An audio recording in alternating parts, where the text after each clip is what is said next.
Hello, I am Eagle Gardens, Eagle Gardens 1 on Instagram.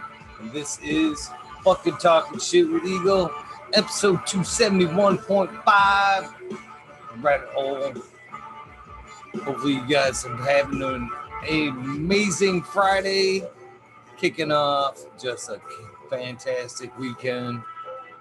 Something tells me there might be something good in there.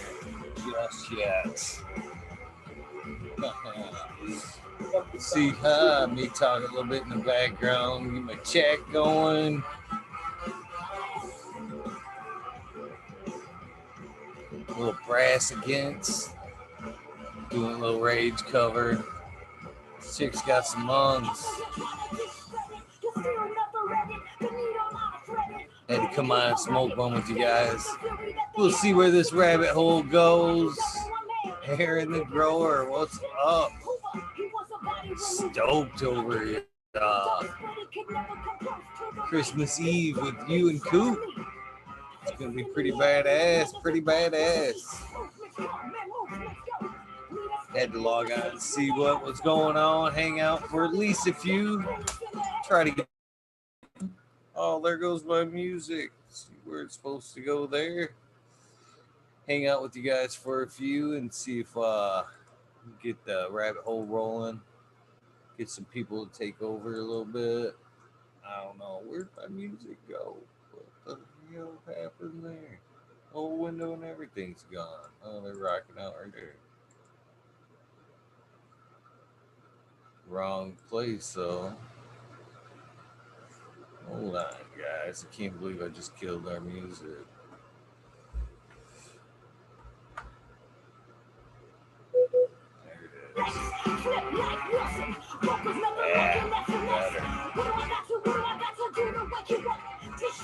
Mike Denver, what's up? Oh man, I would love to go see Rage again. That's one of the bands I've never got to see, and I would absolutely love to see. Who wouldn't? Who wouldn't love to go see Rage? Bingus! Hells yeah! Come on, Bingus, let me get my earphones going. Mr. Bagseed, cheers to you. Johnny Cannaseed, cheers to you as well. Test my headphones here, Bingus.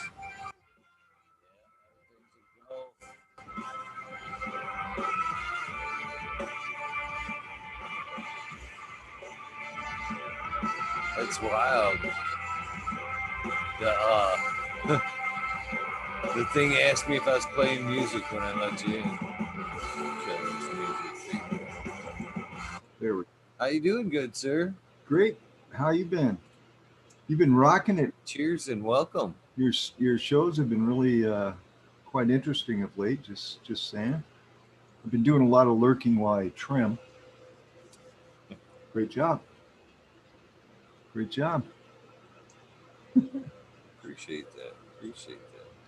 Cheers, everybody in the chat room. When I'm on Bingus's watch list, I feel pretty good, man. I think that's an honor in my book, man. So cheers to that, my friend. I'm putting together a little packet for you, but it might be after Christmas for you. It'll be an after Christmas present. Big Dave's in the chat room. Hi, Dave. Greetings, everybody in the chat room. I really enjoy, dude, half the fun is reading the chat room.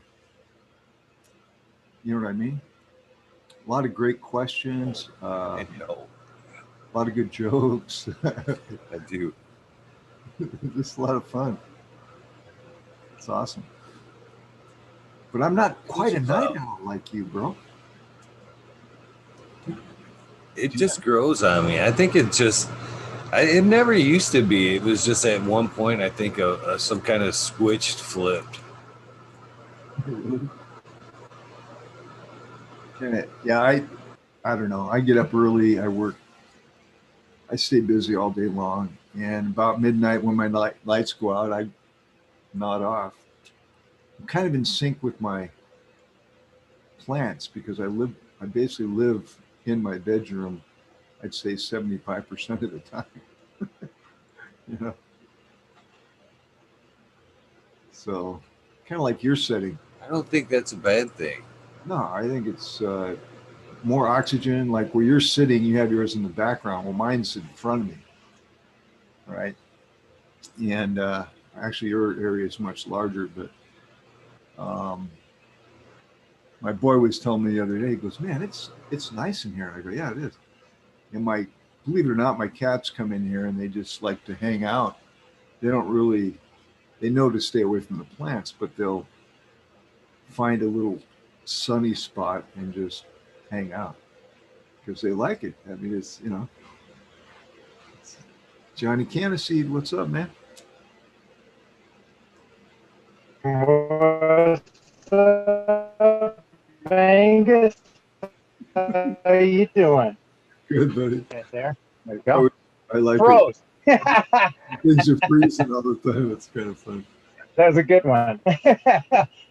Eagles, that was a fantastic show today, dude. That really was. Really just dropping bombs lately, man. I'm telling you, man. Left and right. Awesome show. Awesome show. You had to get up early then today. Well, actually, I was already up. No, I mean Eagle. I don't think he I went don't to think sleep. you sleep, do you, Johnny? I'm not sure. Once in a while, I do.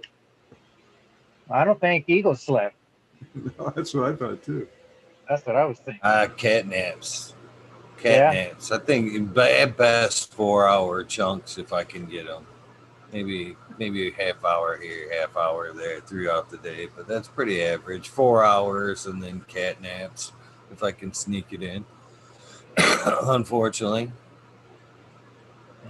I actually got another good one confirmed tonight. I'm almost afraid to put it out there because the way content goes sometimes. But I won't put it on Instagram. But let's see how many we got here. I can't even see right now. How many we got currently? My show was gone. Oh. There we are. We got still can't see. 35 watching. That's pretty safe bet. Got actually Doggo. Oh, Doggo coming. right on. I believe that we will be his first stop out of what I guess we could call semi-retirement. He'll be here Tuesday or the 23rd, whatever that is. Tuesday, Wednesday. He's a good guy. Most definitely. Yeah. He's a good guy. I like Doggo. It was nice to get that email too, or the DM. He was actually, because we know a lot of people in the same circle, but we've never formally met. And he's came to Michigan one time, and that was the one cup I missed. And Med Grower One, I offered me tickets, and it was, life threw every obstacle at me to get there, and I happened to miss that cup. So my reply back from him was, "Nice to finally meet you, my friend." So I was like, "Hell yeah, this is a good start." Can't wait to actually get to do this one-on-one with him because I've got a lot of respect for him and what he helped usher in this era. Both him and Sub. Sub did the weed nerd type thing, but as far as forums go and whatnot, we all know GrowTube was the first one to actually throw out that community atmosphere forum type thing. So this is gonna be really cool to get him on and kind of get his thoughts on how the community has progressed since the beginning. I think this is going to be a great interview. I'm so looking forward to what's going to come ahead for sure. Well, he's been through a lot, but yeah, the GrowTube is really was the premier cannabis show there for a while, you know, Alinovo. and he had all the big names up there, and he had a plan for every. He's good at organizing that kind of thing. You know, he's really good at hosting, and you know, has all the bells and whistles, and it's pretty cool. Can't wait to see him on your channel. Noble Wellness. What's up, brother? What's up, guys? Ali. Not much. Enjoying my day off. I was gonna say what's cooking, but day off. Yeah, that's what's cooking. Some good time in the garden today. Just did a little bit of amending and stuff, and it's good to be able to relax a little bit. Amen to that. Since you're out of the kitchen, we could say what's burning. Right. Well, I got some Sherblato burning. Nice. Yeah. And I brought some diamond sauce to the party this time because I never dabbed. I actually brought some dabs this time. You brought the diamonds. Yeah. So Ali, sorry, brother. No worries. I'm a little jealous. Was that that post from today? Did you actually get out there and get some gym time today? No, that was like a month ago, man. I was waiting for it. I was hoping I could get in there. Yeah. But I will be able to get back in the gym next week. Yeah. He had a quick left there. I noticed it was pretty on target. In that little yeah, that's what I do, man. I'm a defensive fighter, so I like to catch people after they throw punches and miss, and then I come in there and, you know, do what I do, and that's one of my favorites is that left there.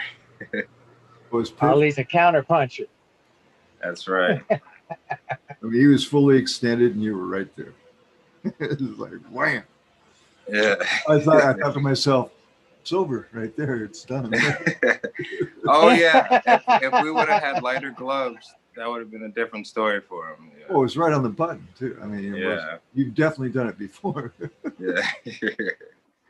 Oh, guys, it's that time. Let's see if I can sneak in this dab song real quick. Oh, there you go, man. Let's do it. Rip it up.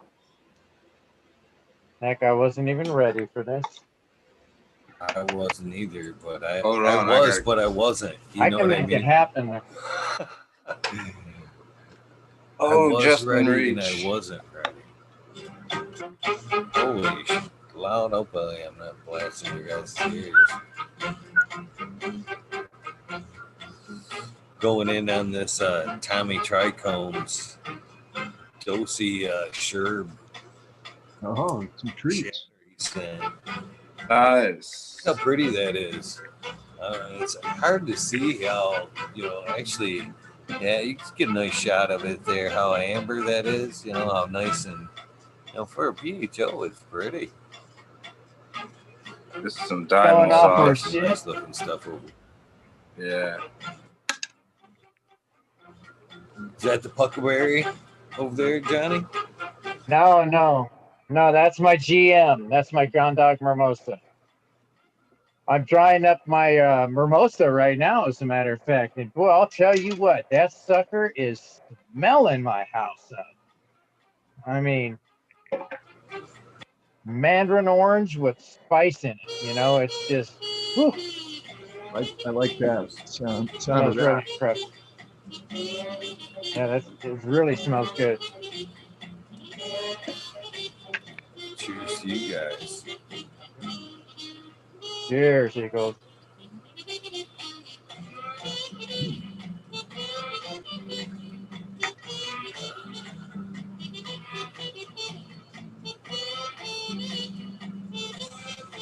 So, how's that going on getting the song done by your daughter's boyfriend? I don't know. I haven't been down there in like a month. I need to get down there. Yeah. Probably not.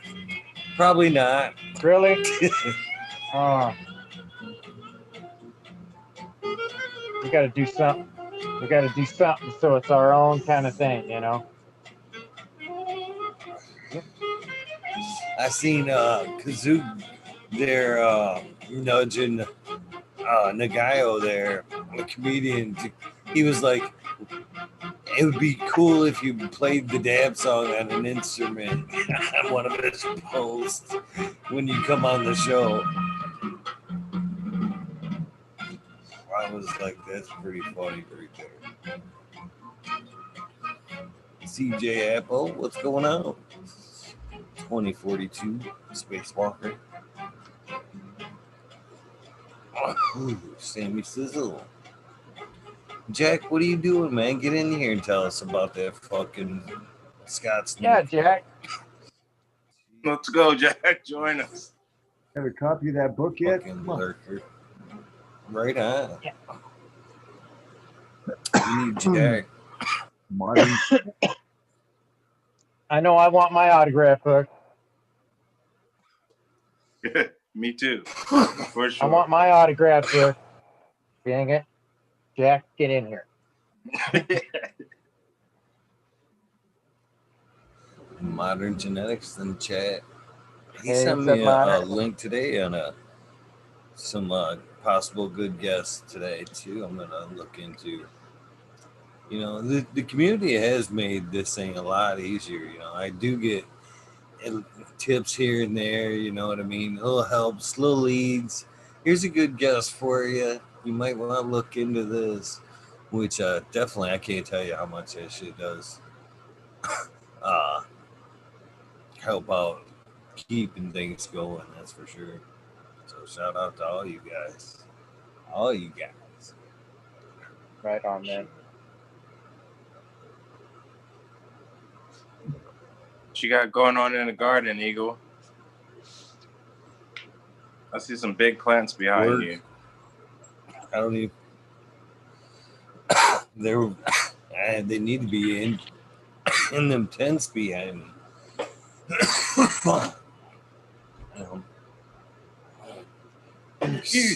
All the, yeah, they're all good size too. Yeah, Actually, they are. I need to do a little bit of bending, a little tabletopping in some cases there, and I got that area that you can't see behind me, behind the bag, whole new wall of LEDs back there. So the room's a Another little section. different now. It's there's it's starting there, and it tucks behind that tent, and then it goes behind my head, and Around the corner. you can kind of see how it tucks in behind the other tent there. There's Yeah. another tent in that corner. Then it comes around. It's like the Pentagon of tents. Can't see. Yeah. Keep waiting to see Love it. Hobbit run out of there or something. And you know, That's where the good stuff is behind there. The exclusive Right top on. shelf right there. He's got a real gnome back there doing some work. Oh man, I could only hope. I wish, man. I Yeah. wish. it'd be nice to have somebody to say, we're going to leaf strip today. Yep, all of them. Go ahead. Little crew. That'd be nice. I got them up there. You can't see them. There's a whole fucking thing of gnomes, whole set of gnomes on the light. And I wish some things would come to life in the middle of the night and do some work. Dude, what a Whole great, little team what there. a great idea for a movie, an animated movie. I'm telling Oh, you. completely. You know what I mean? The stoner, right? It's like, It would have to be a So- spin-off to Smurfs, you know? Or, as well as the Seven Dwarfs guys, you know, Yep. because they're gnomes. Yep. That could be You like know, the that people that they're going against or I'd whatever. have a sleeping beauty who got too stoned, you know. It'd have to be something like that. Yeah. Oh yeah. Hansel, Yeah, I actually Hansel and oh, go ahead. You got a plot. I was gonna say that there's this one I got the bunch up there that I think are like the cool gnomes, and then there's one up there that I'm like, I don't even know what to think about that gnome. He's over by himself. Then there's this little guy over here that I have like I kind of like, but I don't. I like had like a little like I'll call it out for what it was, a grudge against this gnome here, and I was like, man, there's something about that gnome I don't like. I just don't like that gnome, other than the weird one up there. I still don't like. He done rubbed you the wrong way.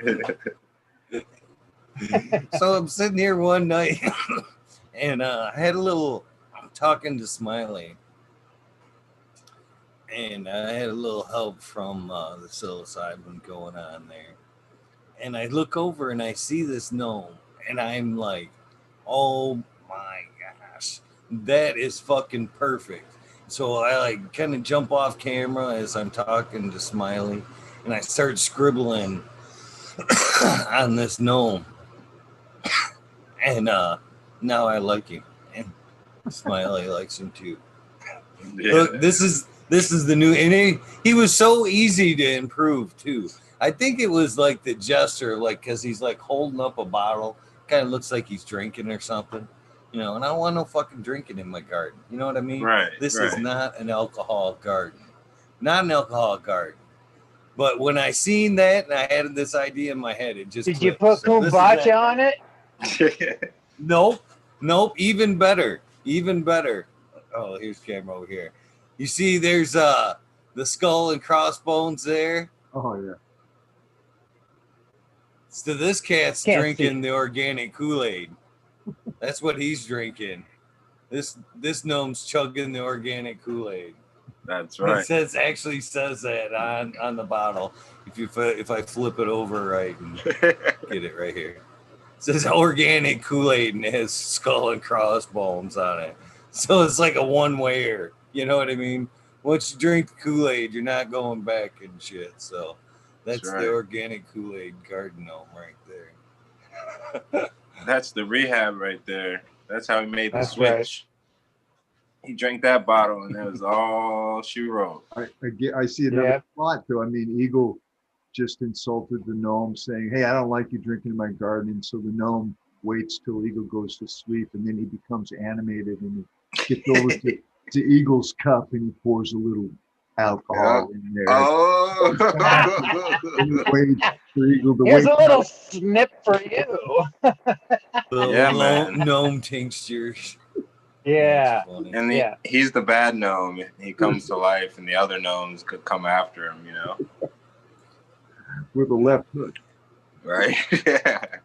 That's right. I'll train him. I got him. Oh, shit.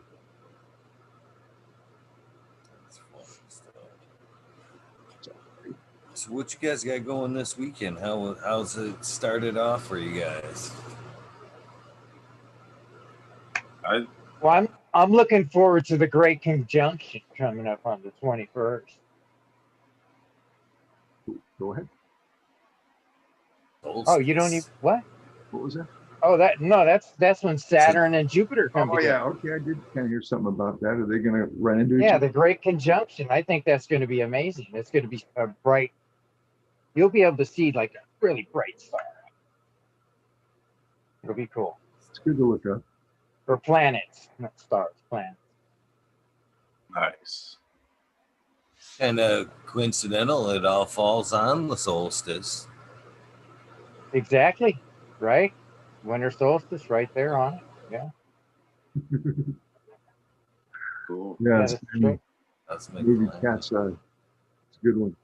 Yeah, I always think crazy shit like that. I worked for a computer animation software company as a basically I handled all their inquiries worldwide from an office in my house.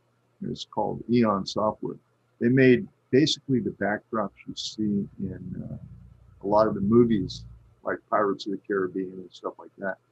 The software that we would sell makes the background. And so I would get and I used it myself. I really enjoyed using the program. You can make animations and stills and all kinds of shit. But anyway, I'd get phone calls from all over the world, and people that make animations. I mean, they wanted me to basically make the animation. I'm like, dude, go to chapter 6, paragraph 3, and read. I'm not here to fucking teach you how to make millions of fucking notes. So but I really became very interested in 3D animation. If you watch some of my videos, I have a lot of 3D animation little clips that I throw in. It's cool. It's going to eliminate actors altogether eventually. We gotta make this movie come Yeah, to fruition. I was just thinking to myself, well, we got our you keep director talking right about here. it like this. You keep talking about it like this. We've got a movie in works right here. Dude, you would not believe the amount of time it takes to make an animation. It's heavy. I've heard it takes years. Lots of labor, but it's it's a lot cheaper than paying an actor millions of dollars when you can just kind of duplicate him and make him do all kinds of shit like Spider-Man and Daredevil and all those. That's really not the actor doing most things. Right. But I think it's cool as hell. Myself, to make you are the creator. It's kind of like growing cannabis. You're Exactly. creating. You know what I mean? I enjoy that kind of stuff. Just like an artist. Yes, exactly. You are creating something. When you start, you have a vision. When you get done, it's fruition. I always figure that if I like it, somebody else might like it. Yeah. And so far, yeah. I have some of my 3D artwork that I made. I mean, this was like 15 years ago when I worked at this company. But my artwork, it's on a place called Zazzle, right? And people can buy it and put it on the wall. And every now and then, somebody buys one of my pieces, and I'm always just like amazed that something I did 15 years ago is still, somebody has it on the wall. You know what I mean? Right, yeah. It's kind of crazy. Yeah, that is cool. Yeah. Animation. So I heard something today that kind of struck me as kind of strange. They're saying that there's a point over in between the tectonic plates between South America and Antarctica. There's kind of like a spot there where it's broken apart. Well, anyways, there used to be a land bridge there. Oh. And these tectonic plates have been moving super fast. And they just started reading because they've been having a lot of issues down there lately, and they've been doing a lot of reading and measurements. And they're saying that Antarctica might have been a tropical island if it would have been connected to that land. It wouldn't be an isolated piece of land. It wouldn't be frozen. It would actually be a warmer climate because it would be encapsulated with the rest of the land, more or less. Different kind of a jet stream, just different kind of a water stream. What do you call that stuff in the water when it's because they got different like channels in the water that flow. I forget what they call that stuff. Currents. Yeah, something like that. I've read a lot of ancient history, and there was supposedly a land of Mu, which when things shifted, moved under. I mean, I think that's what's Antarctica. All right. And there's still like where Hawaii is like the remnants, and this planet's been around, I mean, it's been moving around a lot. It's not. Have you seen the image of it when they take away all the water? It's not really round. It's more like a pear. shape, you know. Yeah, exactly. Yeah. Like something ran into it. Again, if you read ancient texts, something ran into the planet and took off about 30% of it and made the asteroid belt. And then it was pushed closer to the sun and re-geoformed into what we have now. But I wasn't there, so just Really? stuff that I've read, you know. Yeah, but they actually have a map from back in, I forget, it's one of the oldest maps that actually has rivers, mountains, trees. It's got the outline, the exact outline of Antarctica. And this was from like the 1200s or something like that when they wrote this, copied it or something. I'd like to see what's under the ice. I'm hearing all kinds of stories. Yeah. But yeah, that's something that I heard today, and I thought that was rather interesting. Well, yeah, we are living in changing times, so it could be something might be there that could be worthy of educating humanity. It could be amazing. Yes. Be nice. I'm open too. They're even saying there's 80% of the fresh water is in Antarctica. Yeah. Sergeant Pepper. Uh-oh. Jinx. What's up, guys? How you doing? What's up? What up? Nothing, just taking some cuts. Beautiful. New life for extended life. How's everybody doing this evening? Pretty good, pretty good. Doing good. Okay. So talk to us about these cuts you're taking. So I'll tell you what I'm taking right now. I got grape ape, strawberries and cream, Mel's punch, Caesar, 2 different phenos of London pound cake, primal punch, mimosa, bad attitude. And I think that's it. Anything else? Yeah, no, that's it. So it's just what I got in my lineup in my repertoire right now.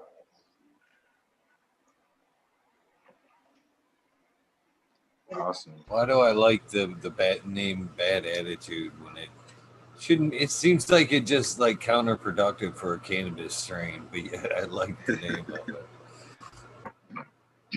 I just think when I think of bad attitude, I also think like a badass. So I just thought like my buddy was like, "Yeah, I got the bad attitude," and I asked him. I said, "Yo, what's that?"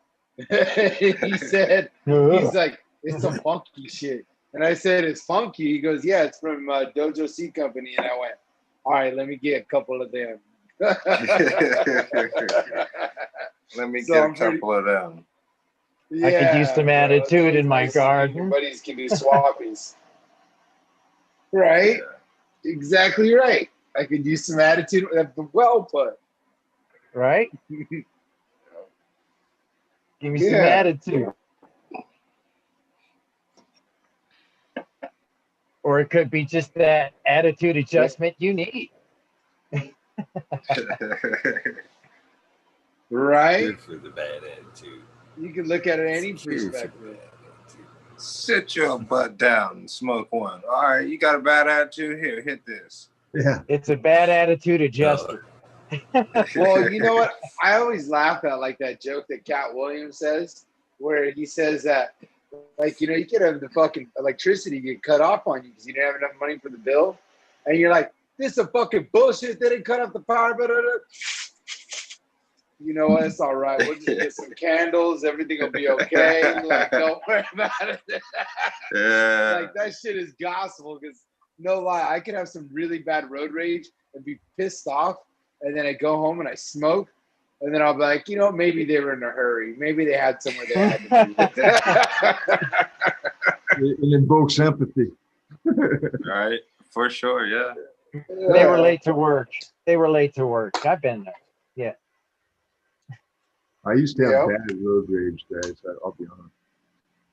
I'd just scream and yell. I mean, how idiotic is that? Seriously. I mean, what can you do? I mean, it's like that. I think it's the fact that they can't really do anything. You're driving and just flipping fingers and, growing a new finger if you could to throw at them. I mean, it's just... I got a new one You for need you. more.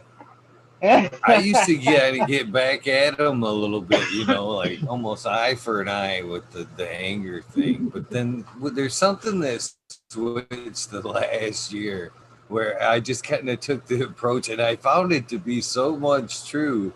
It was attacked to that I just kind of laughed at them. Every time that I looked over and they were all like, I was all like, oh, you really, and they were, I almost sent this guy over the edge just being in a good mood about it rather than, feeding into it and, putting the anger back, man. Once I started enjoying it, he seemed to be just getting all the more and more frustrated. That's a great counterpunch right there, brother. Yes, sir. Yeah, whenever they're flipping me shit, I always roll up next to them and I look at them and they're still flipping me off, and I'll just go, "Have a nice day." And they always just like,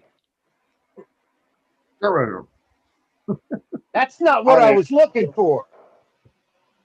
I'll tell you. I have this like, it's undeniable when I pull up on you, and instead of like fuck you, where I get this smile on my face. But like, like in the South, in a lot of places they have this like expression that's like bless your heart, right? But really what they're telling you is go fuck yourself. Right. Really what they're telling you, right? So like what I like to do is I have this little shit grin that I just smile and I'm like, and they're like, blah, blah, blah, blah. They're cussing up a storm, and I just look at them like, go fuck yourself. But I don't say it. Day.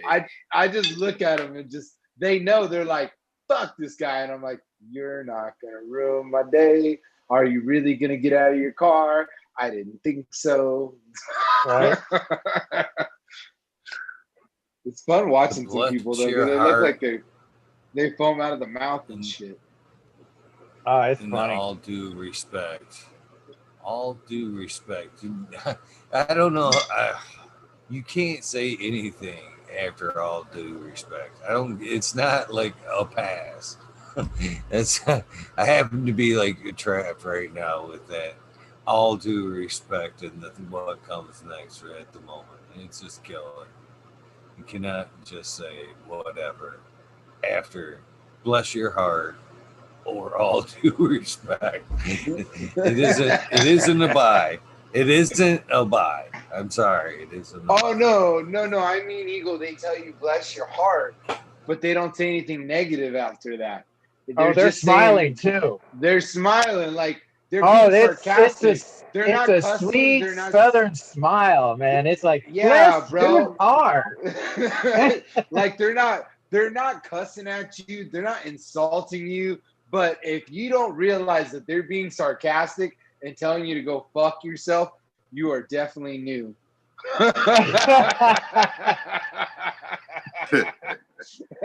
They just do it in a classy way, right? They're just like, oh, bless your heart.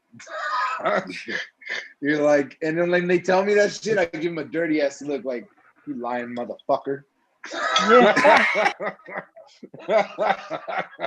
lying motherfucker. Because I know now.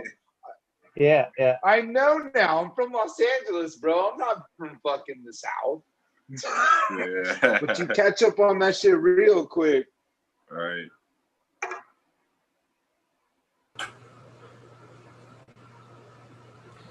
Man, I don't know about you guys. I see what you guys have done. The dabs. I was just thinking to myself, it's time already for a dab. It's already for another Moreover, dab. I just kind of, yeah, it is. I kind of have kind of been lax today, so I guess I'm just trying to catch up. You know what? It's even funnier is when I had Glorious Genetics on a while back. I just like as I'm uploading these videos to Spotify, I noticed he's like 36. He was actually 36, but he hooks me up with this, man. I'm into skulls anyway, but he sends me this skull deb, man. And Oh, it's got, of course, that's cool, man. That's the cool. flower of life, you know. Where the Right. hell is my flower of life? There it is. Yeah, right there. Well, that's the seed of life, actually. And, but yeah, super cool. I'm thinking to myself, what a coincidence. Oh, all this dab shit just keeps coming. You know what I'm saying? Getting locked and loaded. Getting locked and loaded. There's got to be some kind of sign here. Some kind of sign. Yeah. It's the Here's sign. your Modern sign. genetics. Here's your sign. Get your shit warmed up. There. Oh yeah. I've been actually smoking on some wedding cake though. Has anybody got any new flavors that they're puffing on these days? I'm puffing on some Cerblado. That sounds delightful. Cerblado? Yeah. You could call it like slurb slut lotto. Yeah, right. You can make it something funny. Ninja did this funny thing from Dojo Seed Company. I got my homie hooked me with a pack of seeds the other day. I was out visiting him, and he just said take them, but it was Gelato 44 crossed with I think it was Dojo fruit, and he called it Slut Lotto. That's funny. That is funny. Smoke the hell out of that. I was like, because it's Ninja, right? Ninja's a smart ass. Yeah. Yeah. So we'll see. I mean, the thing about his genetics, like amongst many breeders, but what I like about his shit, for the most part, everybody I know who's ever run his gear, like you can pretty much just like low EC, high EC, it just stays green.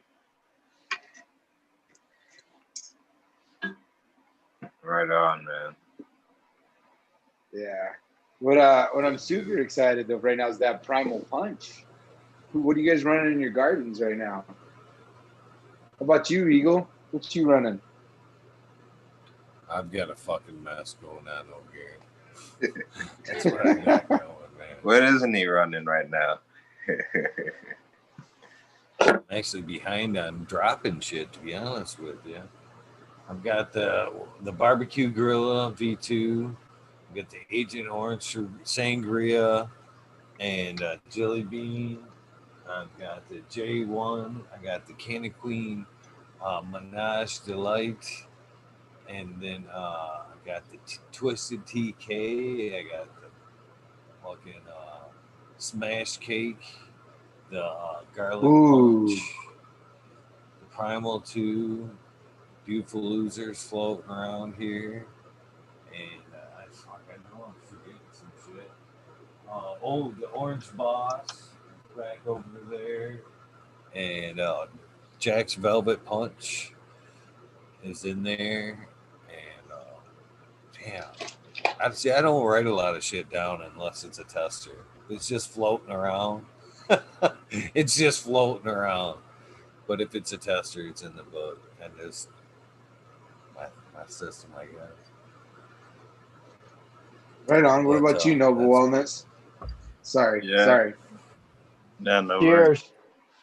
Cheers.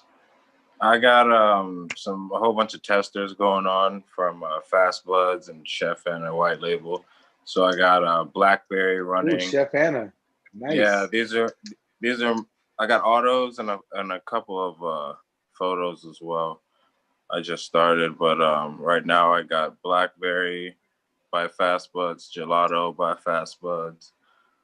I got Purple Diesel, that's a photo. And then I got White Tyrone. This is from Chef Anna. I got White Tyrone crossed with Ghost Tooth, regular. And then I got Alien vs. Triangle crossed with Toothless Monkey. Yeah. And then I was blessed by Lemon Hoko. He sent me some seeds down to test for him. So I got this one God Dog It. And then what were you saying? I was just gonna say, I heard that toothless monkey. I thought, man, he must have been smoking that bad attitude. Right on, man. Completely. That's completely. Need to cross it with that, man.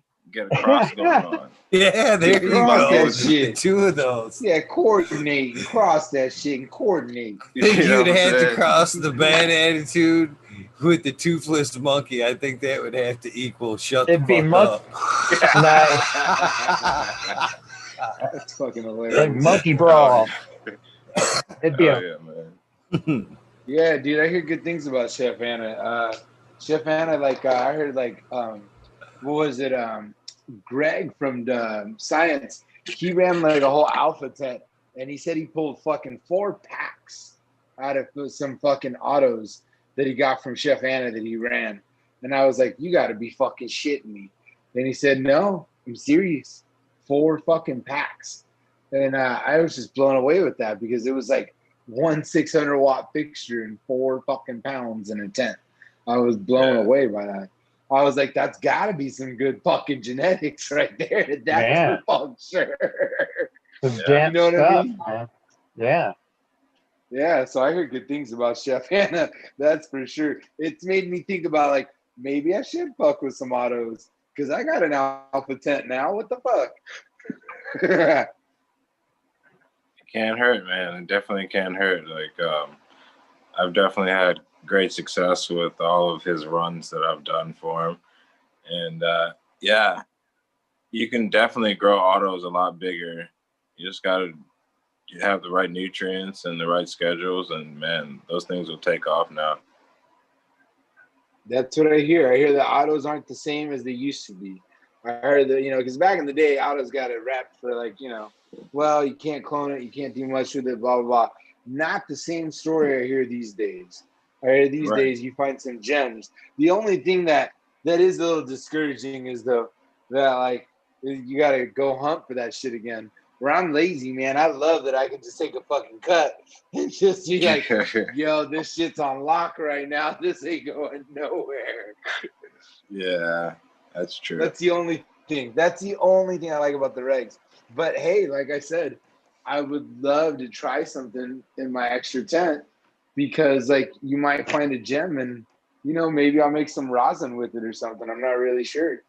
That's what I'm saying. Like, I had something called Jesse Pinkman, and I pressed it in my rosin press, and it came out straight butter, man. It wasn't even like liquidy at all. It came out as straight butter. It was amazing, like just the frost on there. And so if anything, if all fails and you don't like the auto, just press it and it's gonna turn out to be some good stuff, man. Like, there's benefits always. Yeah. Well, I mean, you're not the first person, no disrespect, to tell me good things about Chef Anna. I don't really know a lot about autoflower growing, so I'm sure there's some other talented breeders out there. I'm just familiar because they run the same lights that I do, right? Chef Anna does. Oh, yeah? Science lights. Yeah, well, Chef Anna's got nothing but Dragon SLs. So that's why when you said Chef Anna, I was like, oh, okay, I know about Chef Anna. Like, you be putting in some work for sure. That's funny, yeah. Yeah, for keep sure. your eyes wide open, man. He might change up those lights. Yeah. Yeah.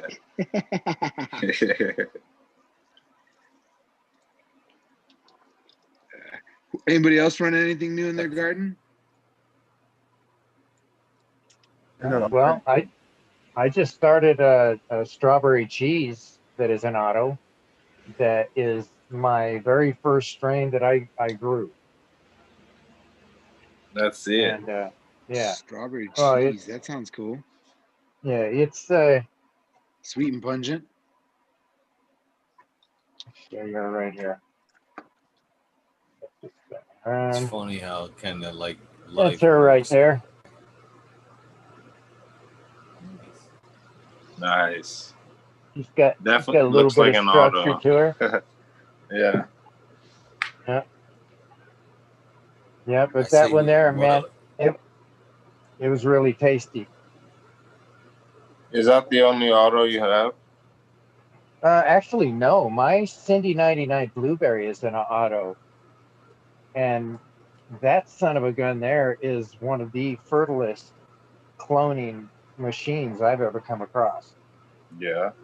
I cut that stuff, stick it in aloe water, rough up the edge a little bit, you know, and then I leave it in the water for like 2-3 days, and then I just plunge it right into the dirt, man, just like this, and that stuff is just, it's going, you know. I mean, it has no problems.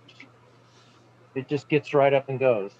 A lot of those in there are different ones, but that's normally how I do my clones. When I do my clones, I normally do it in um,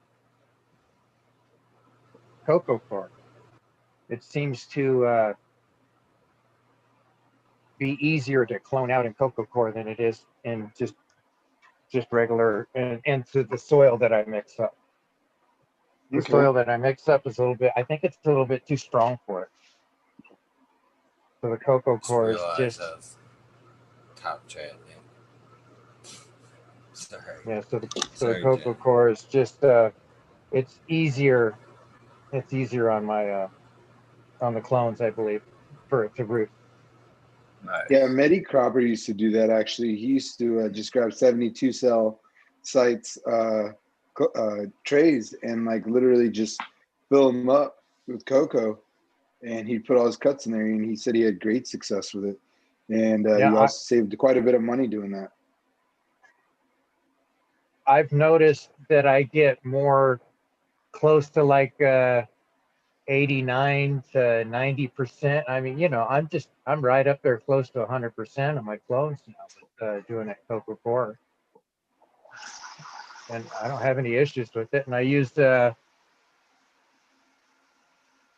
don't even have it in here. I used a little $4 or $5 cloning, or was it rooting powder from Lowe's that I use, and it works out great. And whenever I do a transplant, I always sprinkle a little bit of that down at the bottom, and there you go, dabba dabba do. Yeah, I always put a little bit on the bottom, a little bit of worm castings in there, so it's got a little bit of extra stuff to shoot off, a little energy. And I've been doing that layering kind of a thing like you do, Eagle. I use some of my old stuff, the new, and I also just put a straight moist cocoa core in there. So it's got like a little barrier in there that has a nice bit of water to it, so the roots just reach right into it. Nice, nice. It should work out pretty well for you. It's been working good. I don't seem to the last few transplants, I haven't even seen them slow down. It's like they didn't even get transplanted, you know, which is nice. You guys ready for that dab Sorry, song? yeah. How we lose Bingus? Yeah, actually, I am, man. I just realized Yeah, we we lost lost. Bingus. Yeah, Bingus said he had to do it. Oh well, we got My bad. modern genetics. What's up? What's up? What's Sorry, up, I modern spaced genetics? off Yeah. Bingus while you bounced out, man. Oh, this is It's all modern good. genetics Steps It's now. all for good. you. Shit happens. Modern dropped in, bro. It's all gravy. Yeah. Not that I have anything against I know, Bingus, but Modern. you know, if you got to dip, you got to dip, bro. No, I was talking to Bingus in chat. I know Modern. Who's at the controls here? Well, you know who? I know who I'm letting in and out. God damn it! I'm just saying, what's up, Modern? What's I'm cracking? just saying. What's What's happening? up, Modern? I guess I'm hyped because, to be honest with you, I've never been. Oh wait, what? What? Modern, Modern what's bought up, some homie? lights. Tell me you bought the new Raging Kush, bro. What'd you get, Modern? See if I can get it there. Wait. You got a room mapping. You didn't fuck around. Yeah, you're going all alphas. That's what you're doing. That's beautiful, That's what's man. up. Alphas, and I got some kale that I'm stacking. Hey, I'll tell you. Kale that I'll stack up for babies. I'll tell you the kales, bro. This sounds crazy. I'm sorry. It's not because I work there, but I gotta say this shit. Out of all the lights we make, everybody's like, "Oh, the alpha, oh, the kush." You know the one that I get all like, "Oh," is the kale, bro. Like no lie, the fucking kale. You can have short squatty plants. You can have some tall fucking moms. You can have some tight internoder spacing. You can have some stretchy shit. Like the thing about the kale is that you can flower with that fucker too. You can flower a 2x410.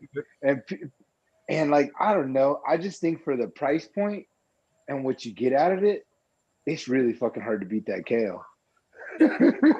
Yeah. Yeah. They were good for me to stack them on a shelf that I can stack all my clones and shit on it. The smaller plants. Everything else will be alphas. That's what's up. That's what's up. The alphas you can't go wrong with. I actually wanted to turn Smiley onto those because it's a grid light. Tonight on the GML show, they were sitting there talking about like how some LEDs do a 5x5 and nothing against it, but it's really hard to find a light that does true PPFD all the way 5x5 that's an LED that, and when I say true, I mean like 750 to 900 PPFD in the corners. So the only way you can do that in the science LED world is with the alphas. Now the alpha does not cover a 5x5, but it's a grid style light. So if you checker pattern them in a fucking room, you can achieve that shit no fucking problem. And especially if you're someone who's like, oh, I want the Raging Kushes, but fuck, I can't afford all those lights. And you're like, I just want something to just blast these plants with. Bro, the alpha does everything the Kush does. It's just the alpha, you got to have the ceiling height. Right. If you don't have the ceiling height, then you got to go with the Kush.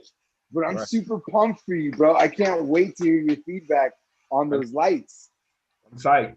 I got the blueprints all done. They're fucking all done. All blueprints are fucking done. Now I'm getting ready to.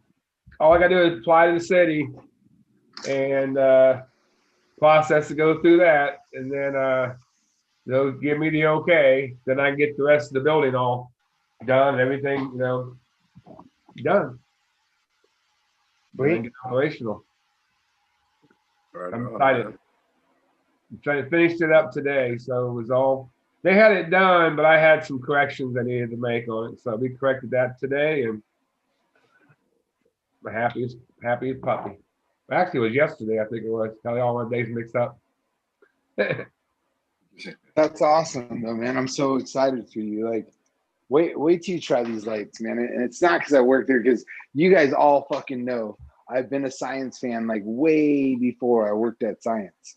And the thing about those lights, man, is like I've just never had a fucking light that I can do whatever I want with a goddamn plant.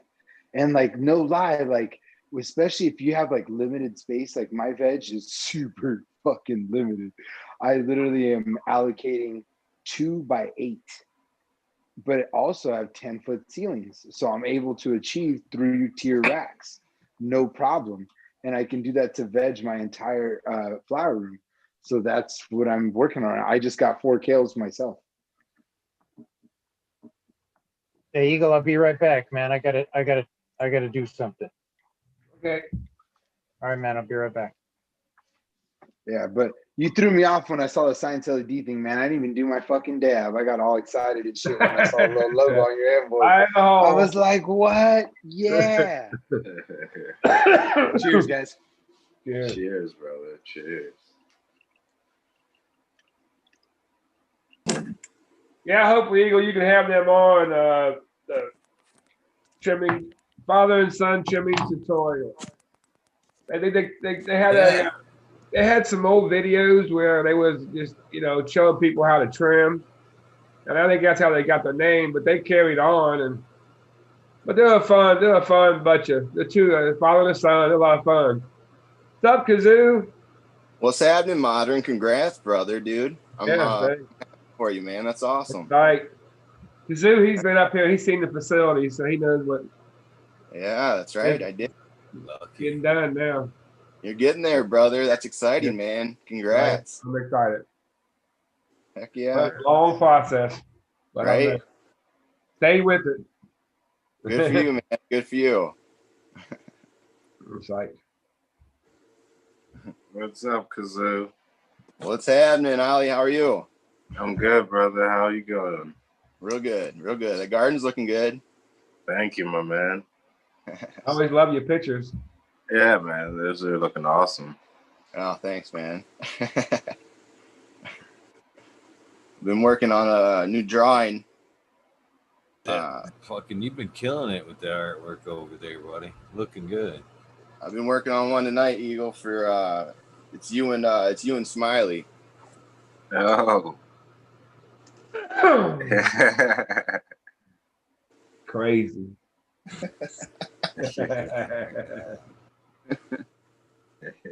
There you go. Pretty good. Got Trying to some outsmoke skills, the world. brother. You got some skills. Hell yeah. Whatever you gonna do, same thing we do every day. Dab until we can dab no more. That's right. What's up, everybody in chat? I ain't got the chat up. What's up, chat? 808.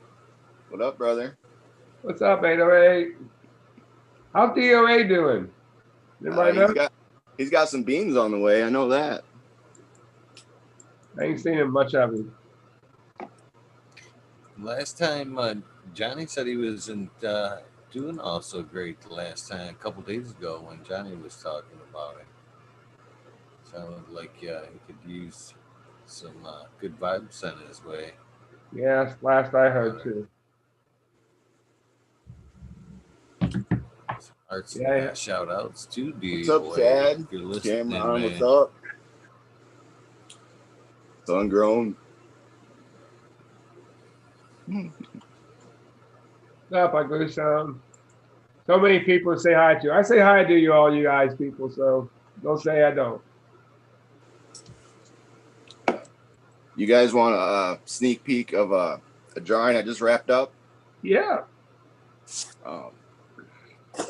So I actually had somebody reach out. I had a couple people reach out already and ask for logo designs. And so I just got this one wrapped up. I just sent the dude the picture tonight, and I haven't heard back yet, but there's that. Nice. Oh. Yeah, man. Sick. Like it. Looking cool. I like it. Like that writing. The roots are like roots. Yep. So, yeah, having fun with that, man. I never be, could man. draw You at should all. be I spending can't draw time anything. doing what you love. And I never thought I'd be doing it. I haven't drawn in a while, so this all kind of just popped back up, and it's been fun. Yeah, that's gotta be a good feeling to get back into something that you used to love, Yeah, you start remembering things, as you're going, like, oh yeah, Yeah. Right I know that fucking feeling. Yeah, I was watching one of T-Dog's videos. That dude's awesome, and he was using these rulers, and I was like, oh yeah, I can use rulers. Like at first I'm just freehanding everything and like getting frustrated, it's not perfect, and got the rulers out. I went to the art store. That's when I went to the art store. Got a bunch of rulers. Feels like that felt good. But yeah. No, it's fun, man. It's fun to create anything, whether it's plants or art. Yeah, I'm definitely very creative, but I definitely can't draw. But I can definitely. I do like. I consider myself a craftsman, and in a lot of things I do because I always want to do a good job, and I'm always do a good job at it. But actual drawing, oh wow, that's terrible. I just can't do it at all. I have no abilities. Come on, modern, draw us a picture. I can't, dude. You laugh at me. You're laughing at me. Not with you laughing at me. Everybody can draw. It's just you have your own unique style. Whether or not anybody likes it, you know, that's another story. You wouldn't like it. I don't like it. We're gonna have to have a contest. Yeah. Is that a blow up behind you there, Kazoo? That's What's that? More like they're asking if that's a blow up Mrs. Piggy behind you. No, this thing's gnarly, dude.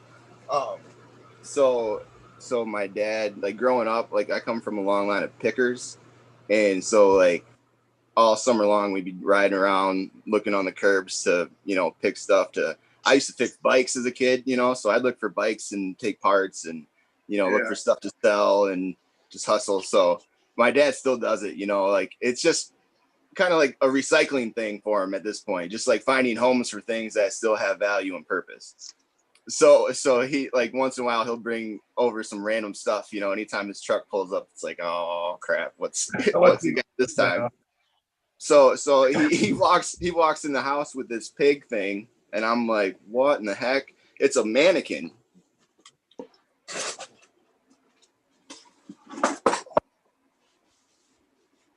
It's a biker pig. It's a biker pig mannequin.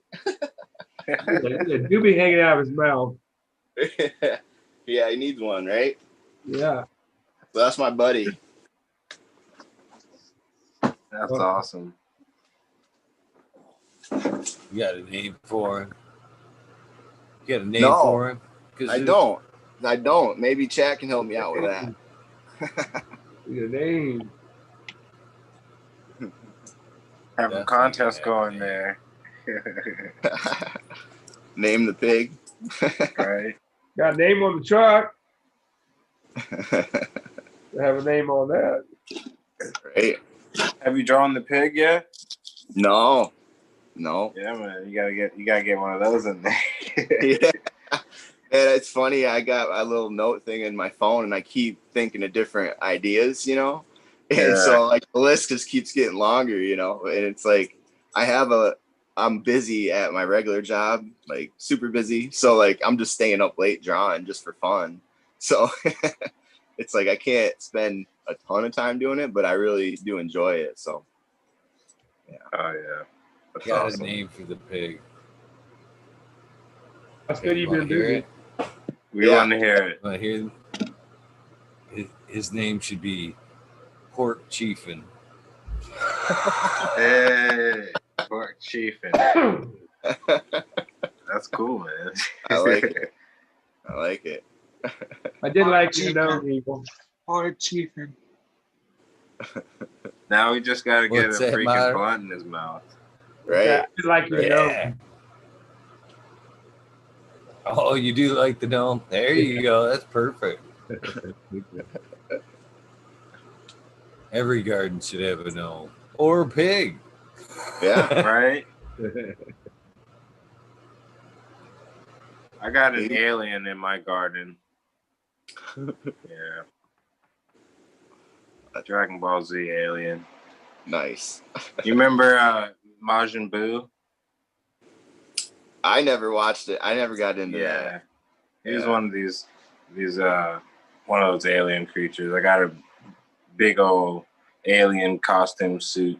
Oh no, that was awesome, dude. I saw that. Yeah. Didn't you came on with it on the Halloween episode, right? Oh yeah, I did. Yeah, dude, that was awesome, man. Yeah. That's my garden gnome right now.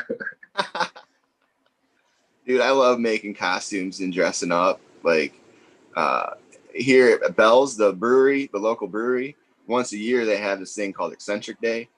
And you have to get dressed up in like a crazy outfit to go. But they have like free food, crazy food, like alligator, gumbo, and like crazy stuff. And but everybody that goes has to dress eccentrically. So like I every year I go out, man. I mean, I just all out. So Dude, it got canceled this year, but it's usually the first Friday of December every year. So hopefully it's on next year, and if it is, meet me there. Right? For sure.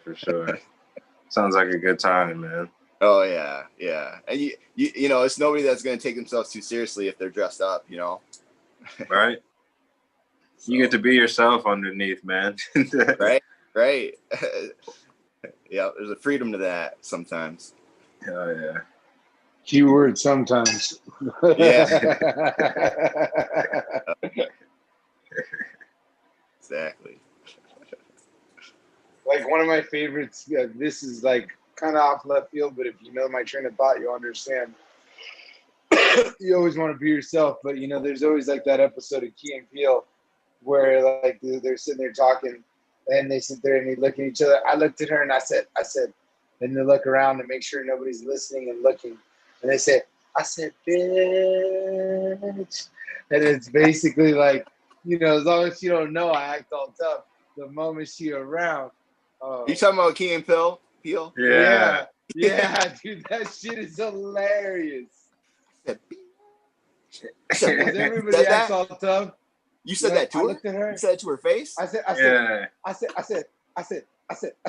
bitch. Next thing you know, they're in fucking outer space and shit because they keep hiding further and further. And each time they look around before they say it. I said, bro, they look around like they're starting a racist joke.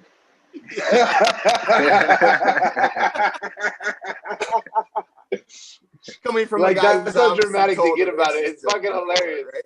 Yeah.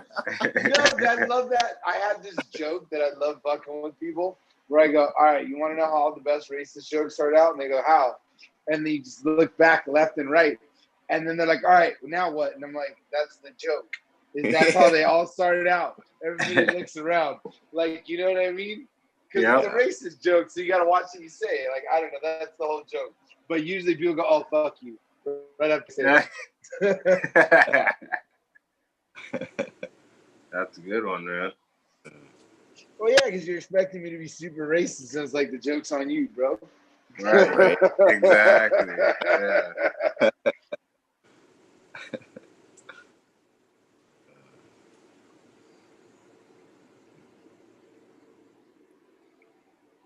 Now I gotta cruise to the stage of the Munchies. What's your go-to munchie? Man, I like burgers. Yeah. I like cooking burgers. Or a nice peanut butter and jelly sandwich. Yeah. Ooh. PB and J's always get it done in my book, here's the catch. The toast is like highly buttered and toasted, and it's like a hot PB and J. You know what I'm saying? It's not cold. Yeah, it's got to be that drip. You know what I'm saying? Oh, yep. The drip. The drip is real, man. I'll fuck with that.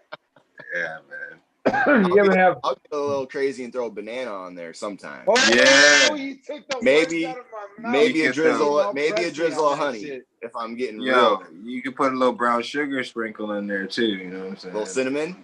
You know what I'm saying? Yeah. Yeah, I used to have that a lot when I was a kid. For sounds sure. good now too. I get down. I love to cook. I don't like to cook. You talking about PB and J's and shit all gourmet. I love to cook. Did you not hear how we toasted and buttered it first? That's right, man. As gourmet as it gets. Bro, we're getting fucking on gastropub. And hold on. How do you cut it? I cut it like a, you know what I'm saying? Angle. You gotta place it right. You gotta place it right. Place it right. You don't cut it straight across. No. No way, man. You angle that shit, man. Triangles all day. Triangles. Triangles right. That's right. That's why we're all here, because of triangles.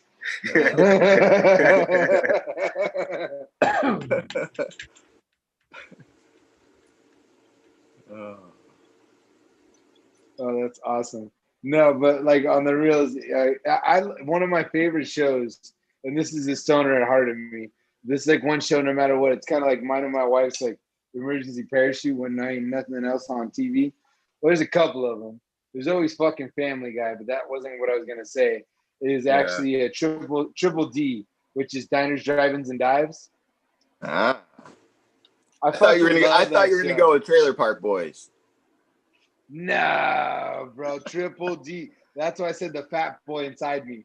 The Triple D. This guy, fucking Guy Fieri, he's always going to some fire ass fucking food spots that I'm like, I would do 3 dabs before I went in there. That's what's running through my mind. It's like, how high am I gonna get before I walk into this fucking place? Doesn't that make you want to like eat or make everything? Like, don't you go in the kitchen immediately and start trying to make your own stuff? Oh yeah, bro. Like, I'll tell you, the worst idea. One of my favorite stores is I'm total fat kid. Is Costco, right? Oh, and like the worst fucking idea is to take me to fucking Costco when I'm hungry, and like, not to say like, you know, we're like perfectly financially okay, but like you could throw some items in the cart and not think twice, like you doing okay, right? And like if I go in there fucking like hungry as fuck, I want this, I want this, I want this. Next thing you know, it was supposed to be $150 to $200 trip, turned into $450, $500. Why? Because I had the fucking munchies before I walked in. And then I end with that hot dog and a soda for $1.50. You know that's the fucking shit for $1.50. You know it is. That just makes you feel better, like, because you feel like you're still getting a deal. Like they bent you over for that $4.50, and then like, here's $1 hot dog, and you're like, yes, I love this place. I love this place. The place is fantastic. The value is just outstanding. Wait, let's do it with the Christopher Walken. I mean, Costco. Forget about it. It's just outstanding. The value that they put behind their products. I mean, forget about it. That was like walking with a little bit of fucking Italian there. I couldn't pull it all the way off. But like, I just pictured Christopher Walken saying some shit like that. I love Christopher Walken.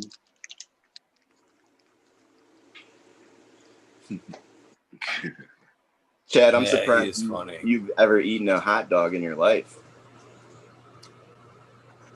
I always pick on Chad for being all rich.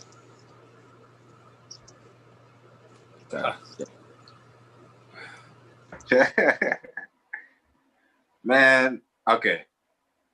I'm gonna turn my video off and I'm gonna grab something to eat real quick. I'll be back, guys. You got the munchies. Him up. We fucked him up. Was it the hot dog or peanut butter? Bring some of that toast with some cinnamon. It's a combination of both. He's gonna get the Guy Fieri on that ass right now and be like, "Oh, look! I got the crispy toast. I butter the shit up. I got it on the griddle. You know what I'm saying? Boss. And this ain't just no Smuckers. I got some fucking Knott's Berry Farm jelly on that ass." What's your favorite jam? You know what? It's not a store-bought one. It sounds cheeseball, but like it's some shit that I got at the farmer's market, man. Yeah. You know, there's no brand. I don't remember, man. It's like some local farmer's market here. All I know is every time I go and I see that shit, we grab a couple jars because it lasts for a while. Right. I always go for the strawberry rhubarb. Right there with you. Mm-hmm. Ooh, that sounds pretty good. I've got I'm gonna kick on with the jelly too. There's a restaurant I go down to. I stop at in Genesee County, Scotts, Coney Island. When I'm down there, they got some pretty decent food, but they buy a lot of products from like Amish farm. So when I stop in there, they usually got a nice selection of jellies and syrup that are Amish made in Kent City. And I stopped there moreover for the availability of the jelly and the syrup than I do kind of the food. I enjoy the food, but I'm like, since I'm there getting some jelly, I might as well sit down, you know, have a burger or whatever. But man, that syrup, the syrup was what hooked me, man. You know, I was like the first time I was there getting something to eat, and I seen the display, and I'm like on the fence of which one to try. So I went with the syrup, and that shit was so good. I actually found myself the syrup was. I don't mean to sound like a fucking fatty or nothing, but man, the syrup was so fucking good. I found myself a lot of times fucking in the fucking kitchen, just kind of passing through, hitting that little, it was like a little fucking whiskey bottle too, man. Hitting that shit just like a fucking whiskey and shit. Just, oh God, that shit's good. I don't know what's in that shit, but it made me go back. I'm like, if the syrup's that fucking good, the jelly's got to be good. And the jelly was fucking. The jelly was good. Really good. Yeah, that's fucking awesome.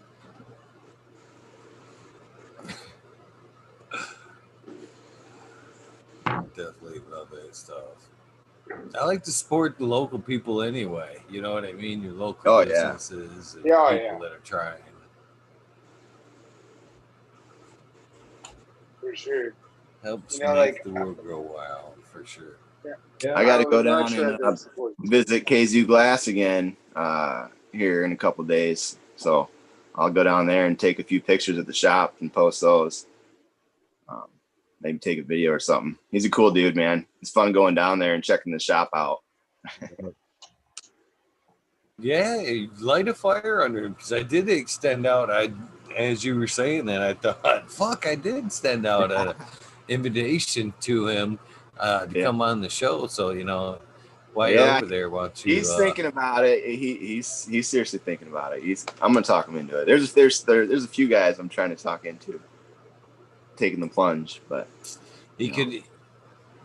If anything, he could come on and blow out a piece, show us how it's done. If he didn't want to talk about himself or cannabis, he could show us a little bit about the craft. I mean, that's the thing. I could probably set it up where I could go down there to the shop and maybe film for him or something, because when he's doing all that stuff, it's pretty entertaining to watch, but I don't think he'd be able to self-film holding with the torch and all that, so yeah, maybe we can set that up. I'll talk to him about that. That whole glass blowing community is awesome. Oh, you got to have that art, that artistic, creative side to you. I like to be around creative people like that. It brings out a creative side in me. So, yeah, I can see that being a hell of a community right there. You have to have a vision. You just don't pick up glass. You know what I mean? And start. You've got to have a hell of a vision before you start. I want to get a festival or something together where we do growers, brewers, and blowers. I feel all those groups of people would really have fun together. And you could have like a 3-day, thing where there's like a contest for the glass and the weed and the beer, like that would be a blast. Okay, I would sign up for that in a heartbeat. Just said like 3 of my favorite things, period. Right. Yeah, it's just fire right there. I think all those other people would be just excited as like to see us coming in too, like everybody's kind of, mixed together. Right. I mean, I just want to say though, that's a brilliant idea. Like that's why I kept being excited about it. Like I would fly out for some shit like that in a heartbeat for sure. We'll have to get something together.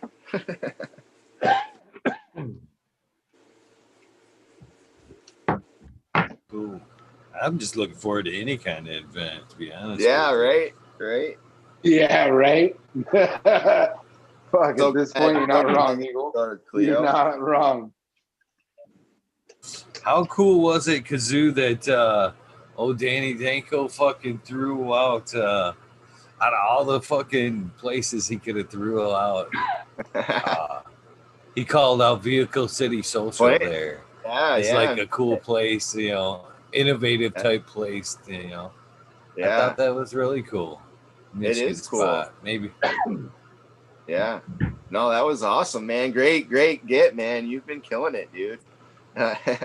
I'm so happy for you, man. I love the podcasts.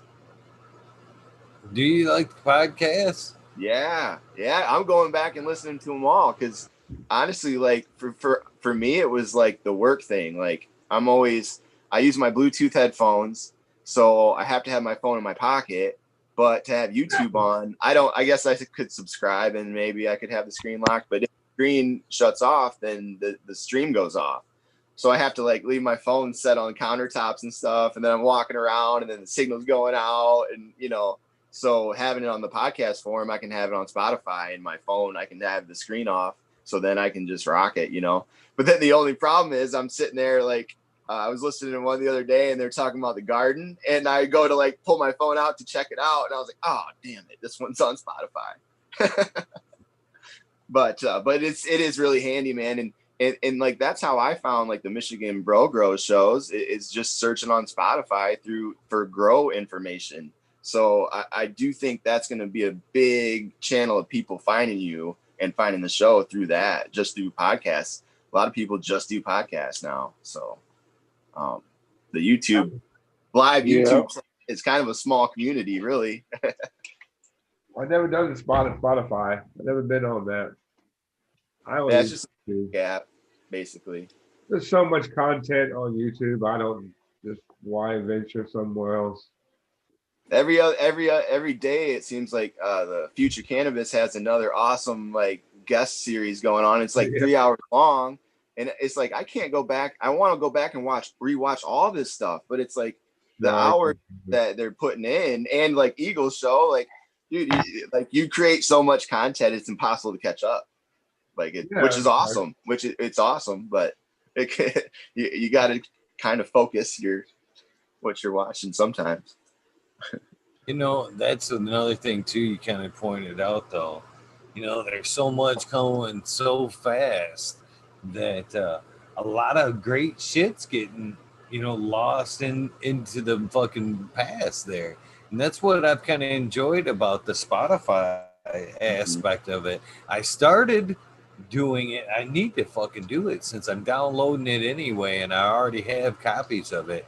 I need to start refreshing the backup page. There for a while, I was putting all the older. I started at one and started working, my way back up on the backup channel, and I got sidetracked for one reason or another. Yeah. But that's what I like about the Spotify is a lot of people that are reintroduced some of the beginning shows because I'm like putting an old and a new and old and a new. I'm right. Trying to it's layer awesome. them a little bit. And it's fun too because as I progress in my knowledge, now I can understand some of the other conversations that went on. Where when I first started listening, you don't always speak the language, so now you pick up different tips that you didn't even realize you would have used back when you first heard it. So there's a lot of information, even listening the second time.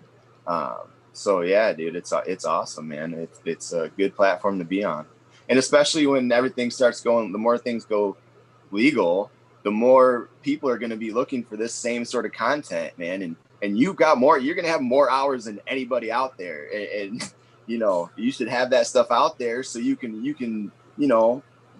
deserve to have that stuff out there, man. You put that time and work in, put it out there, and let the people decide if they want to spend their time doing it, man. I think you'll be surprised. And that's another thing you kind of touched on. If anything, I like the opportunity to have it just backed up somewhere, even if it's in audio form. Just have it backed up somewhere other than YouTube. Yep, that's pretty cool. It's just like grabbing your photo album if your house is on fire, man. If you got that stuff out there in audio form, at least you got that. You'll sleep a little better at night if the computer crashes or some crazy septic tank overflows and backs up into the house. That's the way it is for me, though. When I look back through my videos, it is like looking through a fucking photo album. And when I have been fucking like transferring them over, I'm like redoing the descriptions for like the show that night, and I'm like, oh yeah, I remember that night. You know what I mean? It's totally like a fucking photo album. Modern's got his slap there. Modern was one of the first there too, man. I've been honored for all the great people that I've met in this journey, this last year. I don't know. It just got me so stoked for 21. You know, Yeah. it really does. Yeah, This me thing too. has got me just. That's been a You should be struggle here. modern. You Everything should going be on. modern. COVID, all the shit I had to do, and wow, I'm just gonna be glad it's over. I'm fine. I'm stoked to see you finally over that hump, brother. Getting there on the Yeah. fucking finishing side. I am psyched. You should be. Thanks for all the love in chat. I read back this comment and say, well, you know, congratulations. You know, they were very happy for me, and I appreciate that. Yeah, man. That's why I'm here. I feel the love. Cheers. Cheers, brother. Cheers. Cheers, Martin. Eagle Nation. Cheers. That's what we got to figure out a name for all the eagle. You know, all the For the chat. Yeah. For like us, everybody, the community. They started. The They started early on. onions. They were trying to. I smacked it down early too. They were like, "Hey, shit talkers," and I was like, "Yeah, oh no, no, I don't like that one at all." That was the first attempt. Yeah. Like Eaglets doesn't really have a good ring to it. Eaglets. No.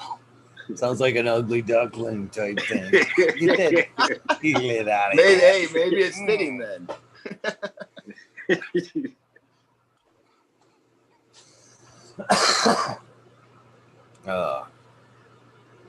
What you got there? Eagle.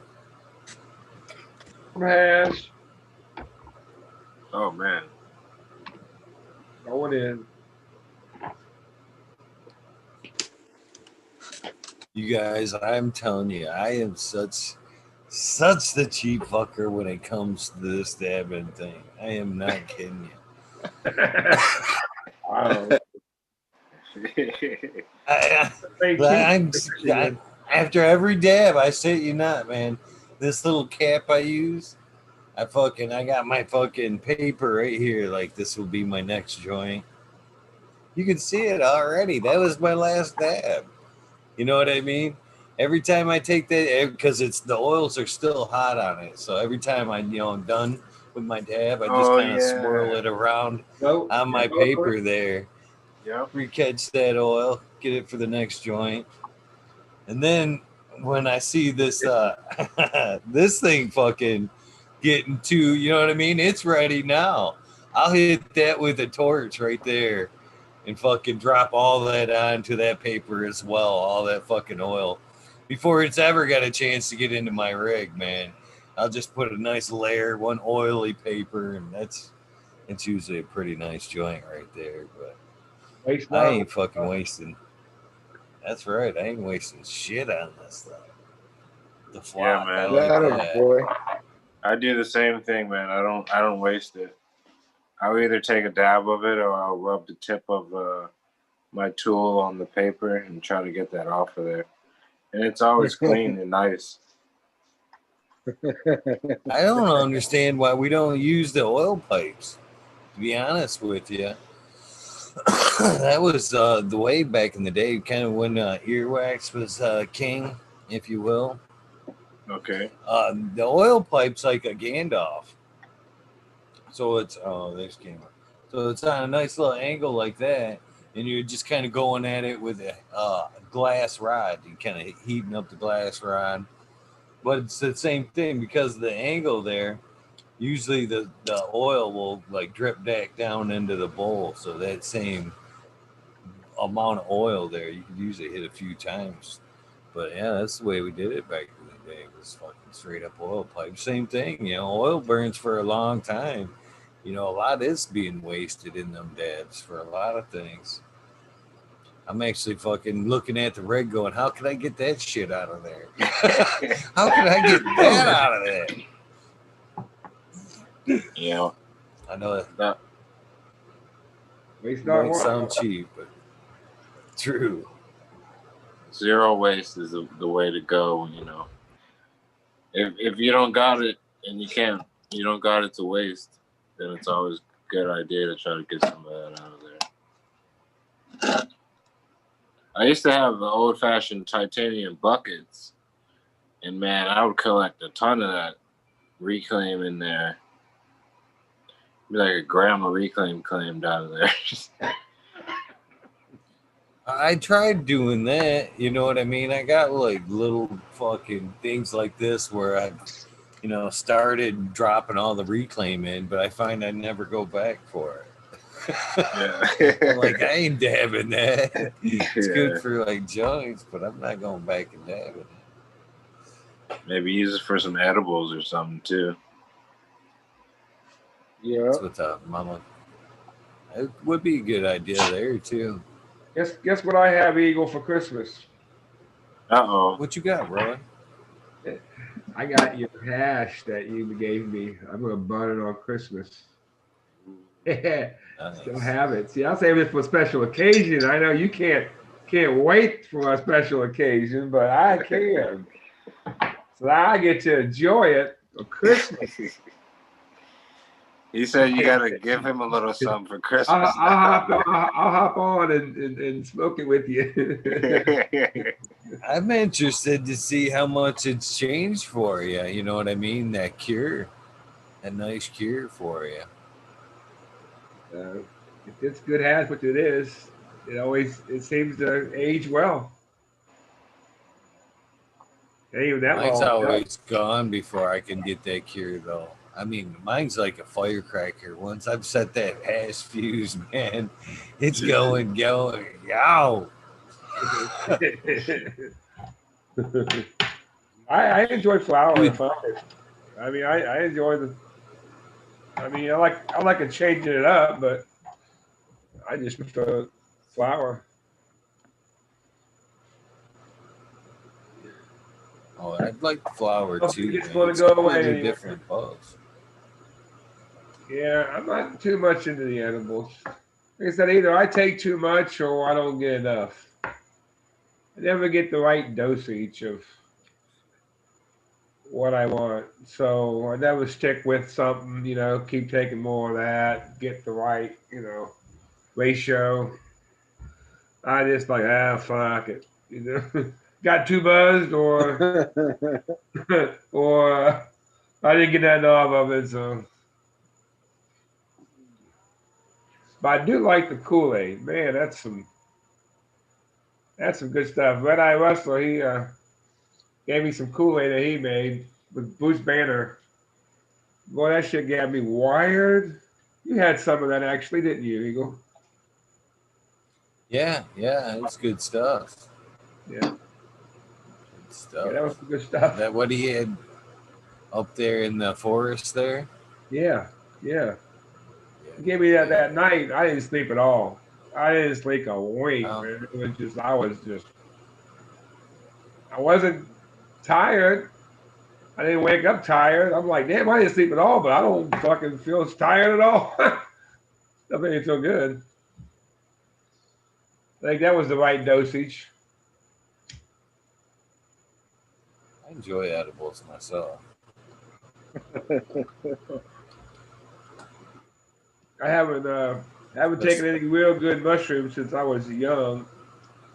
I've had some, but kind of the same deal. Don't take enough. Don't do nothing. But back in the day, back in the 70s, late 70s, I'm kind of surprised they are becoming so lenient on that, to be honest with you. How long we fought with fucking weed. Just seemed like they just ease it right up off the mushrooms. Definitely a good buzz. That's for sure. Sure. I indulged a little bit tonight. All right, now I'm a little jealous. Eagle getting it Oh, done for the win. What happened to Kazoo?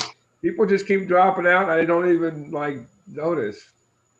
What happened to Kazoo? Yeah, He said his iPad died there. Oh, okay. Yeah, I felt the same way, Modern. I looked up. I'm like, what the hell? I know I'm a little bit spacey, but man, come on. What the hell happened? I'm literally missing people saying goodbye. Yeah, like I'm not saying bye to her. What the fuck? Well, I got a buzz. Watch out, Losing Johnny. chunks of Johnny back fucking in the house. time, man. These mushrooms are good. Right? I keep missing that key part. Fucking man. Oh man. Oh, look at that. That looks good. Back, Johnny. Hey, what's that? I'm back. What's that?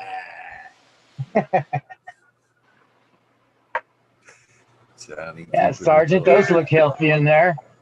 Oh, they're doing all right. These are some Yeah. moms that I got laying around. I appreciate that. Yeah, compliment, though. moms are best laying around. Yeah.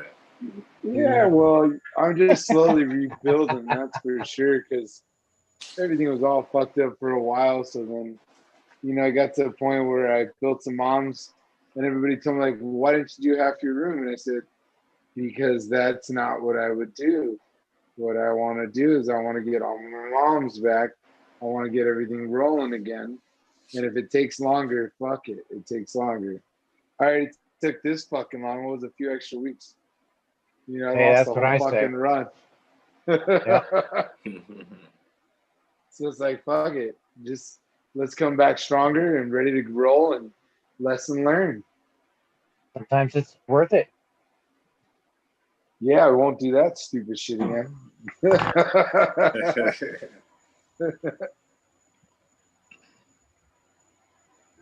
Man, I say that too much, and then I find myself fucking right back there, fucking wrestling that problem again or whatever. I'm not gonna fucking do that again.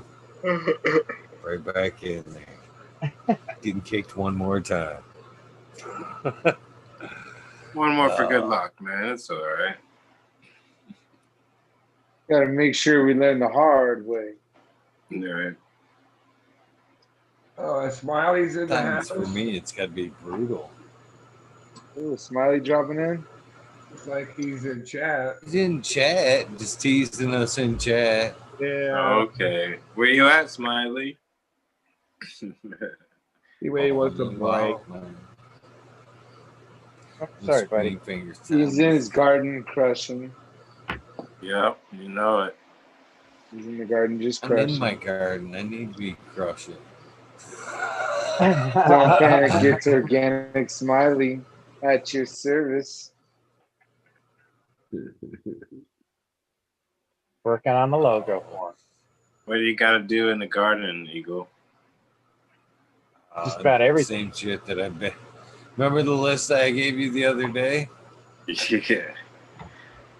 Still working it. Still Okay. working it. Yeah, you're still transferring things here to there to there to here. Yeah, you got a lot of stuff going yet. It's pretty fucking close. I just got to finish out that tent and shove these girls in there. After Which I'm gonna bend is them it, up the one as I off in the go in. back? Is the one off in behind the the back? Yeah, those big ones, yeah. Oh yeah, I could see. Yeah, it's empty. Yeah. That's nice. Yeah. There's actually that's a 4x8 right there. It's tucked in behind the other tent right Why don't there. you run back there and throw a couple in and bounce around a little bit? Gotta fucking I'm gonna mop it out before I go. I actually will put like not a mop in there. I don't like slop the mop in there. Swiffer. But I will put a more actual The mop. first Just time you like say a that, how you go? moist, not like a bring it out mop. You know what I mean? Not dripping wet, but a moist mop in there. Just one time before I fucking throw shit in there. Yeah. Slop them up, Kids, bro. man. Slop them up. Fucking, Dude, I get in there with hands and knees with a towel, man. I wipe everything down. I should do a mop. Yeah, that's That just sounded bad, fuck bro. that. Oh yeah. man. It's a lot of I'll work, tell you man. I the should other thing. put a mop, man. I'm learning here, you know. That's what they all fucking say. Man, All I the gotta good get me a little Johnny. mop, man. Johnny, She Johnny, said. look at me. Johnny, look at me. Fuck that on your hands and knees shit, man. I go right there to fucking Home Depot. Like fucking 4 feet right here, man. I'll put if I spill shit, this is no fucking Oh, lie, dude, man. that's it. If I I smell got one of shit, those. if I smell shit in them fucking tent, I take a wad of fucking paper towel and I put it right on the end of this bitch, and I'm like, Oh, dude. Oh, man, I right in got the one of fucking those. trash can. Shit. I ain't crawling in that fucking tent for shit, man. Oh, man. Work smart, man. They got one. I got this at Home Depot. This right here. This is like, Oh, shit. it's Now. girthy, as you can see, man. This was like Hell fucking yeah. 19 for 25. They had one that was like a double one of these, and it had like a clamp on there. Here you go. Man, I didn't it had even like a realize that. I ratchet. got that shit right there, man. They got one right That there. same- You Same got the one. same motherfucker. What are you bending over for, Johnny? Damn. Man, I just didn't even think about that. You learn shit every fucking day, man. Every That's day. Tent's best friend. Every Man, tent I'll should tell you have what, one man, of that those. just, man, my eyes just opened up. Smiley's in house. What's up? Smiley. Sorry. Come on, guys. Don't let me interrupt, man. I'm just fucking around, hanging out. What are you guys up to? What's up, Smiley? How's it going, man? Good. Fuck Same Friday. thing, man. Hey, this old dog's over here learning new tricks. Never too old to learn something new. That's what I'm saying. Shoot. Next thing you know, I'll have myself a mop section over here where I can just grab that mop, slap her in there, and do it just like, oh man, I'll be doing it. I want to hear about your $2 mop. It's in the dollar store, bro. No, I don't shop at the dollar store, man. That's what you tell all the girls on. That's No, what she said. no, I don't shop at the dollar store. I go to the auction. No, that is dope, man. You get a lot of good ass deals for sure. Yeah. Always finding my good Demon stuff. score.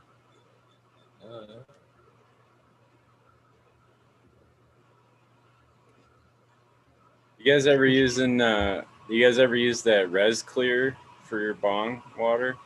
We were talking about cleaning bongs in one of the shows. I never hear anybody mention that, but there's I don't know, my buddy got me some. It was like $8. It was a little like eyedropper thing. And every time you changed out the water in your bong, you just put like 4 drops of that shit in, and it kept the shit from building that black tar shit on the side of the glass. So basically the next time you change your water, just a quick rinse, shake it, pour it out, it was clean as a whistle again. It's like putting a You wax know what on that it, huh? is, right? I don't know what it is, no. It's hydrochloric acid is what it is. It's the same shit that's like in UC Roots or in No, dude, you put PNAG. this. No, this is shit that you put in the bong water while you use it, and it keeps the res from building up. Yeah, but it's called Clear Res. Isn't that from the company called Easy Cloner? No, I don't think so. I don't know though. It's not hydrochloric acid though. I know that. Yeah, I was like, because that's basically like water, chlorine. It might be like a chlorine. I don't know. It doesn't sound almost. So check us out, Smiley. I'm not trying to be a smartass at all, but was it that right there? Man, stop being a smartass, Sergeant Pepper. So I'm right there with before Mr. Robert Greenfingers Thomas said it. I was thinking right along that same lines there that it had to be some type of oil. And again, and I'm thinking that just because of the way I was. Were you on the show last night or the night before when we were talking about this? The buildup in the bong or in the rig there seems to, once it formed a spot a resin spot on the rig, it's grown from that. You know what I mean? So I'm thinking, like, yeah, we were Smiley. We were talking about this positive particles and shit. I'm wondering if that's how it works. They're basically putting a type of oil in the water, so the resins are attracted to it. You know what I mean? Floating around in the water before they hit the glass. You know what I mean? Putting like a pre-magnet in there after you clean it. I wonder if that's how it works. And as soon as he said citrus oils there, I was thinking, yeah, probably. Now it's putting something on the glass that's creating a barrier. The glass would stick to it. That's what I would think. It putting some sort of like a barrier on the glass itself. No, it's called res block. Res what? They produce some type of. Hold on, I'll bring up a picture. You know, basically chemical that's putting on the glass, and you know, like it's just because you said clear like res, and I was like, dude, I have that shit. Yeah, no, it's. I was like, dude, is that fucking that easy clone shit? I was like, that's basically Athena cleanse or UC roots. It's all the same shit. All it is watered down pull shock, man. Like, people don't even know that shit. That's literally all it is pull shock. It sanitizes your water, and pretty much just like keeps everything clean and sanitary while you add like bases and shit. And then it keeps also the pH stable. And like, I don't know, if you're doing like drain to waste or like a recirculating system, it's fucking crucial for clean white roots. I don't know what I did. I don't know what I just did. I moved it to a fucking drop box somehow, but yeah, it's like drops you put in the water while you smoke. Anyway. So you can smoke while it's in the water? Yeah. That's pretty cool. Yeah, so your fresh water and you put a few drops of that shit in and it keeps your bong from fucking building up. How much was the price on there? The one I got was real small, but it was like $8, so it wasn't real crazy price. I had it for a while. I mean, it was well under $1 per res. You know, every time you change the bong water. So. Right. Oh, so you used it, right? Yeah. Yeah, you don't know it. You don't even know what's in there at all. Like once you drop it in. That's Yeah, it makes you wonder what it's made of. What's that? I said, how many times you said that before, Smiley? You won't even know it's there once you drop it in. Yeah, no shit. Oh my God. You won't even know. Don't worry about it. It's gonna be okay. I still know. Thomas Law 710, it's all natural ingredients, include fruit extracts, nitroglycerin, purified water, and citric acid. Yeah. What's in it there. Thank you, Mama Law 710. Yeah. I would hope it'd be something natural. That's good. Yeah, I would hope so too. Yeah, putting something crazy in there. So we worry a lot more what's going on in our body. Acid in their bonds. Yeah, no shit. It's just chlorine water, dude. That's all it is chlorine water, bro. I know, but I'm just saying, like, I would hear some shit like that, like nowadays, because people think like Athena cleanse is like, oh, bro, it's like Windex. You can use that shit on anything. You need to clean the countertops. You need to clean the floors. You fucking spray some Windex on that shit. You be all right, bro. That's how people treat Athena cleanse. So that's why I wasn't surprised if someone said like, yo, bro, I got this shit called Clear Res. Keeps your shit clean and clear, bro. Try this shit out. This shit's pretty high tech.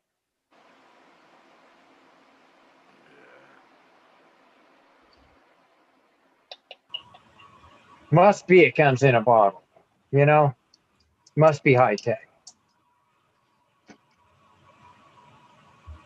I know the old Well, guy. I never heard of that. Have you guys heard of that other than what Smiley said right now? I never heard of that shit. Throw some drops on something to keep your bong water clear. That sounds like an awesome product. Yeah, I've never heard of that before. Otherwise, I'd probably be using it. Right? Yeah.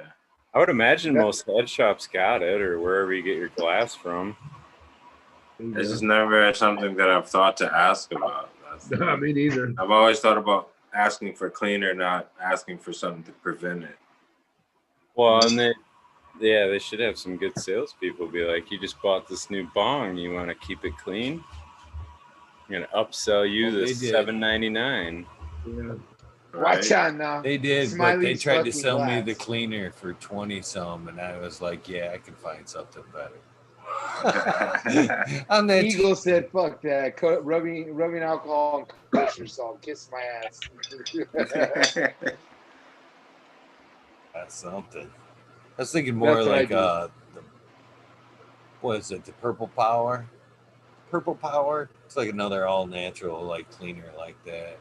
Works pretty good on bongs. You buy a fucking shitload of that for fucking super cheap and just pretty much like make up a 5-gallon patch and just set that shit in there. Set the whole Dude, rig couldn't you right just in put there. some Drano in there? Clean it out good afterwards? I'm not using that. Rubbing alcohol in it and shake it up. Oh shit. That's He too said funny. Drano. Poured in there. Damn, that cleaned it out good. You never want to smoke out of that thing again. That's right. That's right. Chemically embalmed.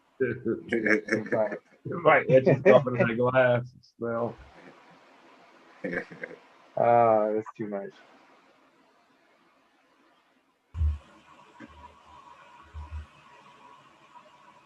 How's chat doing out there? What's up, everybody in chat?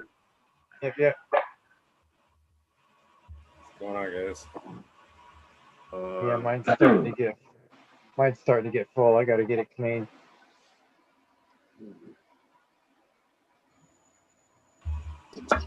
You surprised me today, Eagle. Yeah, man, I was like, Eagle's on. And the guy, it was very dark, and I'm like, damn, did I sleep all day? I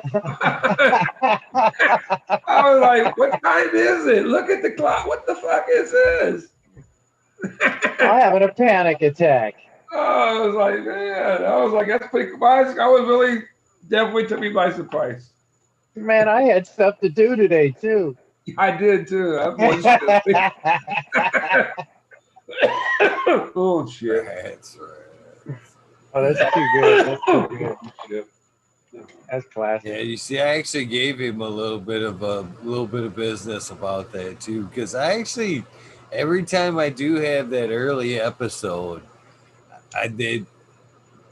it seems like from then on out for like a month, it seems like people are like, there's a sway. You know what I mean? There's a choice. There's a choice. How about 8 o'clock? Can I come on at 8 o'clock? And I'm like, no. This isn't a random thing. You know, we try to make it like 11:30. Smile occasion once in a while. Yeah, that thing's pretty badass. What do you think of that, Smiley? Version. Oh, hell yeah. Look at that. Oh, hey, let me enlarge your screen there. There you go. That's you, Smiley, is Eagle. That's badass. I love it, man. But you working fast on that Fucking shit. Pinky in the brain. Trying to outsmoke the world. Oh yeah. Yeah, my iPad died, but I just charged it enough to hop on there and show you guys that. So, and say goodbye. So, thanks for having me, Eagle. Good seeing all you guys. Smiley. Right on, Kazuka. See you, bro. Loving that work you're doing, man. Keep it up, Easy, man. That's bro. awesome. Awesome job. Yeah. Brother. Peace out, guys. Deal. Peace, man. Thank you for the official goodbye, man. Always feels better when you can say goodbye. Always feels better when you can say goodbye. Right. And remember it.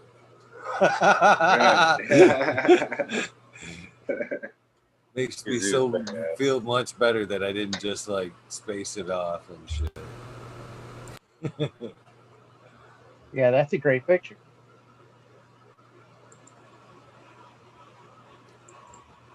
Yeah, that is pretty badass. Yeah, I got these today. Speaking of seeds, not your normal seeds though. It's wine cap. What? Yeah. What is it? Wine cap? Wine cap mycelium. So they inoculate the seeds with mycelium. You see the white fuzz on there? What the fuck is that? Mushrooms, right? Supercharged shit. It's mushroom spawn. It's fucking Oh, is that what it is? Spores, mushroom spores. Yeah, Yeah. spawn, right? Yeah. Oh, wine cap Yeah, mushroom. bro. wow. Yeah, bro. King That's Streporia or Streparia or whatever you say. Very cool. All right. Hopefully, man. I don't know. See if it works. It's supposed to be a badass nutrient cycler for the soil. So Awesome. That's what's High up. tech. I don't know anything You know about what's funny is No, those things. I was gonna say getting high tech, but it's actually just like getting to know what's actually going on, really. You know what I mean? I think it's funny that we do think it's high tech. You know, but it is, it kind of. it's what It is Coot's and been it is. talking about, man. Coot's always saying that throw the fucking mycelium in there, let it reconstruct your pots and whatever. So instead of throwing them away, inoculate them with mycelium. So I bought some. I put a few in each pot, and then I got this handful. I'm gonna try to make more from. So I'm gonna put another jar together with some grain. I don't know if I can use barley. That'd be nice if I could. I got barley right here, and then just fucking let it grow out again, and then I'll have more spawn. Is that kind of like the you can keep producing it out of the same stuff, or do Yeah. you like the kombucha kind of? Yep. Yeah, it's the mycelium. Oh, there What comes up, Vengus. Pop Bingus! right in there. He's back. He's back. Dude, Oh, I yeah. felt kind of bad leaving without saying goodbye. Oh, I had my oldest boy showed up. Modern Genetics, man. Nice to see you in person for a change. good to see you. Good to Charlie, see you. what's up, brother? We got Sergeant Pepper over there making peppers, or is that cannabis? That's peppers. They're mothers. They're laying around. Strawberries. Don't mess with the mothers. Nice. Bingus, never feel bad about your time here, man. We love your presence, man. It's just Shit happens, man. Shit It does. happens. I mean, real life kind of edges in on you sometimes. My oldest boy, I haven't seen him in a while. He brought over some goodies. I'm pretty high right now. So yeah, I got 3 sons. They're all your age. Dude, I'm an old fart, dude. I mean, I don't know, Modern Genetics, you're probably the closest one to my age, maybe. Yeah. Thanks. Oh, sorry, dude. I mean, Good looking out, bro. Yes. I fucking appreciate the shout out. everybody. That's okay. I'll be 66 here in February, so I'm getting up there. Kind of sucks. Happens to the best. Bingus. Yeah, I'm only 57. There you go. You're a young man still. I'm a young man yet. Yeah, I'm not as surprised I used to be. I started smoking in 1976, so Dude, I was out of high school for years. Wow. Graduated in 73. 76. 76 those were some good years, man. 76 was a good year, actually. they were definitely good years then. Yeah, For cannabis, it was. it was. I have one Till the strain 80s came around. called the Hog, and it was from back in the late 70s. It's a skunk derivative, and I got. Heard of that one. Yeah, Sergeant Pepper has it, I think. Do you? Yeah, I had it for a long time. I just How got rid of it. did it go, man? I had it for a long time, man. It was a buddy had it in his garden. He gave me it. It was a real lemony, piney, citrusy, skunky smell. The thing that I really didn't care for it was that it was a really leafy cultivar. I mean, don't get me wrong. It hogged up the whole room. It hogged up the whole room. It threw out. Yeah, that was a good one. But it threw out some fucking spears. and it definitely put out some numbers, man. And it was quality bud. It was just like more maintenance, I guess, than I would care to do. So I ran it for 3 runs and I said, see ya. I see. Did you like it? It was tasty. It was really good. When you say it It's was just- high maintenance, is that what you're saying? Like, what was it?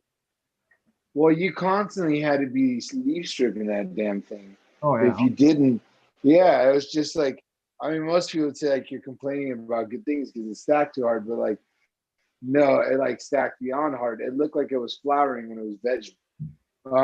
It was really short and squatty. When the buds were putting on weight, I mean, if you're someone that you only had 4 plants and you were growing them in a closet, let me tell you, that is the fucking strain to grow.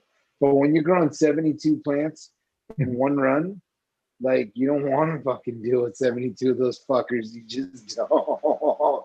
Not that I do, but like I just couldn't imagine running that many of that flavor because I was gonna do a 4x8 of it, but I was like, nah, 4x4 and that's it. We're done with this one. But you can control all that with your light, right? Not the leafiness. Oh. You can make it stretchier, but the whole point of that bud is that like because it's leafy and it's tight internodal spacing the way it is, you get some really, really tight, dense buds. I mean, it was quality bud. It was just fucking high maintenance. You're really describing it. It's still in veg. I've just transplanted it to a larger container, but I have 6 phenos, but squatty, gnarly leaves, very nice looking, growing. Oh yeah, growing very vigorously, but very short internode spacing, like you're saying. So I'm kind of anxious to see what the bud's going to be like. So that's good. I'm glad. Oh, it's fantastic. I'm glad. It's fantastic. You'll love it. Glad I found somebody that's actually grown it because it is from way back. That's awesome. I got a few more seeds of it too. I don't know. We'll see. You know, I like to play with seeds here and there. I've never Do you know what it stands for? Hog? No. It stands for Hanging Over Limbs, Georgia, is actually what it stands for. It's an old Southern strain. So like, this is like the little nerdy side of me. Not everybody, just like Jack Greenstock, he's got his little terp shit down. I always like finding out a little bit about a cultivar as far as like, you know, where did like those type of like roots come back from? Like, where do they get the name from? Like, I don't know. It's always fun to have like a fun little interesting backstory Sergeant Pepper, about something. What does it stand for again? Hanging over limbs, even though there's no L in there, it's Hanging Over Limbs, Georgia. The company that I saw that had it forever was Seeds Here Now. Wow. Dude, I'm glad that information, buddy. Yeah, no, it's like when you said hog, I was like, wait, what? And Smiley called it out right away because I was like, fucking Smiley even remembered. It's good bud, man. It's really good bud. Like, I'll tell you, it's super stony, super tasty. You know, if you're running a few of them, you know, it's cool. If you're running like, you know, like, I don't know, if you're running 2 4x12s of it, that does not seem like a good time to me. But if I was running like a 4x4 like I have, it's really good. And then not only that, I guarantee you no one's gonna have smoke like that around you because like it has a unique scent to it where like you could just smell it a mile away. That's what I heard. That's what I want. No, it's good fire, man. I'm constantly leaf stripping, so it's not a big deal. You're talking about the old skunk, right? What's that? Vegas, you're talking about the old skunk? Well, I mean, skunk's good, man. I don't like super leafy strains. That's my thing. I love the skunk. I love the gas, but skunky gas is my favorite. The old skunk. I love to see the old skunk. You know, I haven't seen. I think a lot of things called skunk, but it wasn't what I smoked back in the day. What part of the country are you from? Modern genetics. Ohio. Oh, okay, yeah, you're back, dude. Well, back in our day, there was some pretty amazing shit And it wasn't the high THC. I think we've kind of ruined some of the strains by trying to raise the THC a little bit too high. I'm stoked now. Thanks for the info, Sergeant Pepper. Well, you're welcome. Appreciate it. Yeah, no worries, man. You are welcome. You're in for a treat, though. It is a really good smoke. Like, you know, just like I've come across in the past, like there was this strain I ran for a while called Eagle Scout that I also recently cut out of my garden. It was really good smoke, man. But fuck, it was finicky.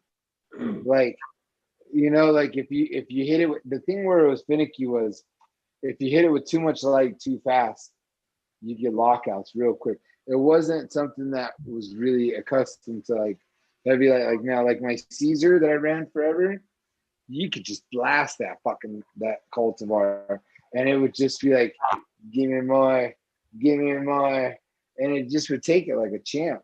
So I don't know. I don't really like super finicky phenos and things. I like things that I can replicate and do over and over and over again. A lot of people would say that's pretty boring, but that's what I'm hunting for. Yeah, that's what it's good. Yeah, I want consistency, exactly.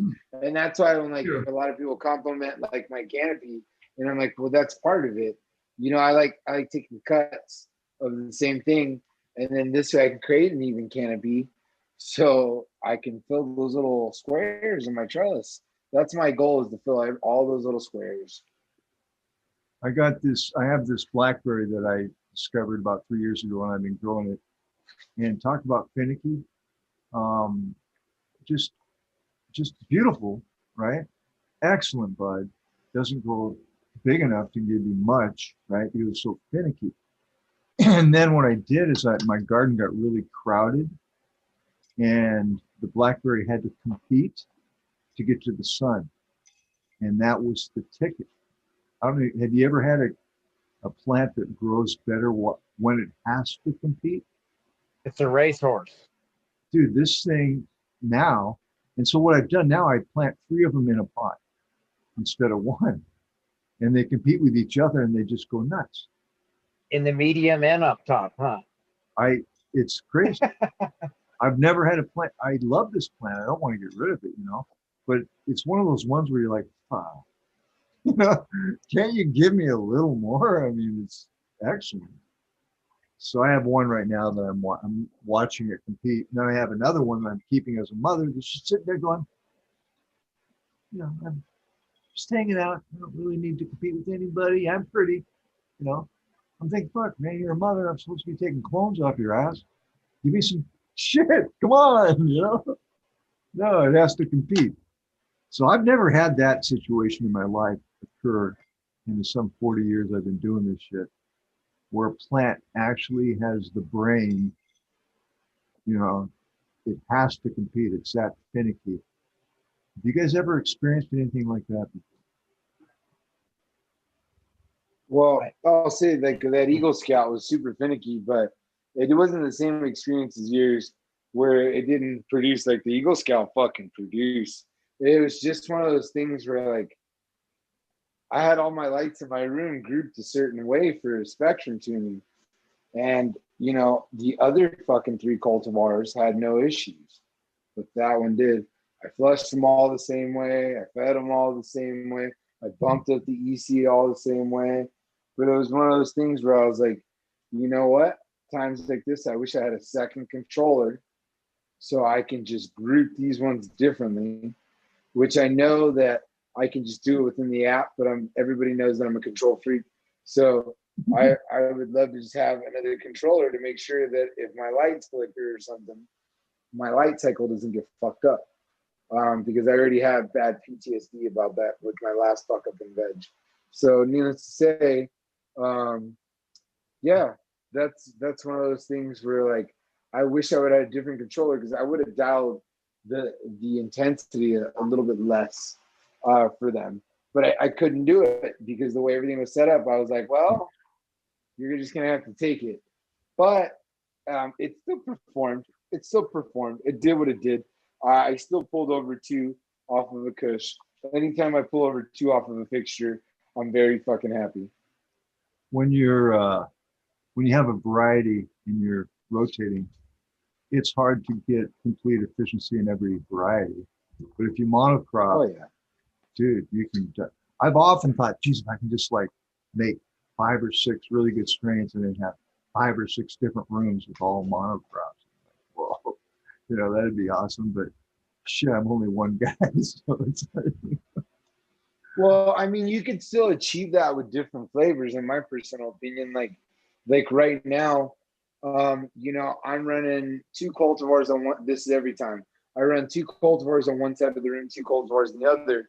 The difference is one's a 4x8 tray, and one's a 4x4 tray. So essentially, it's a 4x12, but I run a 4x4 cultivar on one and another cultivar on a 4x8.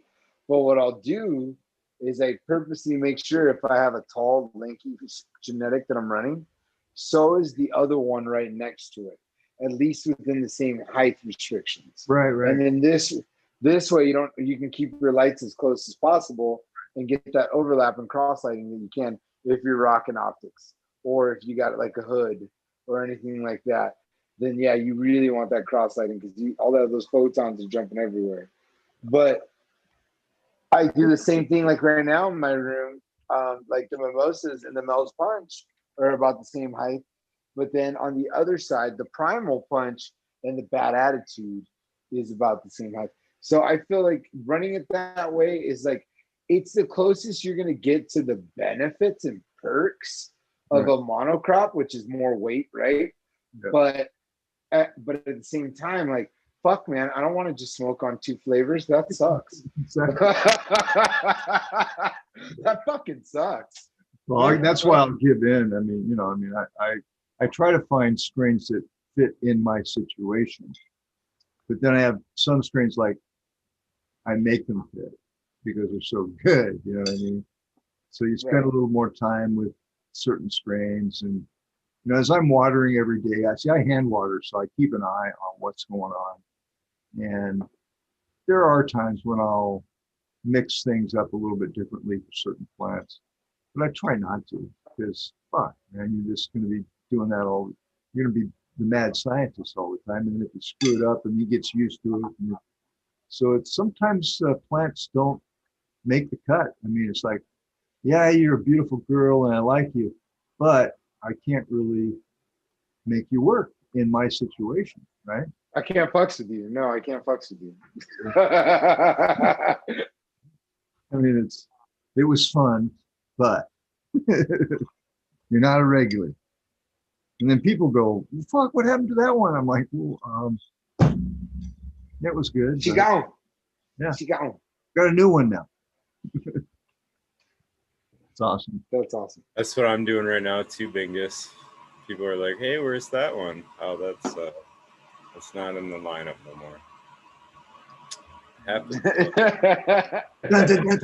that shit happened 2 times to me right now in conversation. Hey, Sarge, what's up with that hog? Gone. Hey, Sarge, what's up with that Eagle Scout? Gone. That's what happens. Like, you're like, you know what? I need some new flavors. And that's the beauty of the hunt or a friend that hooks you up with a good cut that you know is a winner, or, you know, or whatever works for your situation. Ultimately, at the end of the day, rock whatever works for you. For me, I'm stoked that now I have a smaller little area where I can hunt little things where I'll be like, yes, I want to run a 4x8 of that. That looks great to me. Because I don't know, that was the whole reason to build my room, was I wanted to be able to run different shit. And I will say, now that I work from home in like a different way, I smoke a lot more. So Pepper, so speaking from experience, I have a few in the library that I run on a regular or whatever, but I'm trying to weed that down, right? Because I don't want to do half a scrog of this and half a scrog of that. I want to fill a whole scrog of one strain and run the top 6, say, right? Well, I don't care if you have 8 or 12 or 24 different cuts. The only thing you're going to do, if you take one of your patients and you set them down and you show them 24 of them, the only thing you're fucking going to do is confuse them. And most likely people will go to this top 6. You'll find if you did a survey, there'll be 6 of them that everybody fucking picks out of your library. That's your fucking golden 6 right there. Like, why grow anything else? You know, even if it's just 1 or 2 of the patients that want this or that one, it's not a majority. So, you know what I mean? Sorry, we got to move on with what is the majority. So this is that, you know. That's kind of how I look at it, is like, I haven't lost. What are people asking for? What do they come back asking for every fucking time? I haven't lost a patient yet. The mimosa. There you go. The fucking mimosa. They always ask that shit. My boy last time was like, yo, I really was digging on that mimosa. Can I get more of it? And like a dumb fuck, again this time, because I only had so many cuts, I could only run a 4x4 of it. And everybody's like, honestly, the calls that I get for that mimosa, I could run the whole fucking left side of the room, no problem. People love that shit. My opinion, you have to run the 20 to get the 6. And they'll always choose the 6 if that's all they're ever offered. You know what I mean? Once you've got the 6, of course they're going to choose the 6. There's always going to be the 6 that you can narrow it down to. If you can choose 20 and you go, give me 6, they're going to give you 6. You know what I mean? But they may be on the fence, or you will never find the replacement for the 6 if you're running 6. You know what I mean? You'll never find the replacement for 6 unless you've run 20. That's just my opinion. I'd keep the 6 back for rotation. 20. That's constant. What Ego, you don't keep running the 20. You got to keep running the 6, and you're searching through the other 14 to find out which ones might replace the 6, but you don't keep running the 20. I agree. I mean, you may run one out and go, yeah, that's not it, and drop it, pop another one. That's kind of how I'm doing it too. I mean, same way, absolutely same way. I have my main 5 or 6 that I know if somebody wants something, they'll take any one of those. I mean, really, called your heavy hitters. They ask for one, but I'll say, well, I got these. No, that one's not up. This one, yeah. But I'm always running 1 or 2 through to see if I can find something better. You know, constantly looking. But those are the ones too that if you didn't grow, people would be asking like, "Oh man, fuck," you know. So like that's the other side of the coin too. So it's fun. Always bringing the new. Fucking what a great problem to have. What do I grow? It is biggest. I mean, that's so fucked up, right? Like you know, I mean, I was from Prohibition days too, you know, and it was fucking brickweed or brickweed, you know. So it's like. Or you might find some mids or whatever. We used to get back in the day, they were like $40 quarters, where the other ones were fucking 25 or whatever. I mean, and it was at least green. It still had seeds, but at least it was green. You know, it wasn't. Oh, that's good. I didn't ask for strains either. It was like, you got weed. Yeah. Is it good? Yeah. Okay. That was it. It wasn't like, is it mimosa? Is it? I would like to buy some. Do you have weed? Is it good? Yes, I would like to buy some, please. Thank you. And some of that shit went down like it was a fucking. What the war on drugs did. I mean, that's all it did. Bought it that fucking brickweed. That's all it ended up really doing. And they were spraying that shit with who fucking knows what. We had to smoke it. You know, it was what we had to smoke. Dude, you remember like the lids, right? They weren't really buds. It was just weed. Yeah, smoked multiple joints just to get fucking stoned. It wasn't cleaned up like it is today. Oh. No, dude, it's way night and day different today. Yeah, they just fucking packaged it. If it was cleaned up, it fell off. You know what I mean? Leaf and everything, well, all the sugar leaves went in that motherfucker. Of course, I could get a pound for like $80 too, if I remember correctly. It's well, $80 for an ounce. I got it back so far where I was getting it for $30 an ounce one day. Oh, I first started fucking smoking weed. $30 an ounce. Dude, well, for the day, I was making $80 cutting grass. I was cutting grass and delivering newspapers, making $80 a week. Weed was $30 for an ounce, bro. And I was smoking an ounce a week, and I was. Big old huge bowls and shit back in the day. It was like, that's all I wanted to do was get high. So fuck. Biggest bowl we did. I got plenty of fucking weed. Wait. How much did condoms cost back in them days? 10 cents. At least I lived it. I'm happy to live it. I'm sorry, I couldn't resist that shit. He said, I remember back in my day when a dime bag cost a dime. That's the shit right there. I wish I could have came. Remember the 5 on it? The fucking loonies. I got 5 on it. That was some legit shit, man. You got $5, I got $5. Let's go get a fucking dime sack. Let's roll some joints. Fucking kill the afternoon. Yeah, you spend about 10 minutes fucking manicuring the seeds and shit out of it, but you were definitely gonna get high. That shit good, yeah. Weed's way better today. Well, now it's not any different. Today. Yeah. There's some nice things that were out of the old that love to get some of those things back, but that's way old. Actually, a lot of your audience has never smoked some of that stuff that was way back in the day, before really the war on drugs hit. Man, it was just a lot of flavorful stuff back in the day. Wasn't so fucking illegal. Mm-hmm. They made it fucking so illegal that hell, it just let's just drive the black market to all the Mexicans, fucking they would take anything. Now they just moved on to heroin and shit because it's easier to fucking move, and they're gonna get the same bullshit for us. So let's just move heroin. And there's more need for that. Not too many Americans are making heroin. You know what I mean? So they went right to that market. That's what So if you would make it more illegal, all I do is would go back to that market again. Thank God we got to deal with that no more. When I was in high school, I could get a lid for $10. We could buy a pound. We had actually in high school back then, we had fraternities.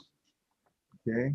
And in my fraternity, we would spend all week going from door to door caroling, even when it wasn't Christmas, and with a jar, and we'd get enough money to buy a pound and a cake. And then we'd go to this one place where we always partied every weekend, and we'd get $1 for everybody that would go in. And the sheriff would meet us in the beginning and ask us to make sure to clean up. We're all underage, right? He'd say, make sure you pick up all your cups. I ain't gonna clean up after you this time, kids. And don't get in any trouble and da-da-da-da. I'm like, thanks, officer. And we'd party. This was a weekly event. All right. Do you think you could pull that off today? I don't know. I know. Those are the good old days. Those were the good old days. Those were things like that. Exactly. Yeah, I remember hearing stories too where they'd be like drinking and driving, fucking drag racing down the highway. You know what I mean? Open containers. There's 3-4 people in the car, drag racing down the highway, get pulled over, and all the cop would do is fucking make the soberest one drive home, and they had to dump out all their beers and shit. And that was it. They were fucking like, you know what I mean? Like they get a speeding ticket. That was it. Get the fuck out of here. It happened to me when I was fucking 16.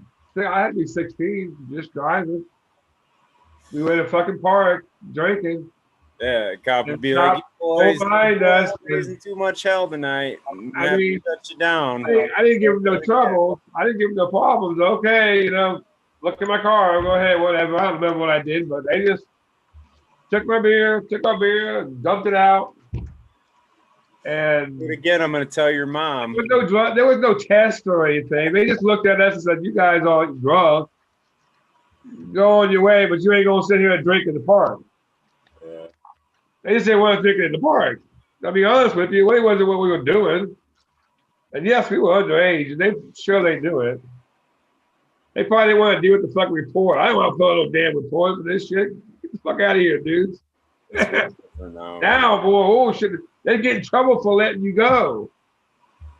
So they're worried that you're gonna leave and hurt somebody. They're gonna get blamed for it because you didn't pull up, you didn't arrest them. Yeah, And that's where you see both sides of it, but it just was a lot looser back then. But that's where, like, when, you know, teenagers, you're raising teenagers and they're wanting to go, they're out smoking with their friends, you know, and I know it's different nowadays. And I'm just like, you know, don't be out fucking driving around smoking. Don't, you know, if you're going to do that, fucking use the back porch or whatever. You know what I mean? I'd rather have them, like, yeah, like me and my ex kind of had to go round and round about it, but I'm like, I'd rather have them fucking in the backyard where, you know what I mean, where they're not gonna get arrested. Like, I don't know. I mean, where do you know, how do you draw the line on some of that shit? But it was, dude, I raised my two oldest boys. I got custody of them when they were teenagers.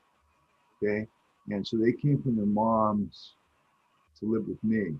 Okay. All right. So the first year was terrible. I mean, these guys couldn't even flush the toilet, and their grades were like D's, F's. So I told them, look, you're going to have to get at the minimum a B, or you're going to lose your freedom. And they were like, especially my oldest son, he was just here. He was like, yeah, okay. Well, I got a C+. That's good enough, right? I'm like, no. And then they were grounded, right? And then they'd act out and not pick up their clothes and shit. I go, if you don't pick up your clothes, there's gonna be consequences. You know. So I fucking would staple their clothes to the floor with my staple gun. Dude, I just got this. What the fuck? You know. And so it took a good year, but then they were on a roll. Fucking honor roll. And then I had to get, the other part of the deal was you get your freedom. All right. Fuck, did I pay for that one? Okay. To where it was every weekend there was a party, or people would come to our house mainly because I didn't want them out there, just like what Smiley was saying, getting in trouble. Right. And they were like, no, we're gonna go to this place. I'm like, fuck. So I'm like, well, I'm coming with you, right? And so I'd go to these fucking teenage parties, and the first thing we'd do would get there, and I'd go, okay, now at midnight, you know, I'm probably going to be texting you, and let's make sure we know the way out of here, the escape route, right? And god dang, every midnight, bang, bang, bang, the cops would show up, right? And we'd be escaping, except for this one night where we couldn't get out, right? And so the cops come in, and I'm like, and he goes, oh, so you're the one providing all the liquor? I'm like, no, officer, I'm just basically came here to pick up my sons. And he goes, all right, well, where are they? I'm like, there. He goes, all right, you guys can go. And I'm like, God, there is a fucking God, you know? Yeah. But dude, it is so hard in the teenage years. I live with my middle son now. Shouldn't talk so loud, but I feel for you, man. If you're going through that, and with an ex-wife, like I've done that. That is so difficult. My hat's off to you, buddy. Obviously.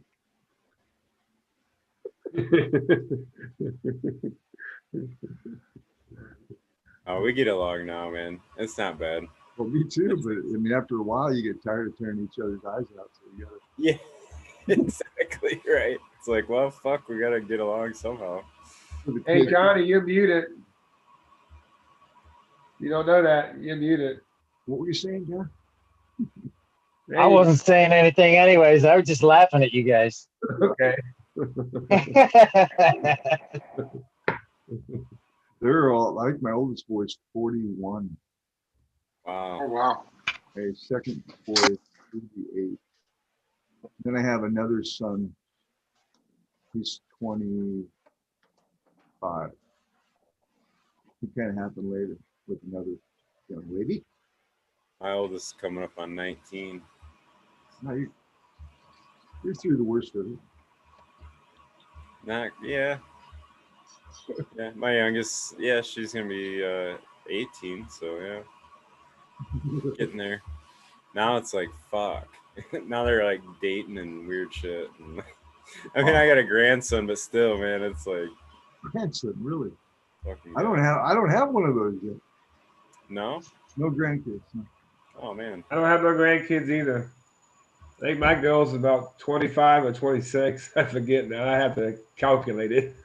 See, I made such a poor example of having a wife that they decided they don't want. Yeah, we was good with one. We only had with one. I'm consider myself very blessed. I know that. So yeah, that's good. They both have significant others. So, what's gonna happen? No, it is tough. I mean, she's a teen mom, but she's kicking ass. She's an absolutely wonderful mom. I don't know. She fucking makes him fresh food every day, man. Like she cuts up like carrots and cooks them. That's his fucking part of his lunch and shit. She don't like, I don't know. She read somewhere that there was fucking poisonous shit in the Gerber stuff. She's smart. So she's been, I give her all the credit in the world, man. Preservatives. He eats like a king, dude. So kids are your greatest investment. Yeah. Quite frankly. I love Wait a minute, Smiley. Guys, across the board. Across the board. Look at where you was. Went all man at 41. My son's 41. You guys were all like, oh man. Oh man is what I heard in my ear. Across the board. Nobody wants to hear all man when they're telling you how old their kids are and shit. Verifying you go, I'm 42. So.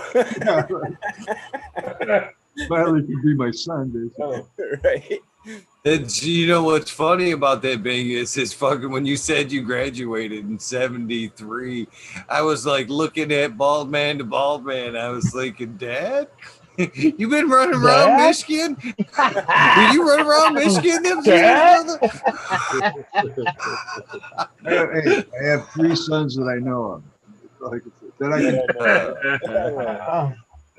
in the line then. It's in the line.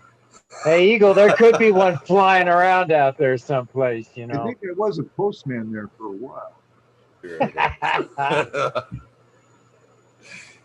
Damn, well, no wonder the mail's always fucking late. Fire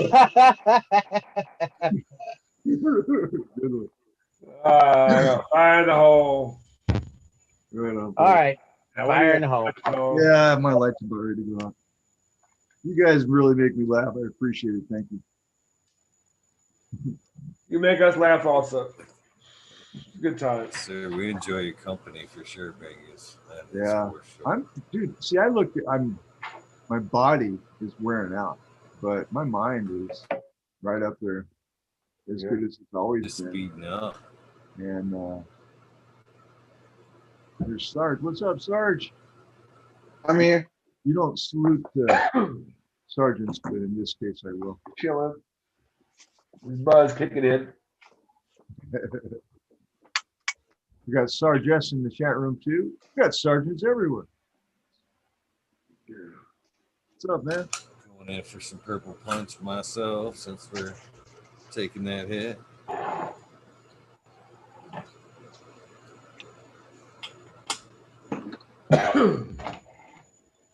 Cheers to you, Bingus, Smiley, Modern Genetics, Johnny Can't See, Yep, cheers. Sergeant Pepper. Cheers. Cheers. Cheers. Cheers, everybody. I want to see more boxing videos, Ollie. Oh, I got you for sure, man. Hey, Sergeant, thanks, man. I was Be back in the gym soon. I wanted those things moved. I just didn't know how to make you do it. What boxing video you got? It was bugging him. It was bugging the heck out of me, man. I wanted that shit moved and straightened out. You know, it didn't look right. About time you read my mind. Look good. I was just trying to make space for the next stream, man. I gotta get my cuts there.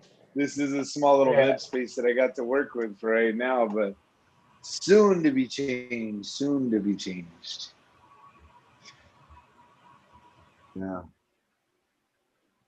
Welcome, Sarges. Welcome to the show. I just have to see you in chat. I like seeing the new names in chat. I love seeing new names in chat. Let's see it both. And if you're one of those that are actually watching the show, I encourage you to participate in the chat. That's, of course, where a lot of the fun is at. We are entertaining, of course, but so are the people in chat. So feel free to check out what's going on there as well. Just like to point that out. You always see, how many people are, viewing the show, but you never see everyone participating. You know what I mean? It'd be nice to see. But it might become at least even if it's a check-in. Hello, I'm here. You know what I mean? Check in and let us see who's officially here. That's what I want to see. Yeah, at least stop in. Somebody should stop in and say hi if they don't, want to get all the chatty. Say you're here. Which is nice. I do that sometimes. I'm working and I just say, hey, I'm here.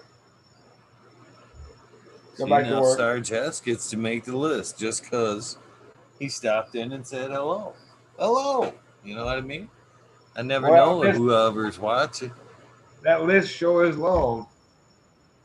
Oh, like a handle hanging on to wait for, like, oh my God. You got so many people to say thanks to. Holy fuck. One more. Quite the garden. Growing daily. When did you say it's Dago now, right? When's Dago, tomato. Yeah. It'll be on the 23rd. 23rd. Oh, 23rd. All right. Spiky food.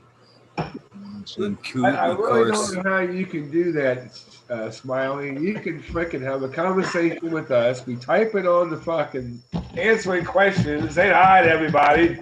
Not even give a beat, I'm sorry. I give you credit, but man, I mean, I don't know how. I can't do that. I can't concentrate. I don't know. I guess I can't do two things at once kind of thing. I don't know. I'm impressed. I am. You impress me more about that than anything I know about you, my man. It amazes me. It really does. That's why I want to play poker. Thanks. I was kind of hoping you'd notice like a hand mixed soil or something like that. But no, I didn't think about that. My ability to type on a keyboard and talk at the same time has you thoroughly impressed. That's awesome. That's it, my man. Hi, everybody in chat. That'd be my way to say hi to everybody. Yeah. Sometimes, but you can't interrupt. I don't interrupt the conversation all the time. Yeah, you tripped me out, brother. It's all good. Here's to you, Smiley. Trying to make Merry sure Christmas. Welcome, feels welcome, included. Absolutely. Like everybody here. So. Yeah, that's what I want everybody to feel included. Yes, shout out to Indra in chat. Sorry, guys. Everybody involved. That's awkwardly interrupting there. That's awkwardly interrupting. Worth it. Sorry. But yes, Dreamer, I have a worm bin. I have several worm areas. I don't know. Most of them are in smart pots.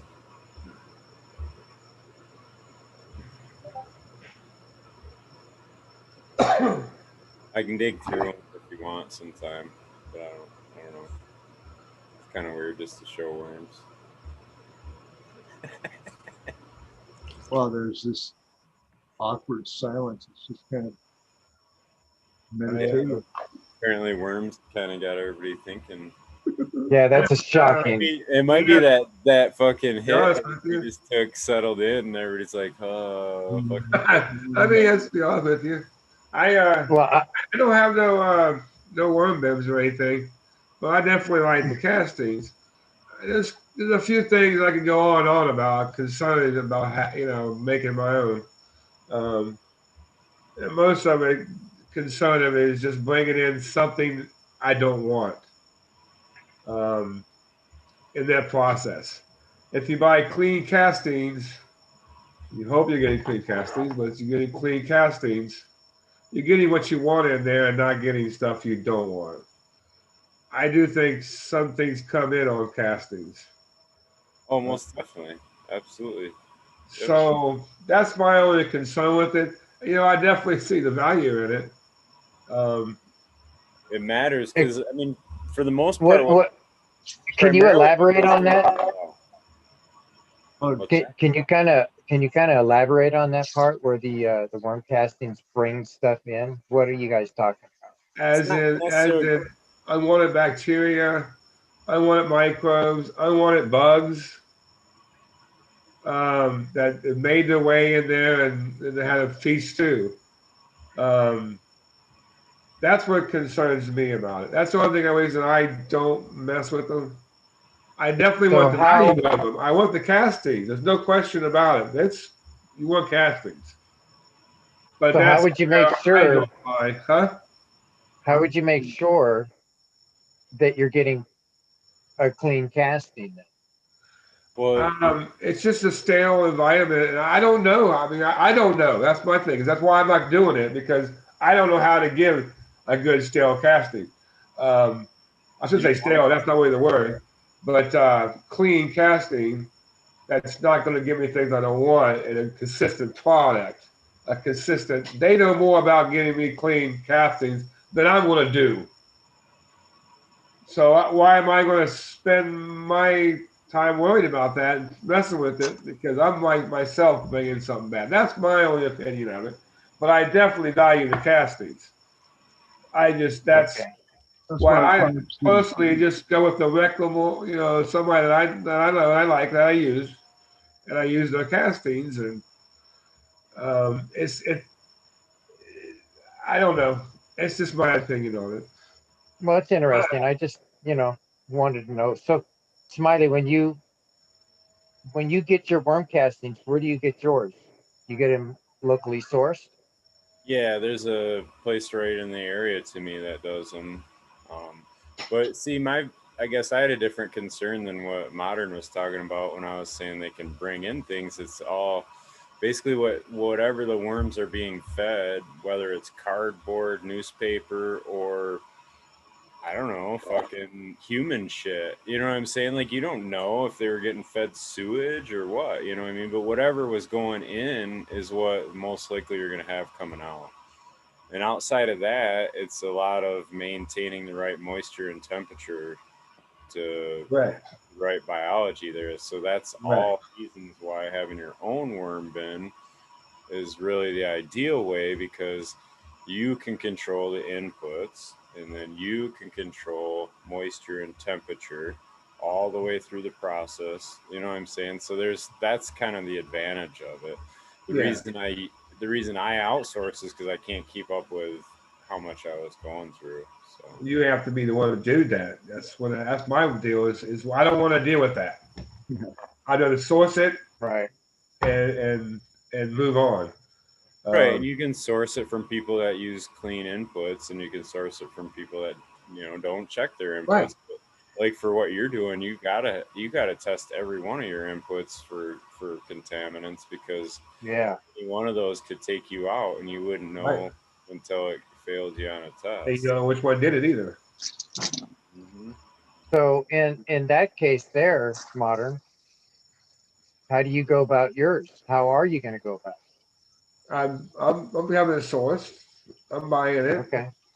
So you're gonna have a specific place that you get it, that you know that it's well, good. I mean, to be honest with you, I mean, it's the source, and I've had product tested, and it came clean. I'm not doing anything different from what I was doing.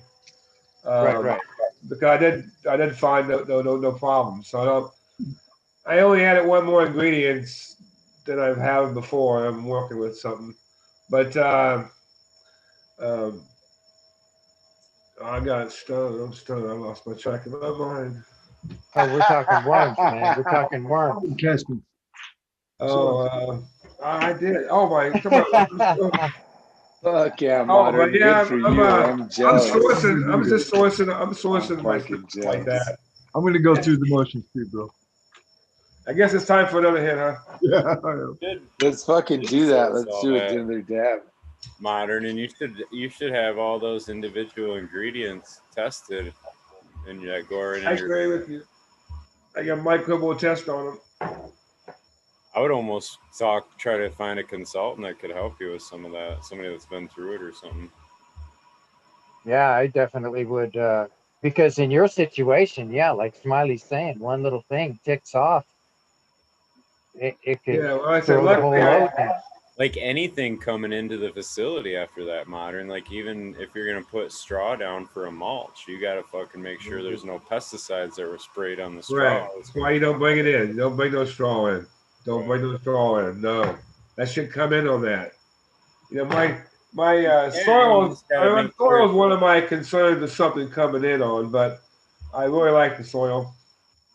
So, and everything else is cocoa and amendments. But you're running like a super soil, right? Where you're bringing a new batch in every run. No, don't mean re-amending. Re-amending, okay. Yeah, but it's a super soil, but I'm re-amending. Gotcha. And I'm finding that it's I don't need to amend as much. Actually, it's turned into a savings. Do you?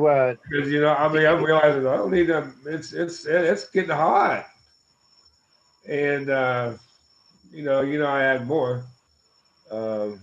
So you're realizing that just the biology is building in that soil, and yes, it's half cocoa. Yes, it's half soil, and I re-amend cocoa too. What I'm gonna do is I'm gonna at a certain point in a period of time I'm gonna take out like half of it and then re-amend it with new stuff, just to keep fresh on it, but never remove all of it. Never remove all of it. I want to keep the biology in that motherfucker forever. It's like you ever heard about yogurt? There's some yogurts where they keep some type of bacteria alive, and they've kept it alive Yeah, for the live bacteria. Yeah, hundreds of years. The same strain, basically, of bacteria they've kept alive that makes their yogurt what it is. Now I'm losing track of my mind again. Oh well. Whatever. So okay, here's another question for you to lose your mind with. Okay. Have you ever thought about having your soil tested before you re-amend it? Yeah, I'm going to have to. Yeah, I'm definitely going to. Yeah. I just, it's not called for until now. You know what I mean? No, I was just curious, but I mean, it would be easier to re-amend it if you know exactly what you're lacking. Correct. But if you just keep adding new, I think it's you're going to get more advantage. But if you're trying to reuse with the same stuff, and that's not every time. I want to do that after it's been running 4 or 5 times at least. That's ran before I'm starting to take some out and re-amend and with like half of it. I think that's what's going to be for me. I think I'm going to keep that biology in there, and those microbes are all over the fucking place. So when I take my shit out and put new shit in at that time, I'm still keeping those colonies there. Right. I don't lose the colony. I don't think you should keep just putting all new soil and all new amendments and all new fucking stuff. No. Right, the earth don't do that. That's true. So you keep that biology there, but you do it loses its luster. You know what I mean? So That's what I do. Most definitely. What am I going to Doing do? it, brother. Keep doing Making it. it easy. You gotta make it easy. You know, I want to make it easy peasy. Yeah. The easier peasier you can make it, the really I can keep from automation. I really want to hand water, and I don't want to, you know, believe it or not, there's a lot of headache fucked with that automation. I mean, people think, oh, it's automated, it's it. Bullshit. You gotta maintenance that shit. You gotta watch that shit, and that shit will fuck you up if you ain't on it. You're right. Yep. So, you know, I'm just saying, it's if you got a program, well, you're not spending all damn day worry about the water and shit. You water it. I don't even fuck with it for a few days. You get to I water it. It's handled. It's under control. All it needs to do is just do its thing. So when you water it yourself, you get to look at the plant every day or every other day. You get to see the problems that occur immediately. Sure, if you get a huge area and you got to auto water, right, because you're limited manpower. But then again, that's a problem. You probably should add a man if that's the case. Because again, like what Modern's saying, I've had problems with automatic systems that just fuck everything up, man. And it's what? It takes me, what, an extra 10, 15, maybe 30 minutes or an hour even to water, right? And you save how much money by not fucking shit up? You know what I mean? It just makes sense to me. But that's, again, dude, this is another area where there's lots of argument. Oh, there's no question about it. Yeah. All kind of ways of doing it. It's a new industry that really has, you know, a different way. I can tell you how I'm doing it. I don't know anybody's doing exactly what I'm doing either. I've got my own unique way of doing this. Hey, your system. And I'm thinking all the efficiency. I'm thinking about having employees that do a job, not automating the shit out in a way that's reusable, so much reusable. I'm not going to have hardly any waste in my building and my whole business at all. There'll be more, you know, people eating lunch than what's going out of my building is trash. So, you know, even all my water is being completely recycled. None of it goes down the drain. All of it I reuse from all my condensing units, from my all the condensing units, all the dehumidifiers, and all the wastewater off the plants when I do flush. And believe it or not, I flush. Even though I live in a live soil, I still want to strip that shit out. Anything that's in there. I want to strip it out. I want it to be like, fuck. I can't take up shit. Fuck this shit. And that's what I wanted to do to it at that time. But otherwise, you know, I do flush, and then it ain't so much that I think you're flushing all the nutrients out of the plant. That's all the way it's going to be. I just think it's not easily taking the shit up. Not so happy, like, oh, keep coming. Like, what the fuck is all this? I don't like all this crap.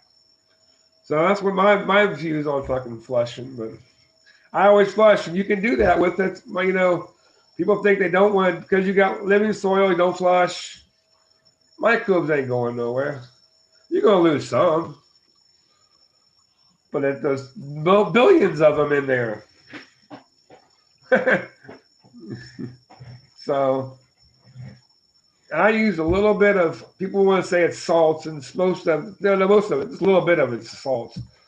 But when you use like Epsom salt and so forth like that, you're putting salt in there. Salt itself is not a bad thing necessarily to put in your thing. It's people overuse salt. I mean, that's the way of doing it. It's just a lot of salt. Versus, I just want to replace what I pulled out of the water with RO, put back in what I want in that mix of water. So when I feed it, I want it to be, you know, exactly what's in that water, what I want to be in there. With the plants go happy, keep everybody happy, keep the microbes happy all the time. And I only give it all the water when it's the end of it. But it's so microscopic of these nutrients, and it's just to replace, because really, I think this plain water is good. But you just can't do that. You got to get the chlorine out of that shit, in my opinion. And you don't know how much, some cities got more iron, more whatever. You know what I mean? you don't have a controlled mix of that, whatever water you have. So you have to learn what your water is in order to work with that. I strip it all, put in exactly what I want, a minimal amount, which is, like vitamin B, silica. I put a little yucca. What else? What is it? Amino acids. And then I use, I put other micro stuff that basically Remo's lime, but a very little amount of Remo's nutrients lime. And that, because I like some of the stuff. I like the what is it? The kelp meal. The stuff he's got in there. His candy's really good. It's got everything you want in his mix, the amount that you need him at, in my opinion. So why take advantage of that? Feeding it back in. Now my water's got exactly what I feel the plant is going to want as normal rainwater and so forth. As water drains down, nutrients fall down into the soil. I feel I'm giving it that. People can debate everything, you know what I mean? I just try to tell people what I do, what I think, is the best way for me. Everything's different. I'm not against salts. Not against anybody using salts. I just, I think I prefer this way. And I think it's easier. I had to chase salts all over the damn place. You're playing God with it. I don't need to play God. Let God play it for me. I got to take care of the conditions. Because now God can't take care of the weather. You got to take care of the weather for it. And but you got to give it what it was in its water too. So that's why I use a little bit. So say I use a little bit of salts, but the salts is as much as a bloom and a bloom and a grow. Actually, a little bit of salt. Everything else is nothing else is even salts. So I look at that as a little bit of salt that I'm putting in there, and that's what I would want in an Epsom salt or. Sungrown just said it best. Personally, I'm looking for the simplest path to the best results. The most for the least. The biggest bang for the buck, basically. Right. Don't have to be the best. Don't have to be the fucking. I got the biggest plants. Okay, well, yeah, because you know, I mean, what do you call it? Hydroponics, man. You can go fast. You can go fast hydroponics. Is it what you want to do? You still got to deal with all that bullshit in hydroponics. I mean, it ain't like it's a piece of cake. So once again, you got to play God when you're doing hydroponics. But if you can play God well, yeah, you can go some fast plants. What's your goal? Well, I'm with you, Mingus. It's you want it to be simple, easy, a sure thing. You want it consistent. That's what you need to have. Yeah, that's my opinion. Yeah, I think everybody, if you stay. Yeah, Smiley's being awful quiet here. Well, you develop your own system, basically. Well, you being so quiet for, Smiley? None, man. You were just talking. I don't know. I guess I'll shut up then. All right. You got me on a rant or something, I guess. I guess so. I don't know. You kind of covered a lot of ground, yeah. No, I don't know. I like talking to you guys. I don't talk to anybody else about it. So. I feel the same way, man. You like talking? There you go, Eagle. I'm here. I'm just kind of like fucking around in the background. Nobody wants to watch me fucking do fucking clean shit. I don't want to watch myself clean shit, but I can listen and run back and forth to the mic when I want to interject. I'm still here. I didn't bail on you guys. I'm not sleeping in the chair. Oh yeah, we heard somebody snoring.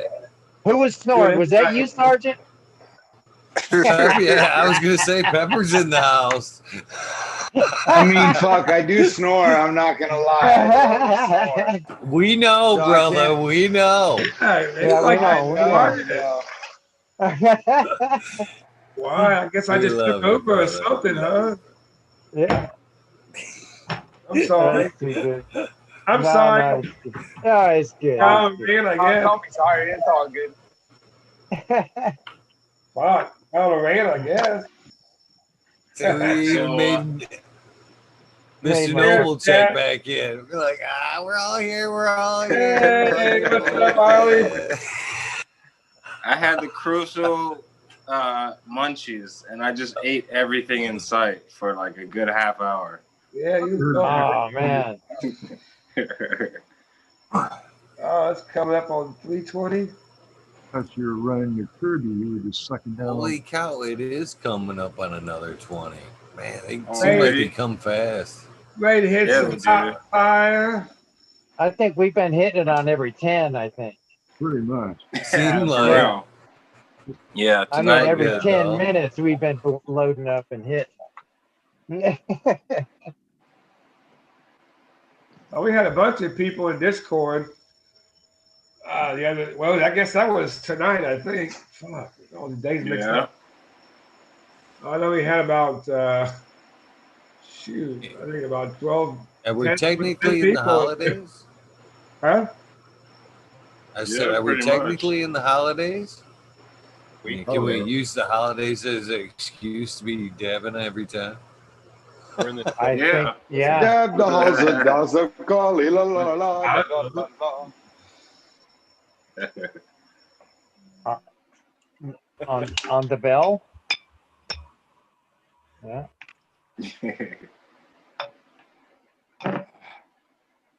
Clank. Oh, Bell, we do have a song somewhere. Is it time? It's not time yet, though. No, it's Can't wait not till time the yet. song's- We still slow got down a little bit. we still got 6 minutes. Yeah, we get 6 started. I lit up early. Mr. Grower says, how do you guys stay up so late? Dude, I'm about ready to go to bed myself. Thank you for reminding me because I got to get up early. Eagle, excellent job. I love hanging out in the rabbit hole. Thanks, guys.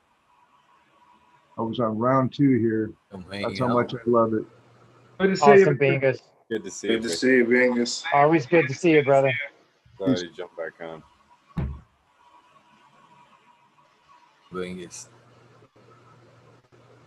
Great, dude. What's up, guys? All right, so you know they It's go all in quiet. twos. I'm about to leave. I'm just kidding. Just kidding. Oh, I got you.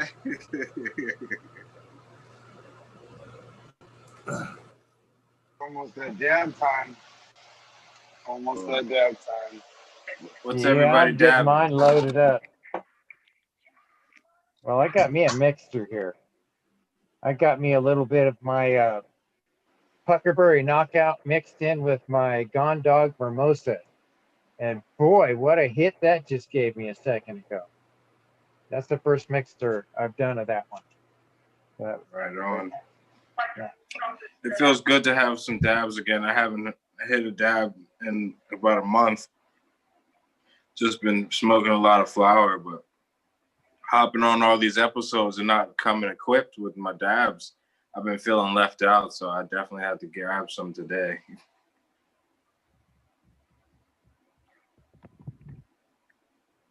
Been a minute. I think Smiley's bailed on us on the dabs. He's like, yeah, I got joints.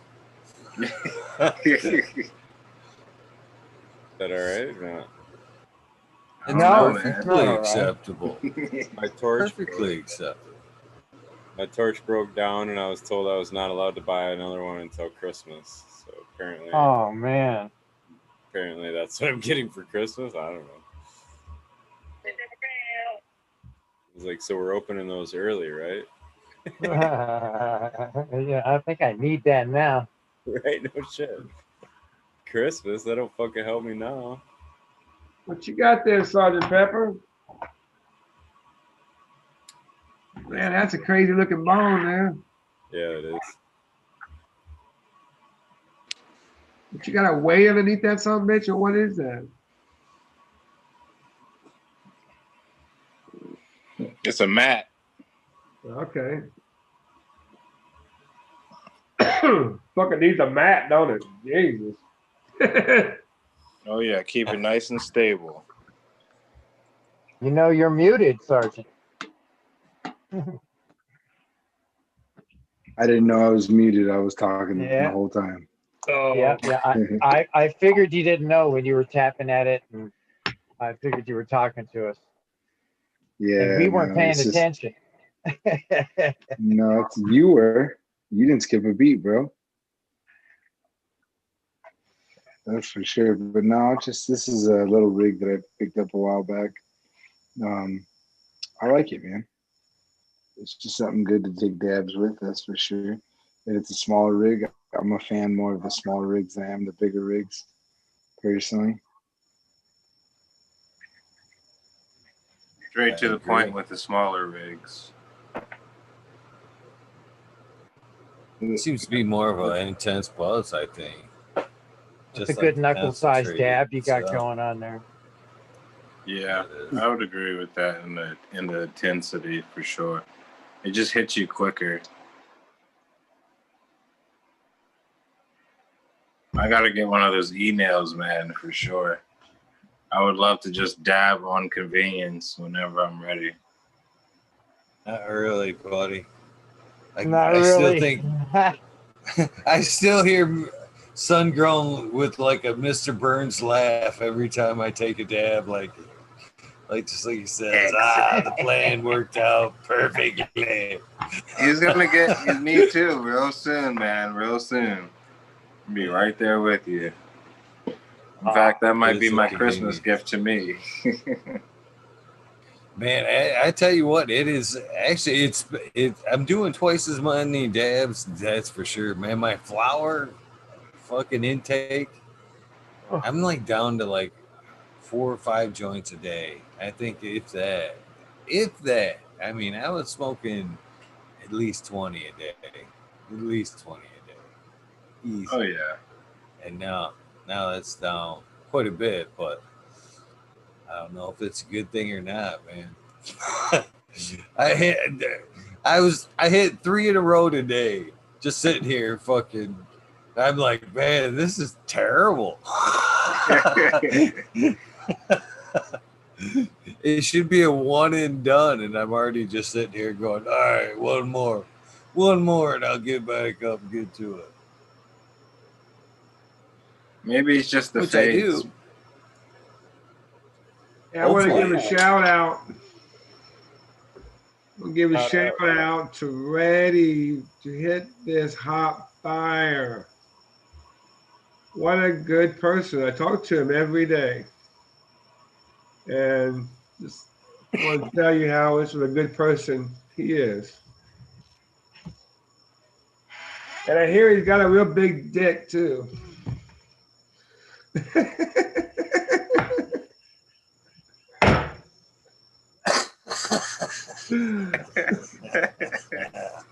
It's 20, y'all. On that note, I'm taking it back. Let's do this. It's 20. Let's get it.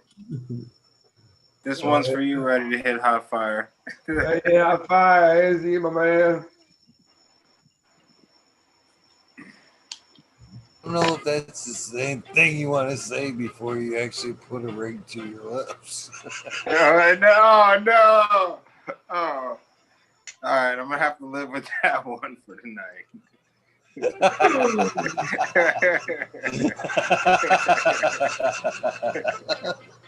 Smiley's over there shaking his head like, these guys. That boy ain't right. That's the thought that comes in my head. That boy ain't right.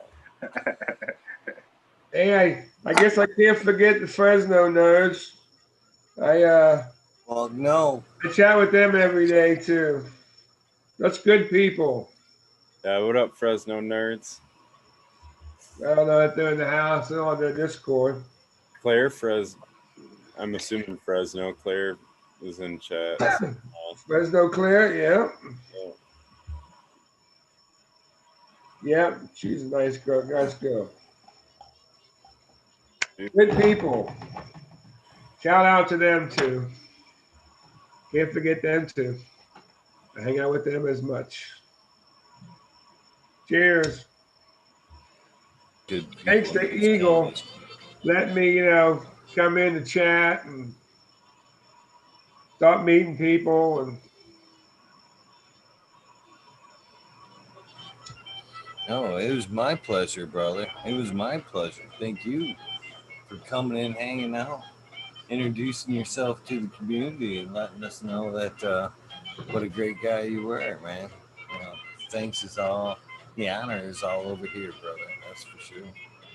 You're a lot of fun to hang out with, man. I look forward to when I think to these events here in Michigan, man. You're one of the people I look forward to seeing when I think about the events coming up, man. I look forward to it also. I look forward to it also. Won't be long. I'm gonna be busy as hell this winter anyways. I'll be all inside stuff. Everything I gotta do outside, except for they gotta pave the lot, but I can probably wait till spring before it actually needs to be paved, before everything's actually done. So everything outside is done. Now I'm not doing that anyway, so I'm looking inside. Gotta do everything. I gotta build walls. And I've been working on things that I can do, like painting on different stuff that don't need paint. So when they approve me, then I can start pulling out wiring and start changing things. Well, the electrician can. Yeah. What But size? I'm doing what I can until then. So that the whole other process will go faster when, like I said, my office is done, so I don't have to do shit in here. So my concentration is all on that stuff. Now that I can send over my application, and I'm a good person, so there's no reason they shouldn't say no. But they got to go through all the formalities. I may have been talking to the city many times. It's just all the formalities. So fear not. Yeah, they got to get their cut. Well, they just got to do their job. They want to make sure you're doing what you're doing. You're not some. They want to make sure you're doing all the proper things. You are a business that you've got to be able to provide a safe environment for your employees and so forth. So it's not bring your buddies over, let's help trim.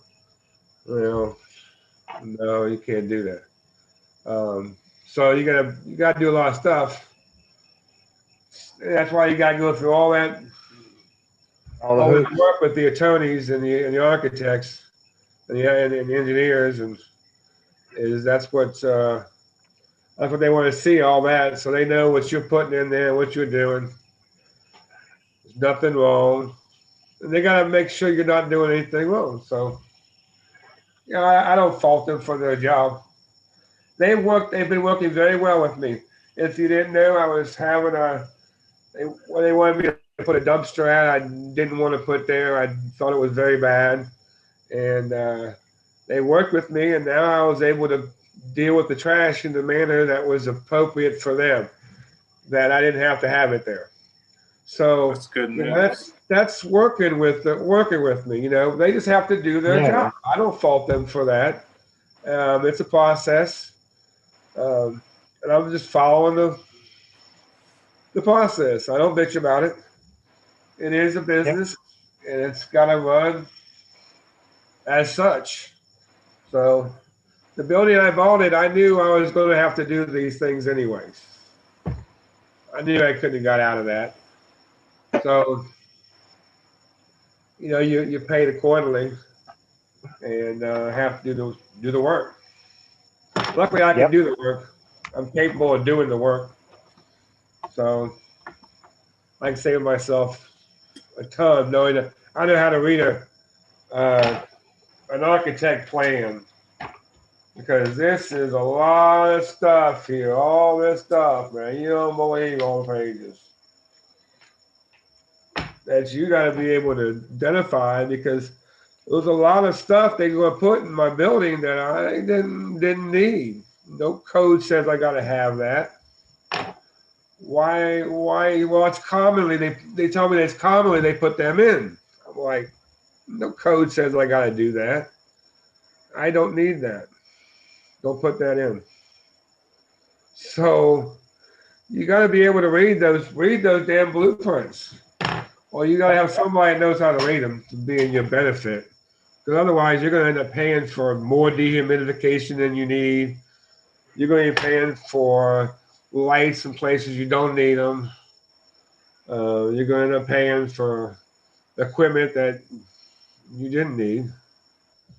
So that's what I would tell anybody that wants to jump into it. It's pain in the ass.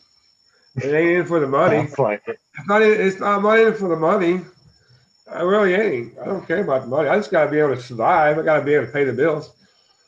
I can't go from a job that pays well to a job that I just getting by on. Can't do that. But it ain't about getting money.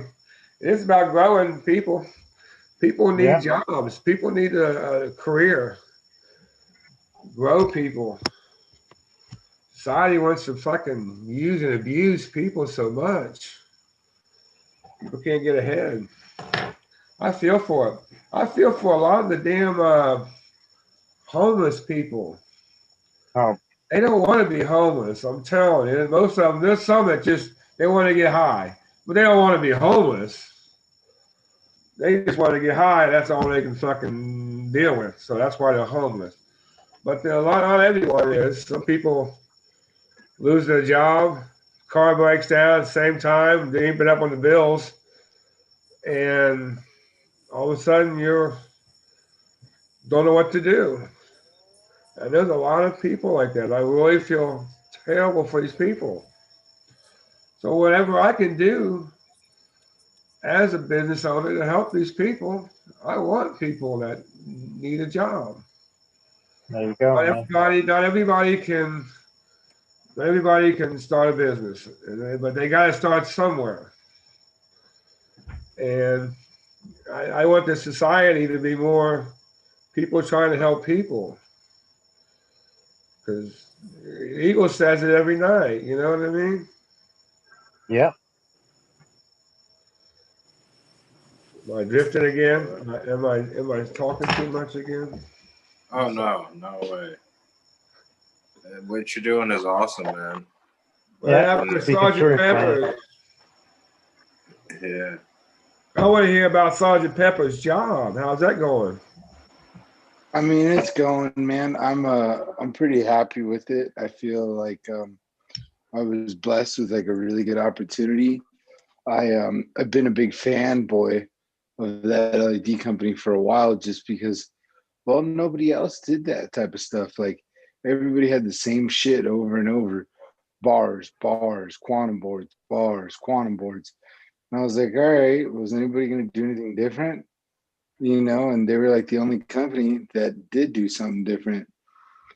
And when I got to work there, I was like, wait, what? I get to go work for the fucking place I actually like really dig. So, because I don't know, before I worked at a tech company, and they recruited me, which is really nice. And my favorite thing is I love techie shit and I love smoking weed. So, like, you know, you can't lose at this job. You got tech and you got cannabis all in one shit. So if you're a grower and you like techie shit, this is the right job for you. That's awesome. I'm happy. I'm happy to be using the lights. I do think they do things that other lights don't do. And I mean, it's all the way you guys don't know, they've got their own built-in timers. You don't have to have a separate timer. They've got timers built into it. And so that makes a lot of different things. And you can put how much blue you want in it, how much red you want in it. So the same light can be used so many ways, just how you want it. And at the time of the day you want it. You want it to start up red which I do, and then you can have it rev up to a more of a daytime light, daytime sun. As it goes down in the evening, it can ramp down and put the right tone that you want in there. For me myself, each row of lights will only have their own settings as my plants progress in the same room. I got perpetual, so each row progresses. They'll have a different color, but they still will all have a morning. And they're all going to wake up with the brighter day.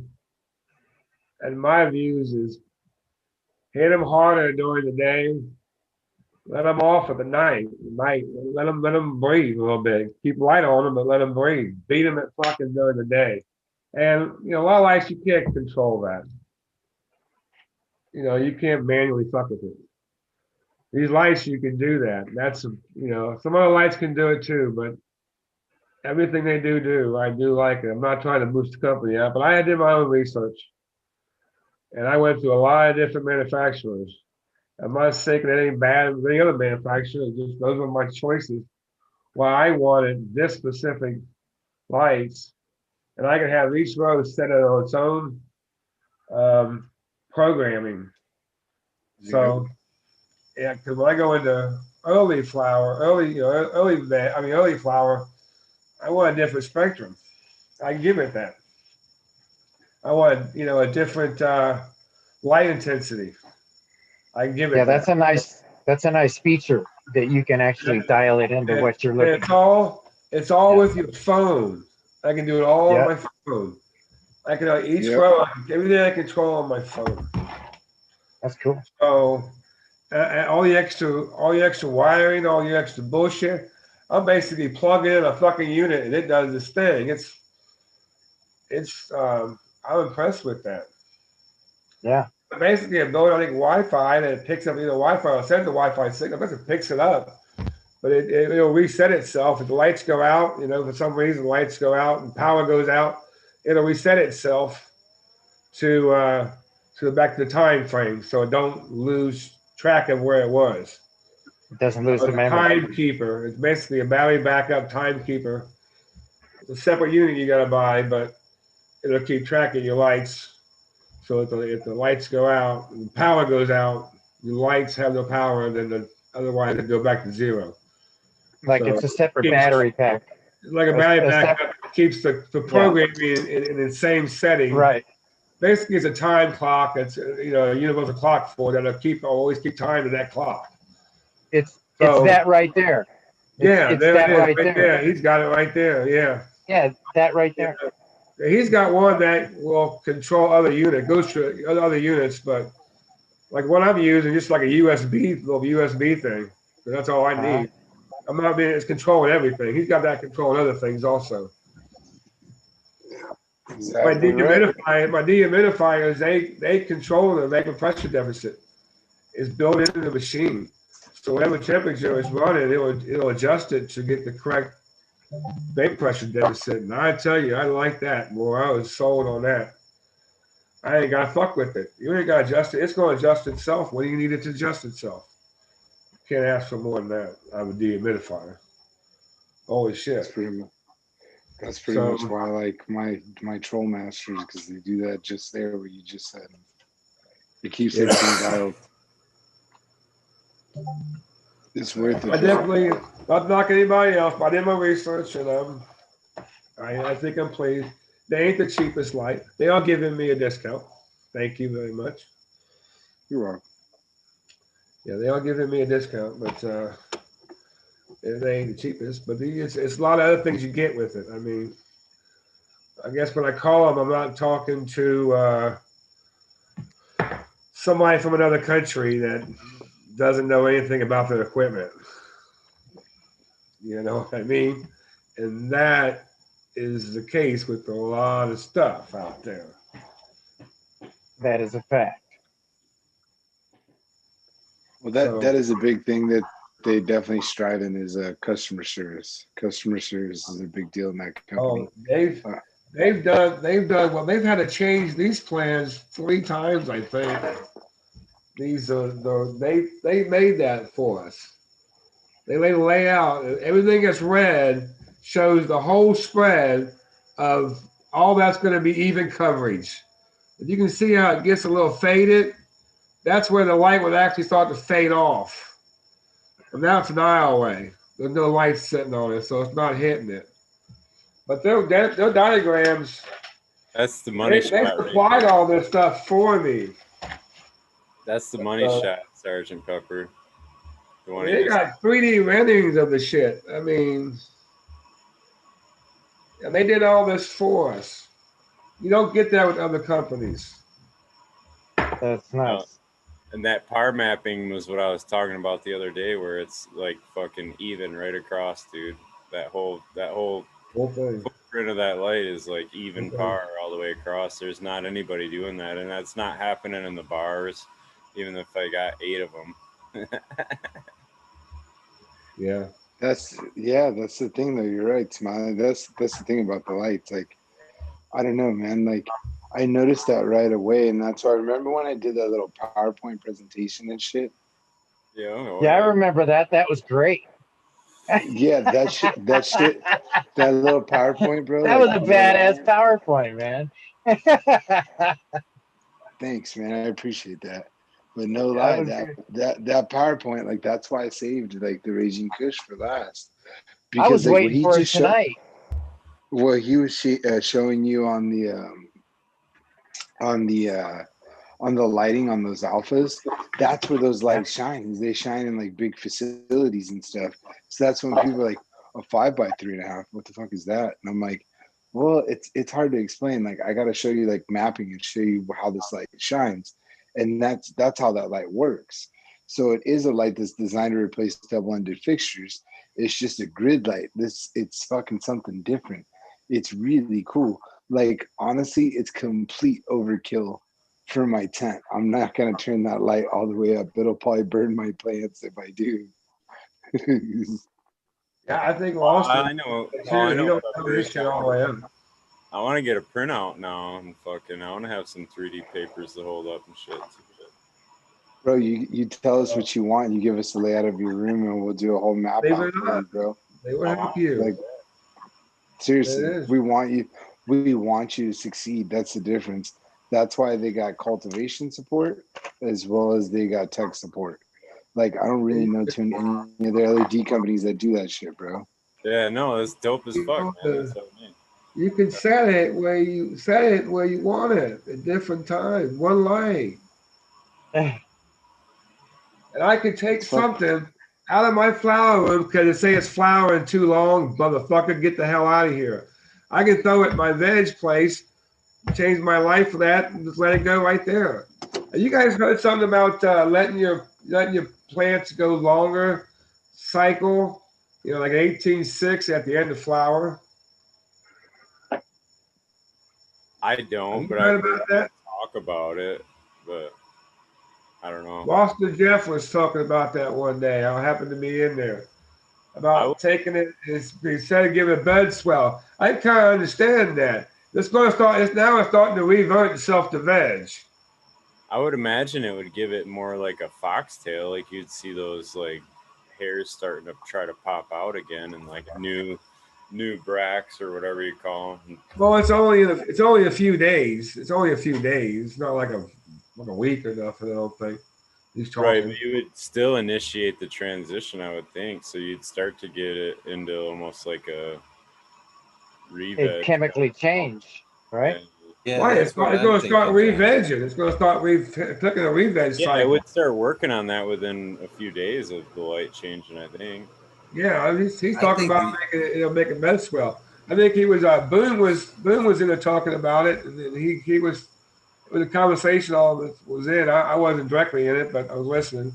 But they were talking about Boone holding the cycle back at the end of the cycle for a few days, just darkness for a few days.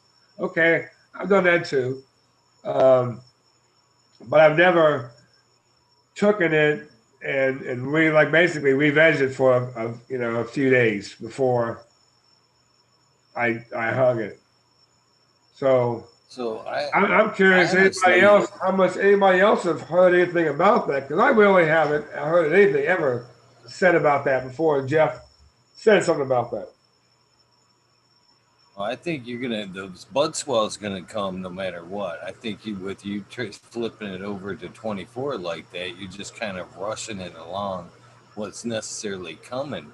But it's coming with the side effect of, like you say, it's coming in that funky period where it's trying to do something else, which in that period is gonna be chemically changing that bud somehow.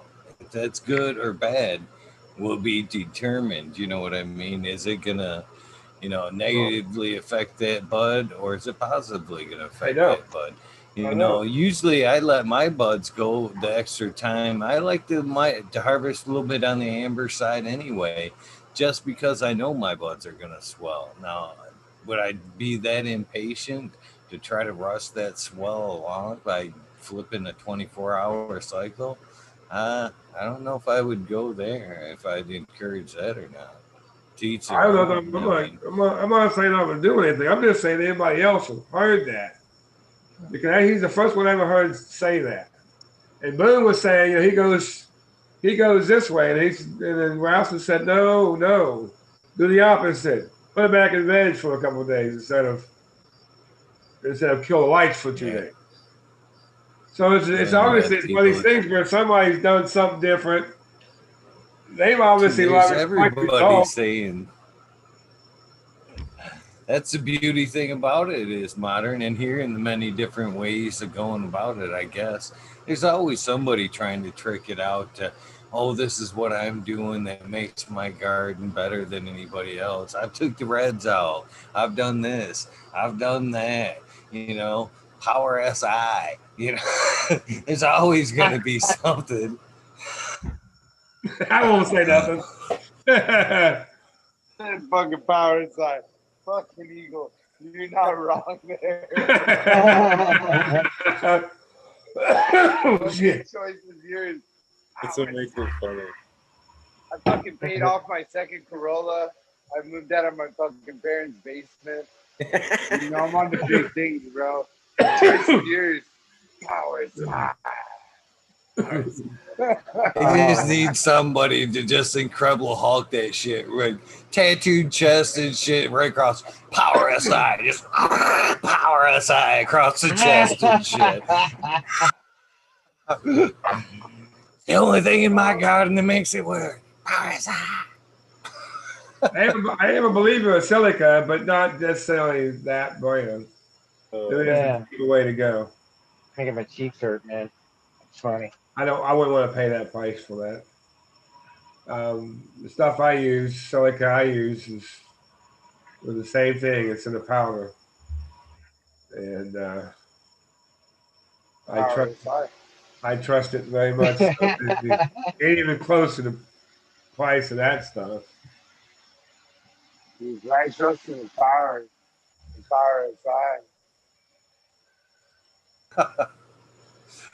I'm sorry, that shit. That guy, when he made that video, I'm sure you guys know when I'm talking about Goliath.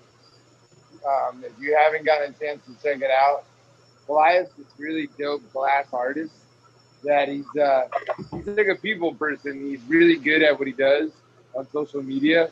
But anyways, like what Eagle said right now, there's so much fucking marketing behind that product. Where it's like, oh, fucking power SI, it'll change your fucking life, bro. Forget about it. This is like the latest and greatest. It's the best.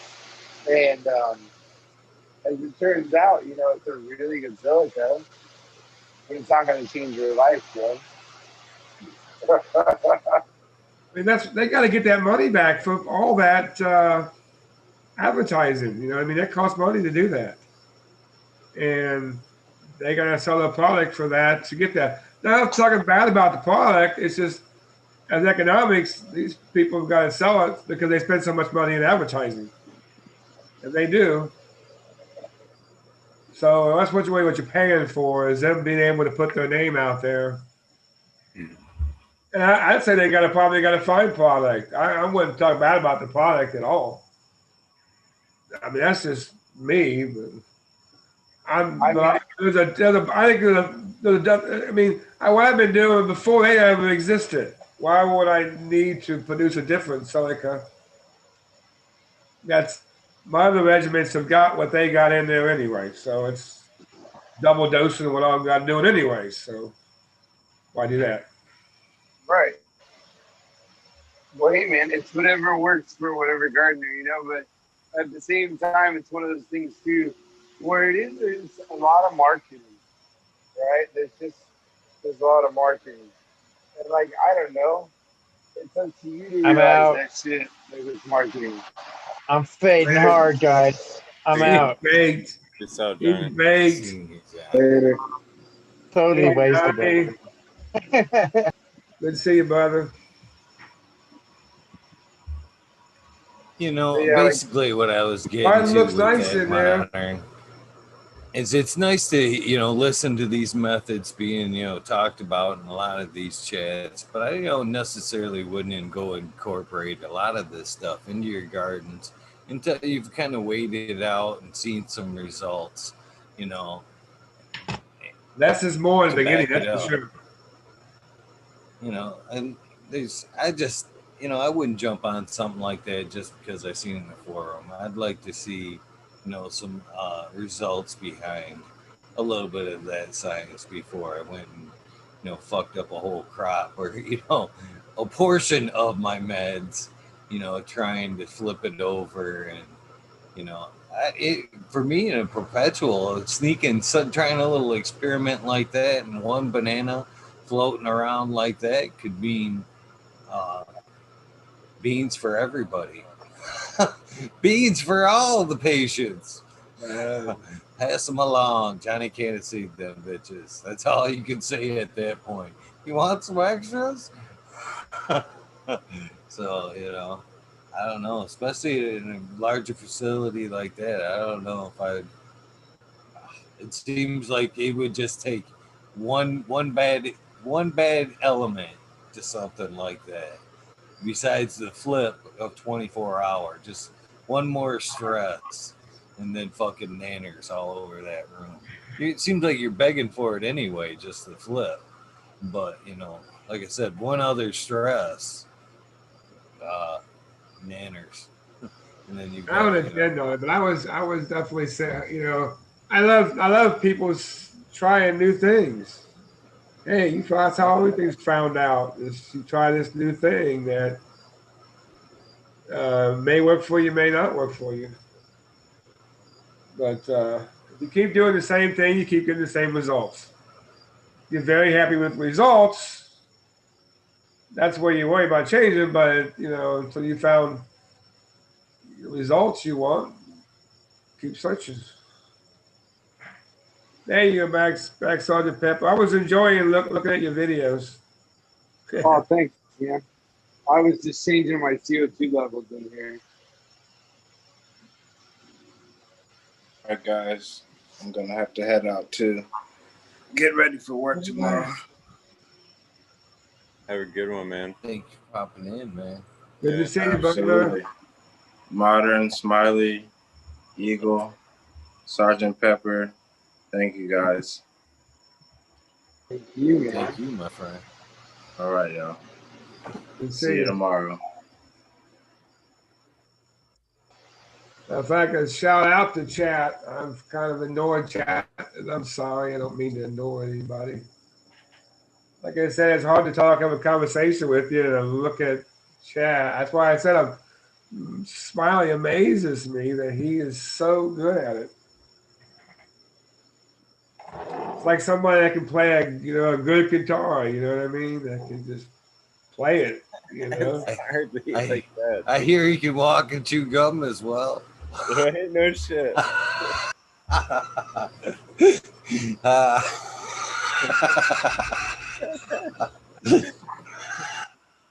I sometimes run into things though, Eagle, when I do that. So I gotta be careful.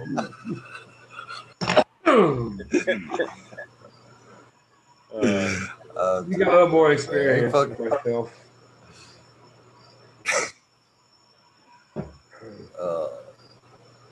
I came on because that was a happy day for me. See the trays, you could have Floraflex and be rocking that out modern. Fucking power aside, bro. Fucking choice. I'm not gonna knock it. I'm not gonna knock it. I will go on the record though, modern. I do still think that you should go with a bed setup, and you should transfer to the bed. And it may happen that way. It may happen that way. What I got now is I think I'm going to go that route. What I got going on now, how I want to work it. Because then it'd be similar to what. But, you know me. Like I said, I want to keep reusing the soil anyways.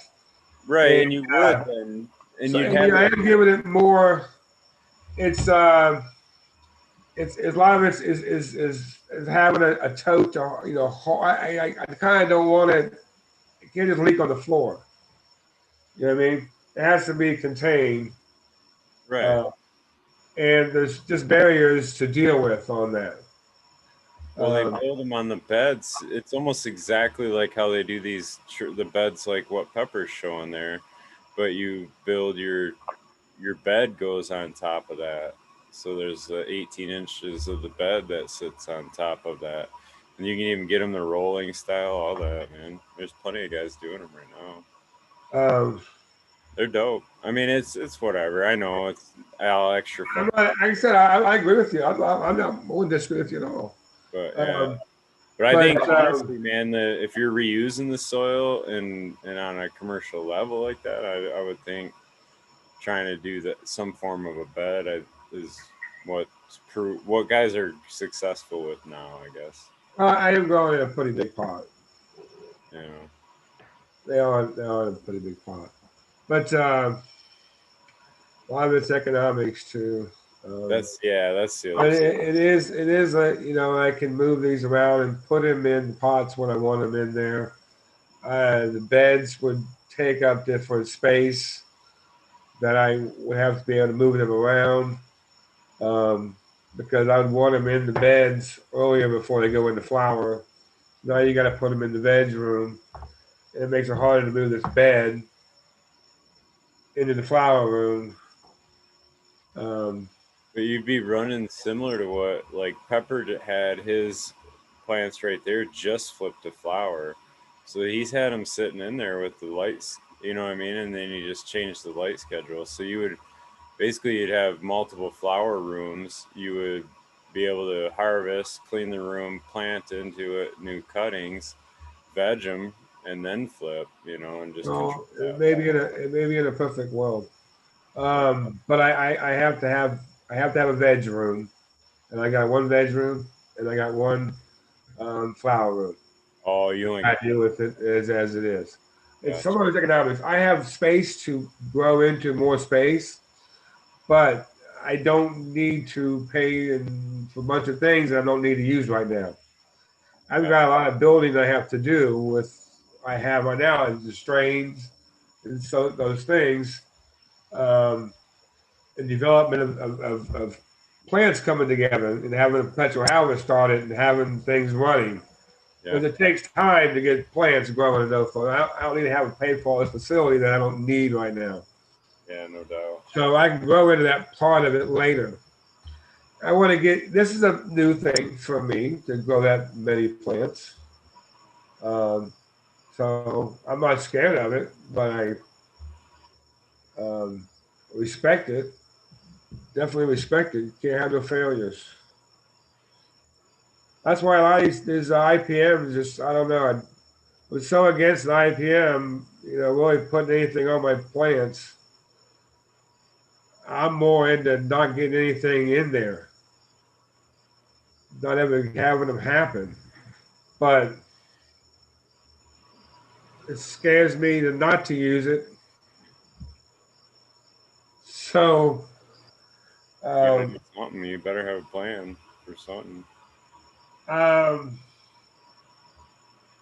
My plan is not to use it. It may bum me in my ass, but I don't think it's going to happen. I don't think it's going to happen right away. I just know what I've seen. Anytime I'm spraying something on my plant don't like that shit. I'm not saying I use different, every product, so I really ain't done no technically IPM. So I every time I see somebody use it, it burns up the leaf and shit, and I see it looks like hell after they done do it, after they do it, and I don't know. Don't get sprayed out. Don't get sprayed on and fucking natural. Um, but I don't know. It's one of them things. It's catch-22.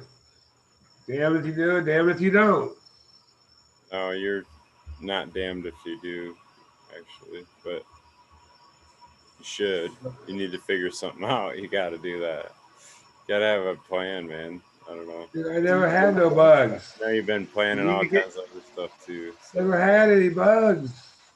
I'm just trying to be helpful. Doesn't. Well, I know. I agree with you 100%. That's what catch-22 is. Like, I never had the problem, but everybody says you ain't had them, but you're going to have them. You're going to have them. Especially if you're not running that many employee. They could come in on an employee. They could come on a substrate. They can come. They can come. They fucking show up, dude. That shit's real. You have to have a plan. Look at all the measures that Mitten Canico has, man, in place. And Spartan was talking about that. They still fucking saw a thrip in there or whatever, And they go through all kinds of fucking protocols. That shit just finds a fucking way, man. It's weird, but it finds a fucking way.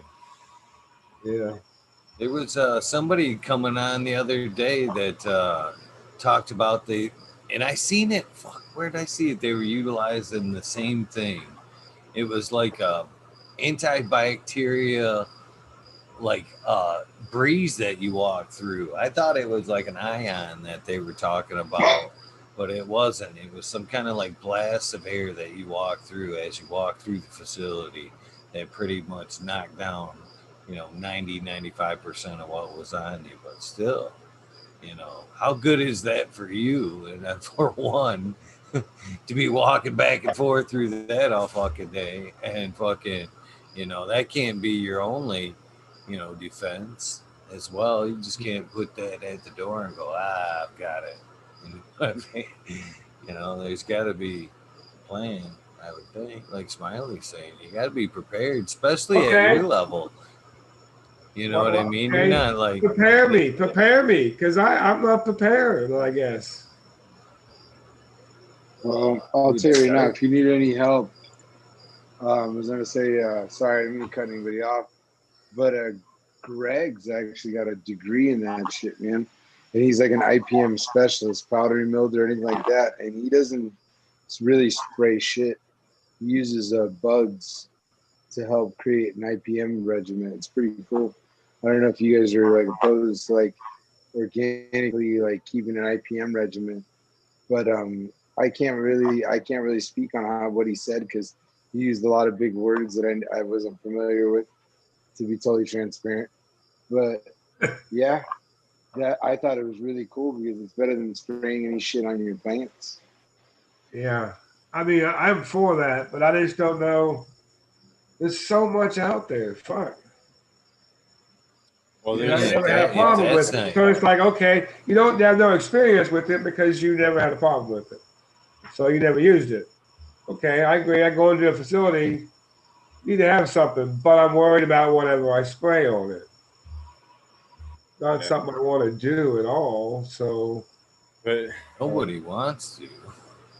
Nobody wants to, but if you're in veg, I mean, and you don't want to go biotactics, you got to spray a little bit of something once in a while in veg. It'd be neem, it'd be plant coast therapy, it'd be fucking all-purpose plus. There's fucking tons of products, but there's got to be something that you go once a week at least with. And I prefer, if you should alternate, you should have at least 2 products that you alternate between, in my opinion.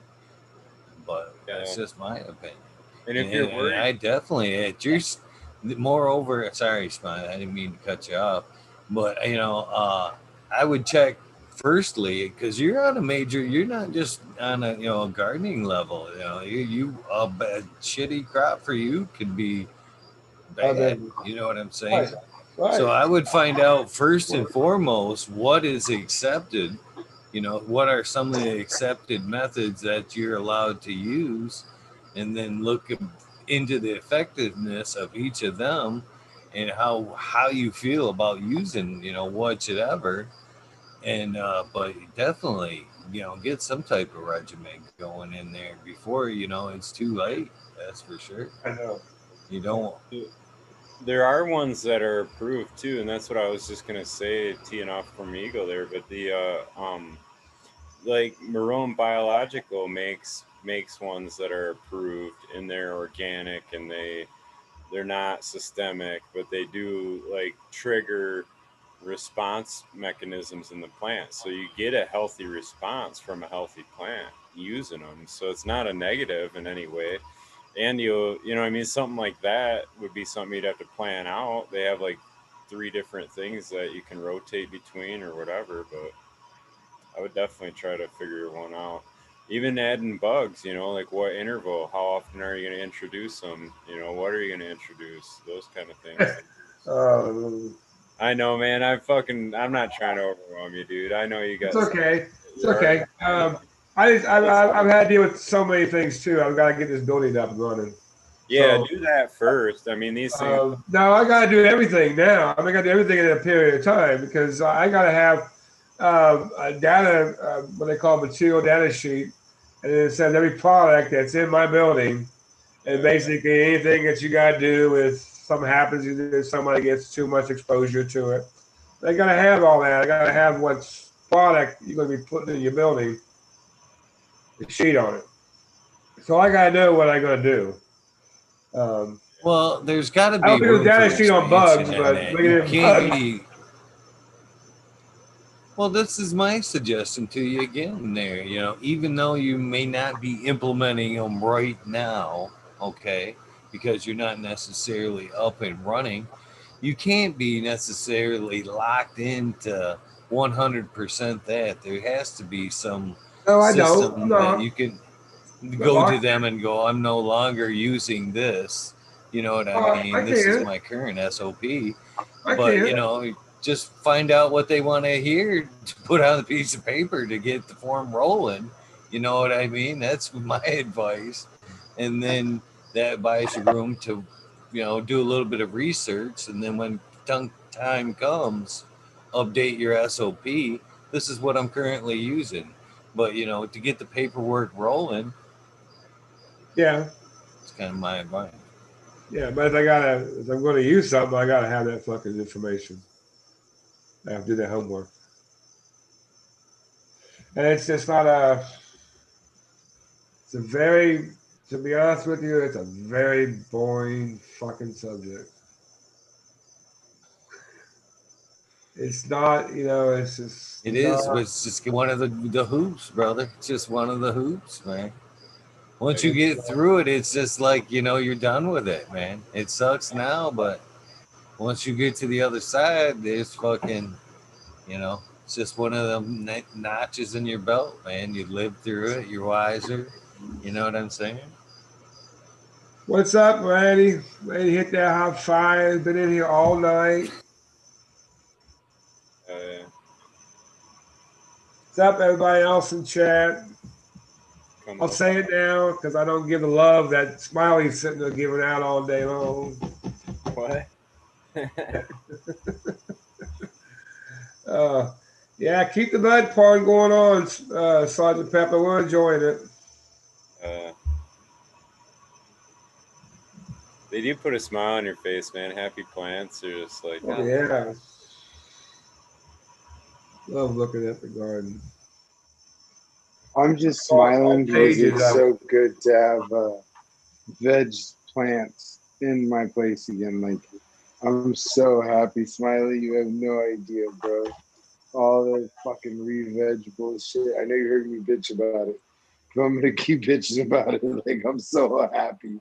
You got a kale on that now, right now? Like raising kale on that right now? Yeah, I got 2 kills. I got one right here. That looks awesome, Smiley. Is that a camera or is that That's video? what I'll be running now. I'll be running 2 of those. The little bigger trays, little bigger shelves than that, but I just be having a little bit wider. So these are 2x4s. That's all these are. I love that setup too. That's dope. yeah, basically I'll be having the same size tray. I have 2 of them as my That's dope. Yeah, I'm actually three tiered. I'll be 3 tiers. You like your 2 tiers? That's what I'm gonna do.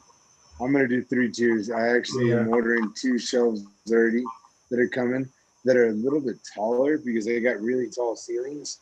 So I'm gonna make it so it's like about a little over 3 feet to veg in each spot, and then that way I can have it set up for 6. Because if I figure if one of these trays can just do a 4x4 veg, if it's a 2x4, I mean 50%, that should be able to veg enough for when I chop these guys down over here, put them to dry, clean my room, get everything all set, bring them from here. They veg for like 3 to 4 days, get acclimated, and flip them. That's the goal. Is it going to actually work? Who the fuck knows? Ain't always gonna work that way, but one way to find they out. want to keep them in there a little longer. But once you got that room cleared, you want to get them in there as soon as your room cleared. But you may want to veg them a little longer, but kind of thing. That's about it. Well, like honestly, even if they were at this size, but I was running 12 of them or even 16 of them, and they were all this size, I would be okay flipping them because they're gonna get fucking stretch on me anyways. So that's not an issue. You could be flipping them at that size, Pepper. I was telling you that the other day. You were pitching them. I'm like, fuck, man. Flip them. I know. Why do you want to grow all that stem? They're gonna throw them big fucking hand grenades anyway, aren't they? Yeah, no, I'm gonna flip them when they're this height right here. But I just, like I said before, I had other shit going. Just take. I'd probably let them go a little more before I flip that thing myself. No, this is good to flip. Smiley's absolutely right. This is the perfect height, honestly, to flip them because you know they're gonna over double in size, right? So if they're already like that, these motherfuckers are gonna get like that. That's what's gonna happen. And then if you had like a controlled sea of green, it's probably a lot less to strip, and you're not wasting your ceiling height. I need to get better with my timing, but you know, I'm just glad that I got shit rolling. But I'm hoping the next run I can flip them all at this height because I swear by this light, bro.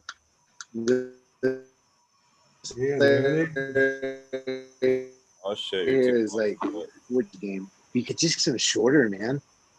This thing's the shit. Yeah, you probably ain't running much power on it. Not full power either, are you? How much power are you running on that? Well, the thing is, they're 250 watts, but when you run them this close, you don't run them at 100%. You run them at like 45, 50%. So say 50, just to round up.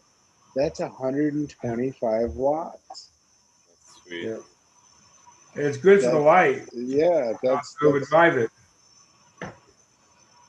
Right. You're not like, but the thing is, what's cool with this light, the cool thing about it is because of the optics, you can make it short and on top, or you can put it up a little bit higher, turn the fucking power up, and run 3 of them over like a 4x8.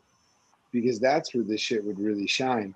Because people just think it's a 2x4 light, but it's actually a 3x4 light.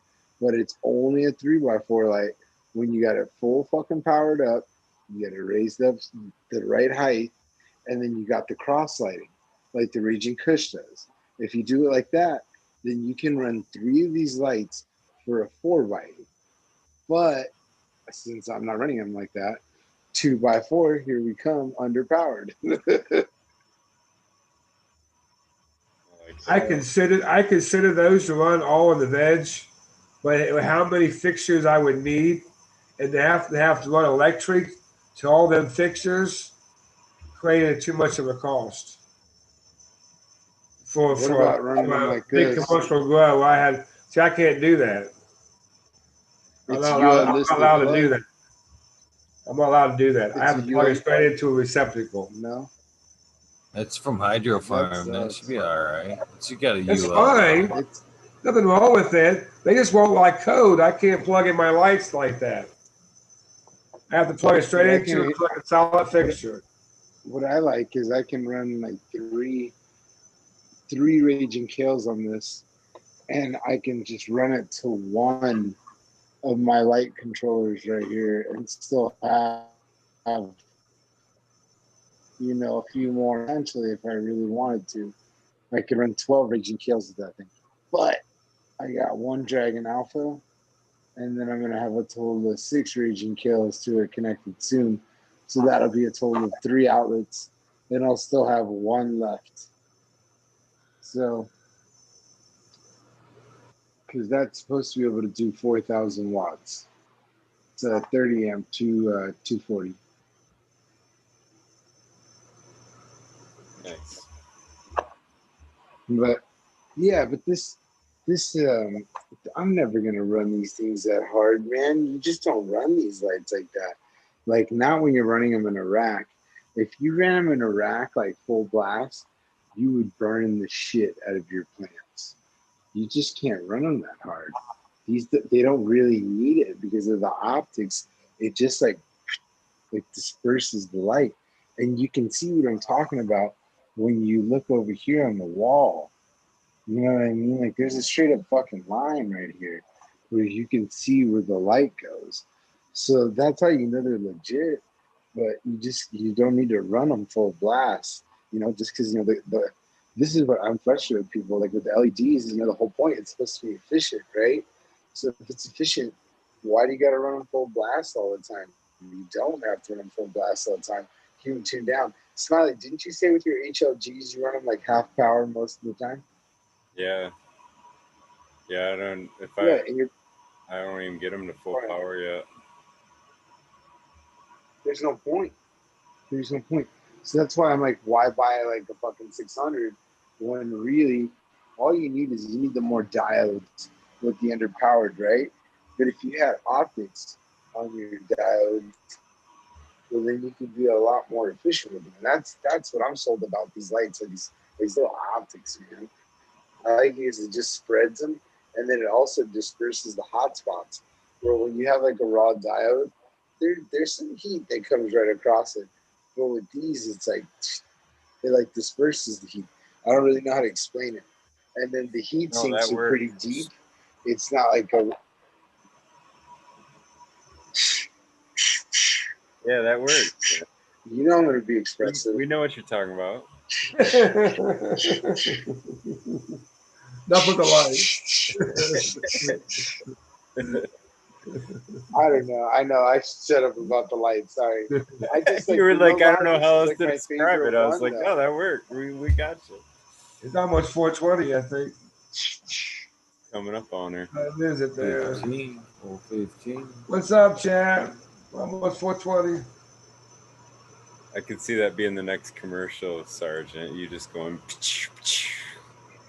I didn't even plan on staying long. I was planning on just coming in here. I had work to do. I was just in a good mood tonight. I think went my way today. That's not a crime. That's not a crime. Being in a good mood. When I'm not in a good mood, I don't want to come on here. You know what I mean? True that. You don't want to see me grumpy. Shit, no. No, you don't want to see me grumpy. We want to see you successful, brother. That's what we want. I think so. Just don't get no damn bugs. Don't want no fucking bugs, man. Yeah. That's the only thing that really scares me about anything is bugs, man. I need to spend some more time on it, to be honest with you. Yeah, I like the Marone Bio stuff.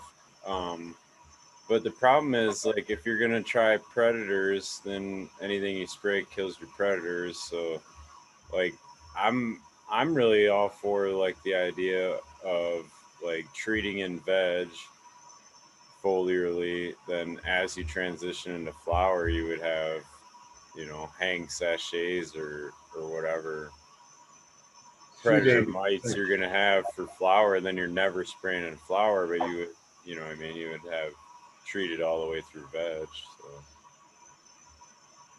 it's I'm worried about having predatory bugs and me not knowing whether that bug is a predator or that bug is a good bug. I might have both bugs and not even know I got bugs. yeah, you won't know, man. You'll never fucking see the predators. You rarely you'll have to look really intentionally and really hard to try to find them. Especially like the Swirsky mites. I've released those a bunch of times, but them fuckers disappear, dude. You see them for a minute while they're fucking walking away, but they like just disappear like predator style, like fucking they gone. It's weird, but yeah, I don't know. It's hard to find them after they're out and released. So I haven't had the best of luck with like predator stuff, so I don't know.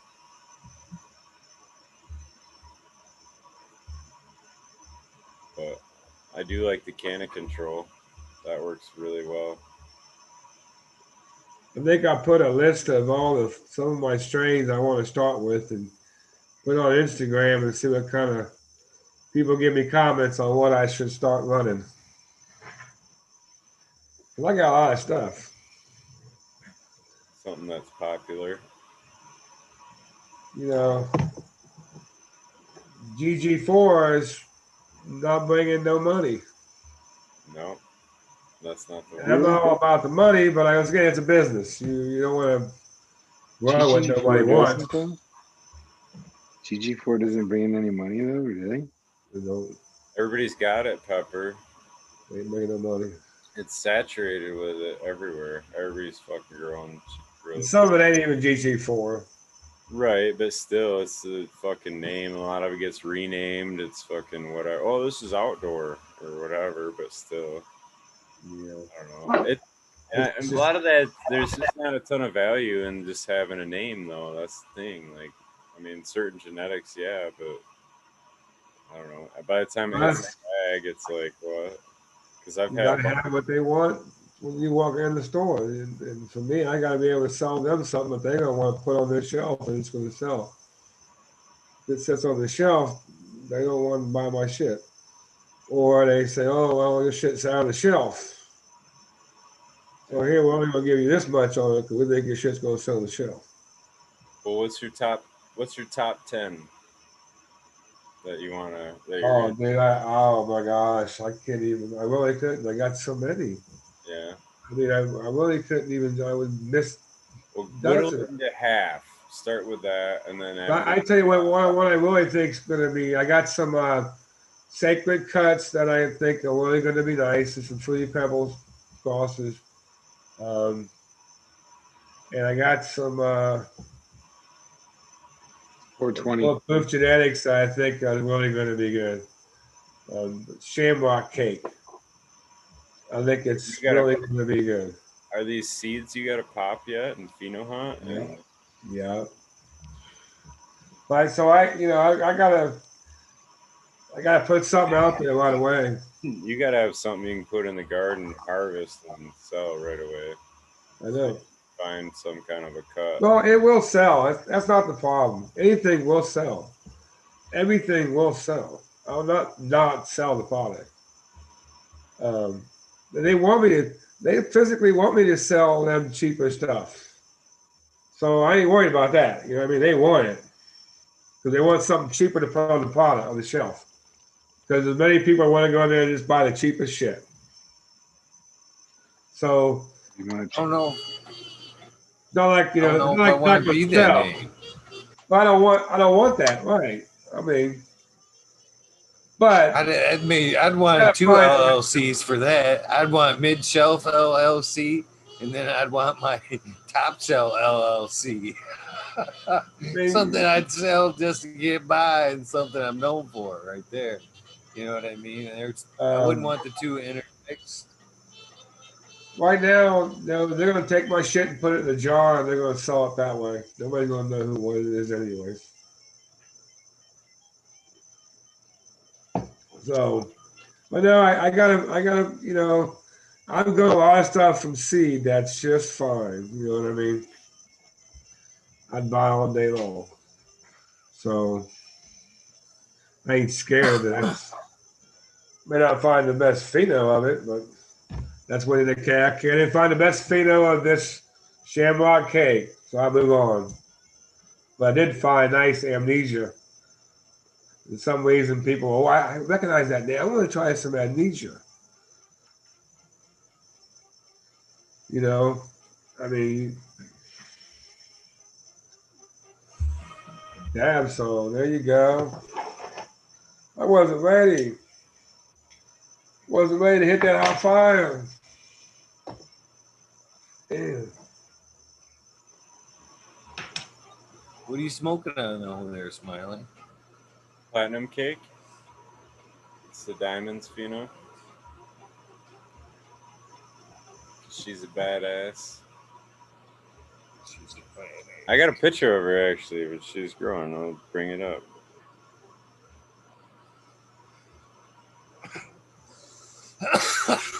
Is it you, Sergeant Pepper?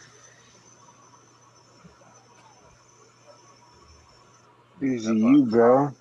And I'm excited for you and your journey in a cultivation facility.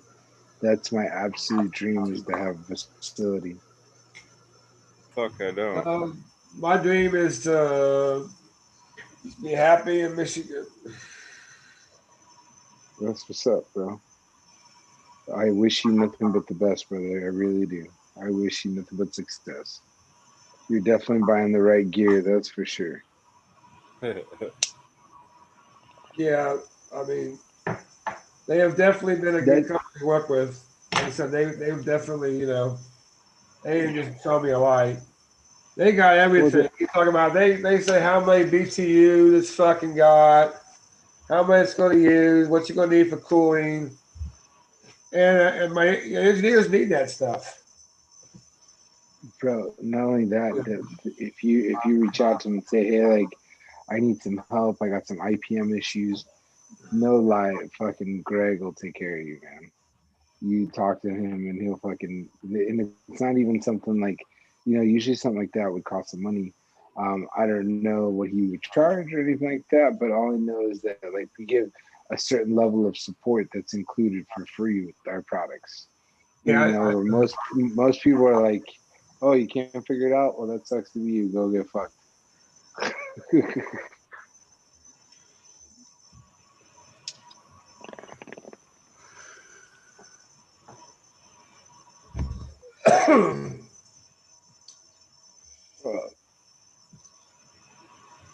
I've been fighting, guys. That's all I got to say. I've been fighting. I've been winning the wars. I don't win on the parking lot. I got to put a parking lot out front. It's so stupid too, but whatever. It really is. I got to put a parking lot out front. But I got to reduce down to half of it. So you take the wins you get, you know. Wabasso for life said anything will sell. I bought your mom.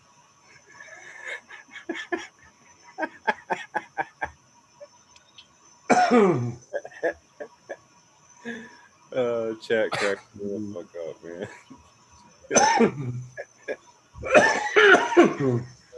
Good shit.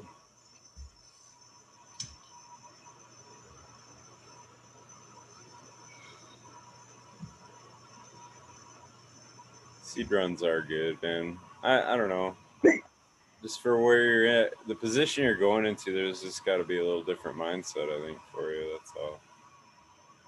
It is. It's gonna. It is.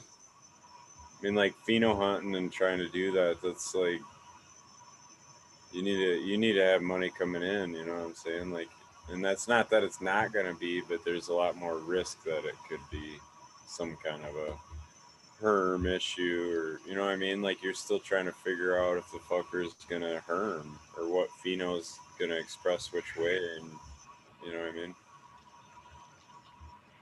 I mean, you're gonna do all that still. I know that. I'm just saying, pull something, throw out a fucking harvest that, you know. I do got a really nice Maui Wowie. one that you're running right now? Like, No, I've got the seed of it, and I've grown it before, and they all fucking come out the same. We did a feminized one, and they all come out the same, and they're really, really nice.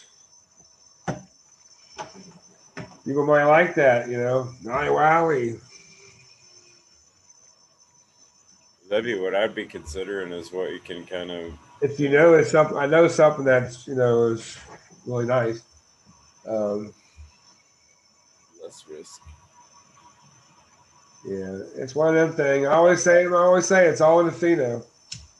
And there's so many damn ones out there too. It's fucking. Yeah. It's crazy.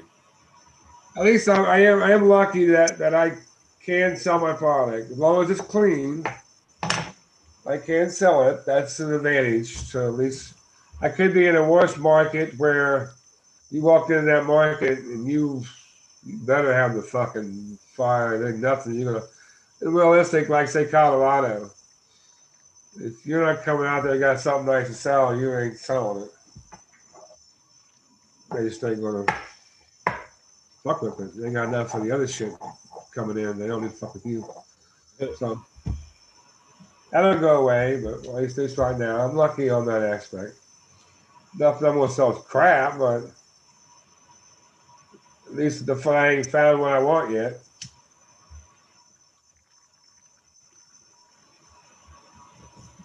Get a little quiet there, Eagle. Your mic off. I'm passing along some DMs for John Boy there to see if we can't find somebody in Canada that might be able to give him some help.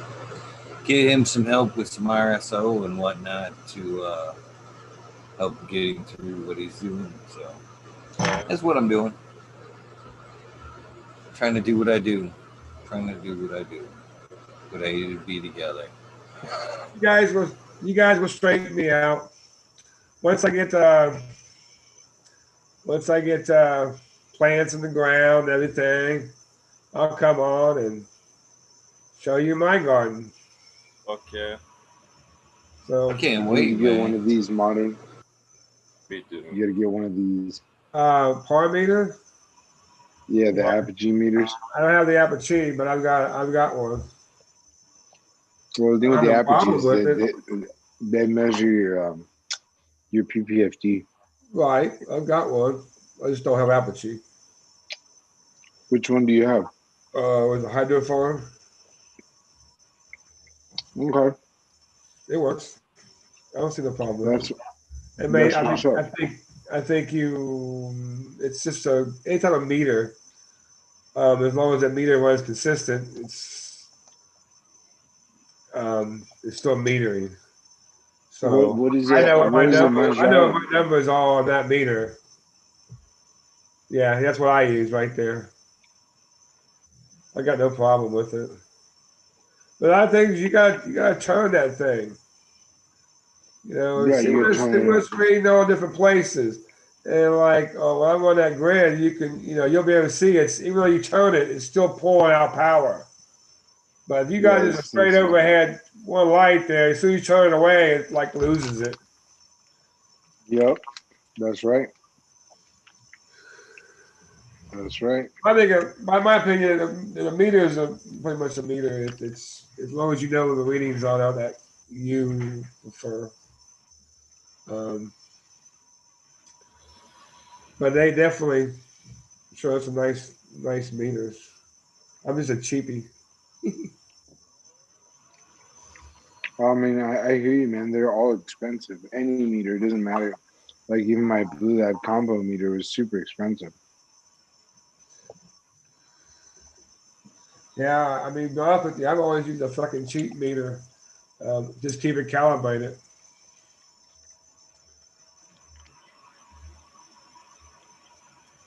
What's up? I got lucky with my combo meter. I caught it on a deal. That's good. Everybody likes a deal. Well, yeah. I love the deal. Who doesn't like free 99? I saved $2,000 on my video surveillance system by buying it Black Friday. I was like, I saved $2,000. You have to buy it anyways, right? That's a good story. I have pondered life over a clearance sticker. Just what can I do with that? How bad do I really need this deal? I don't even need this deal. How can I squeeze it into my budget and fucking put this thing on my shelf? I fucking do that shit all the fucking time.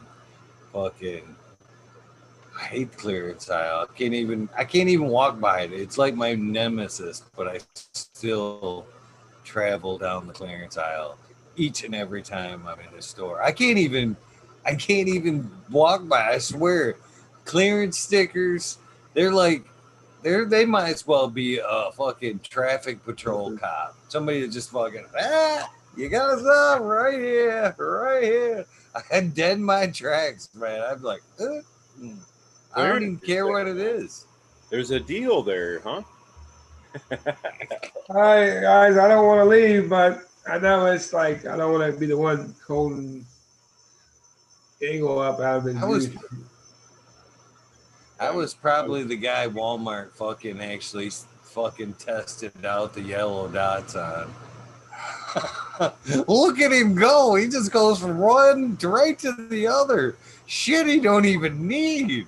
All you have to do is put one of these yellow dots above it. He's there. That's some funny shit right there. All right, I'm leaving.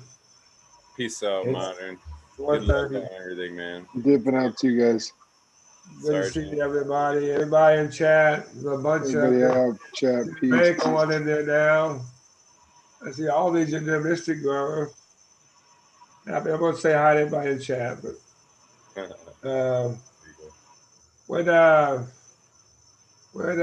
Thank you, Smiley. Everybody left before me. Bye.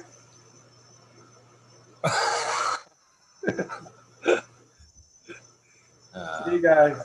See you later.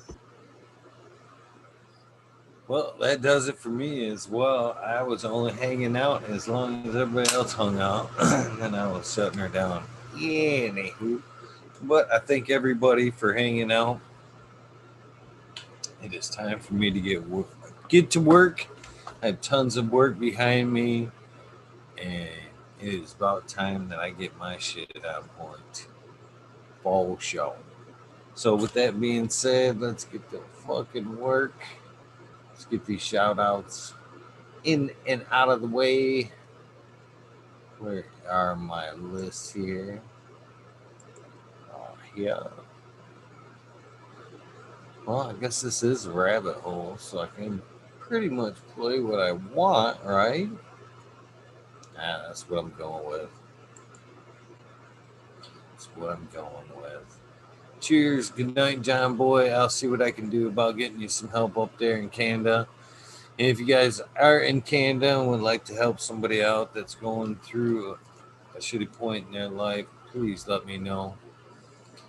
And yeah, let's keep our friend DOA in chat in mind. You know exactly who I'm talking about. He's obviously going through a hard time as well. And that is what community makes. That's what community is made of. Us looking out for each other and doing the right thing. Just like I try to preach every night or try to talk about every night.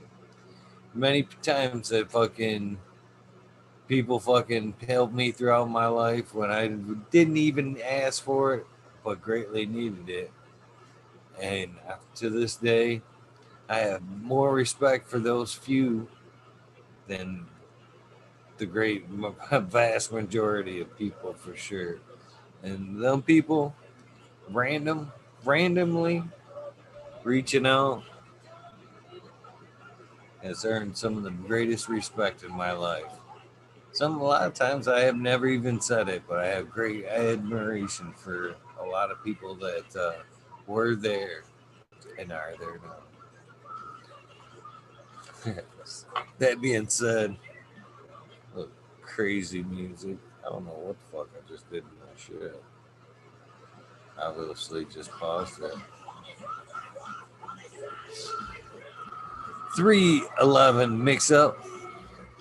Kinder Grows, Evergreen, G's, Friends, Tree, MMJ, Matt S, Sable, Vaults, Dragonfly B, Justin Meds, Travis Wells, Unlikely, 19896, Eric Ferguson, Seattle Chronic Seeds, King Chronic, Titan, Shango Gas, Wabasso for Life, John Smith, Tommy Tricom, Spoke King, Raz, Pop Little, Slow Roll, Spiky Pilot, Oscar Green Jr., Matt Steelbird, Endo 11, Stephanie V, Shark Boy 989, Von Braun, Sovereign Garden, Stoner Nations 420, Joey Y, Bugs 1, 313 Grower, Painted Lady, Frank Booth Farms, Jay Myers, to Mid, to Chat, Mr. Manny D, Bag Seed, Dr. DGC, Jeff, Shredder 911, Dutch Gross 420, Scallywag 420, Abolish Farms and Mrs. C, Skillbowl 1, Medgrower 1, Empire Breeding Co., Vergoli, Lost Leaf, Liam Mass, Danny Danko, B Bear 7, Ollie Noble, CK, Tom Trinidad,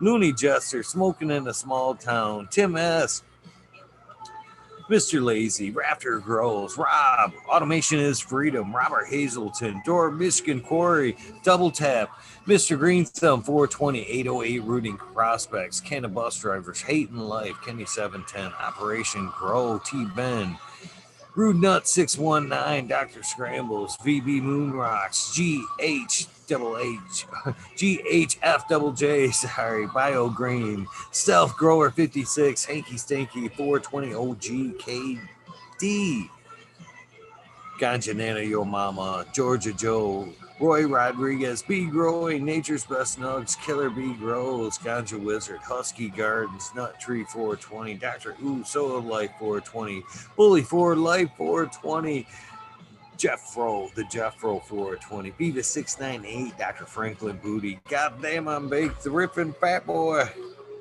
Ted Nugent's test, or Ted's test now, Jack Greenstock, miss you, brother. 420, 420, Spartan Grown, shout out Boone's Farm. Greatly miss you. Another Canadian brother up there, man.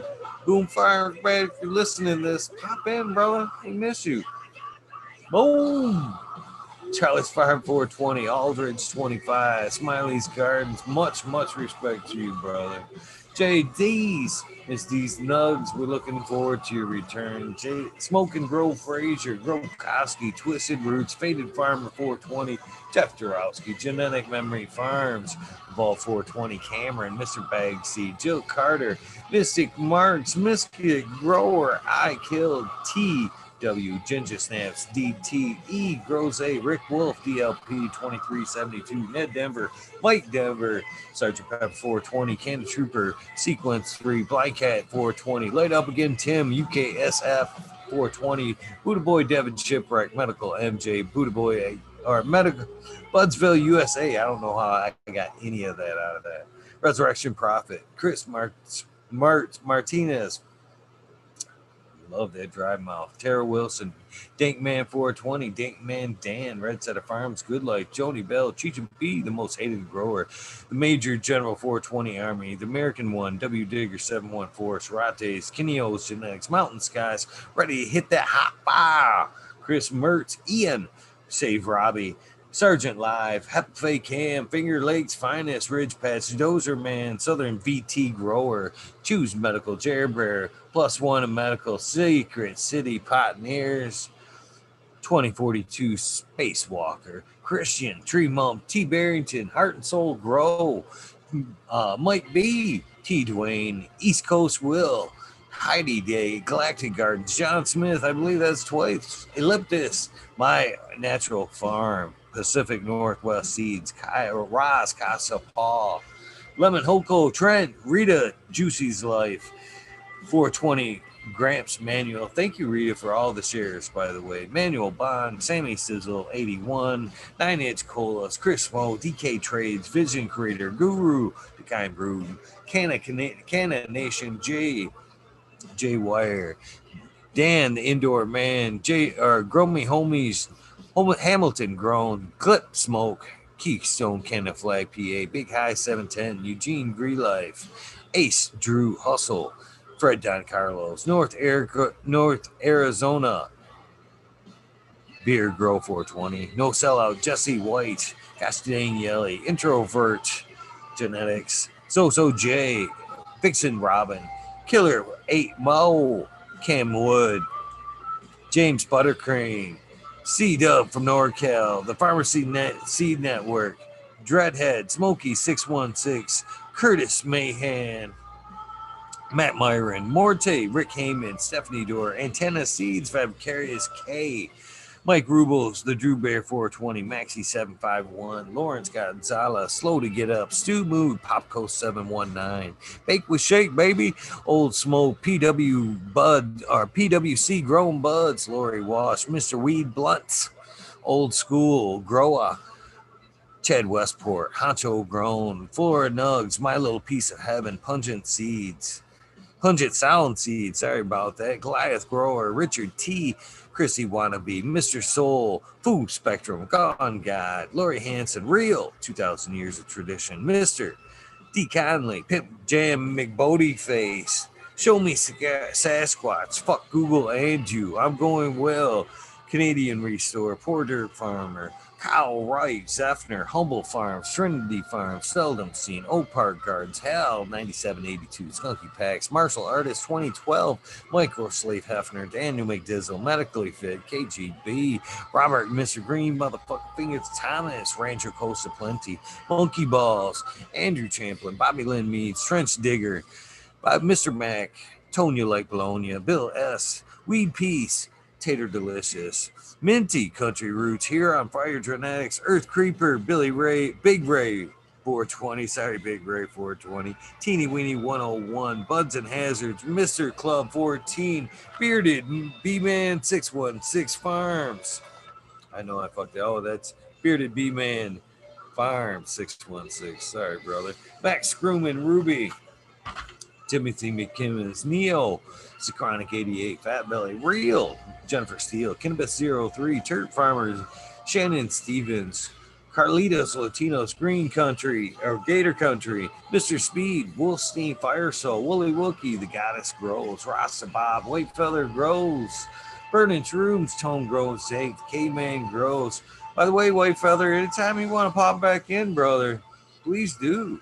K-Man Grows, BX Gunner 81, Smith Dude, Noob Grows, Sean McCann, Jay Monks, Danka Jella, Wow Can Grow, Fall Dog, Huron Cannabis Console, Les Parrish, Rock Fam, Justice Mick, 420, Ben Fresh Grow, Thriving Herbs, Hi Boy, Your Mailman Grows, Weed Be Burning, Australian Grows, Love for the Plant, Argo American, Smart Poker, Unfrozen Caveman, Hawaii's Highest, Surf Crack, Micro Goons, Chef Lowenfels, Mo CBS Grows, Dank Brownies, Dan D, Elliot Harkins, Mystic Flavor, The Foraging Gardener, Overwater Overkill, Seattle Steve, Shadow Warrior, Valley Green 514, Amelia Jensen, The Hash Queen, Oz Indica, Dr. MJ Coco, Brandon Russ, Matthew Gates, These Bags, Drone Star, Shotgun Willie, Dank Yoda, Jay Simmons, Sure Bro Gross, Clackamas Coot, and Aaron the Grower will be here Christmas Eve, 10 o'clock, don't miss that. Jay Conley, Light 1978, Michigan Grown Buds, your boy Roy Boy. Thank you for popping in yesterday, Roy Boy.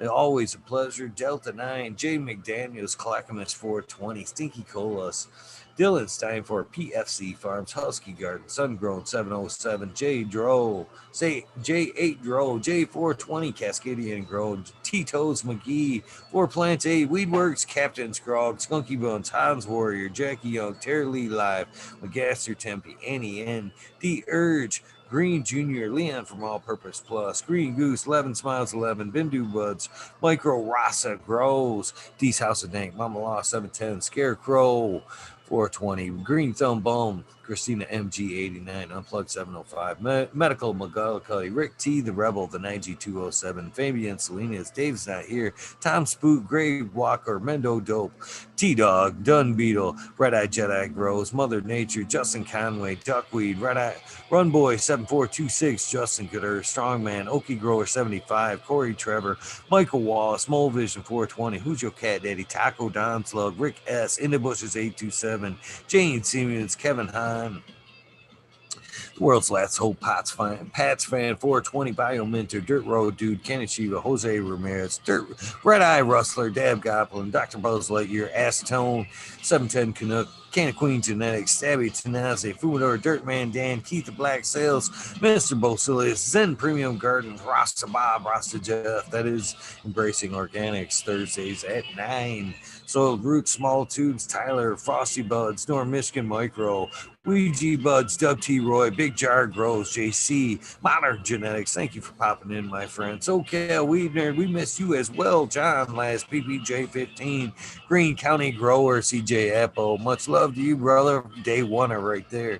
Perfectly Imperfected, Dollar Tree Grow, T1 Productions, Dank Grower, TOA Grown Meds. Miss you, brother. Miss Nudie Grows, I Grew Some, Johnny Candace, Nutrients, Shootouts, Naughty Nicky, Zoe and Slammer, NNY, Pixel Monkey, St. Bernard's, Observation Booth, Clover 420, High Spy, Aldridge 25, Miss Madam T, Stu Moon, Mo Grower, The Kind of Crots, Loki Grows, Cast This Guy 79, Burton, Polish Hammer, Midwest Outlaws, Voodoo Ultras, Fresno Nerds, Cali Connections, Wolverine Grower, Big Jar Grows, Jimmy One for Life, Laid Wayback Farmer, D Block, MMP Nations Creations, Amber Lilana, Psychedelic Warlock, Artist LD, Sir Sticky Rob, Big Dave 420, Brent Wendell, Big Ed 1961, Manawani G3, Green Clegg, J&K Triple G, Mr. Sprinkler, Brittany and Tyler Teasley, Hope Farms, Lisa G, John, B2 Crazy 4U, BGWG 420, Dr. Budswell, Purple Thumb OG,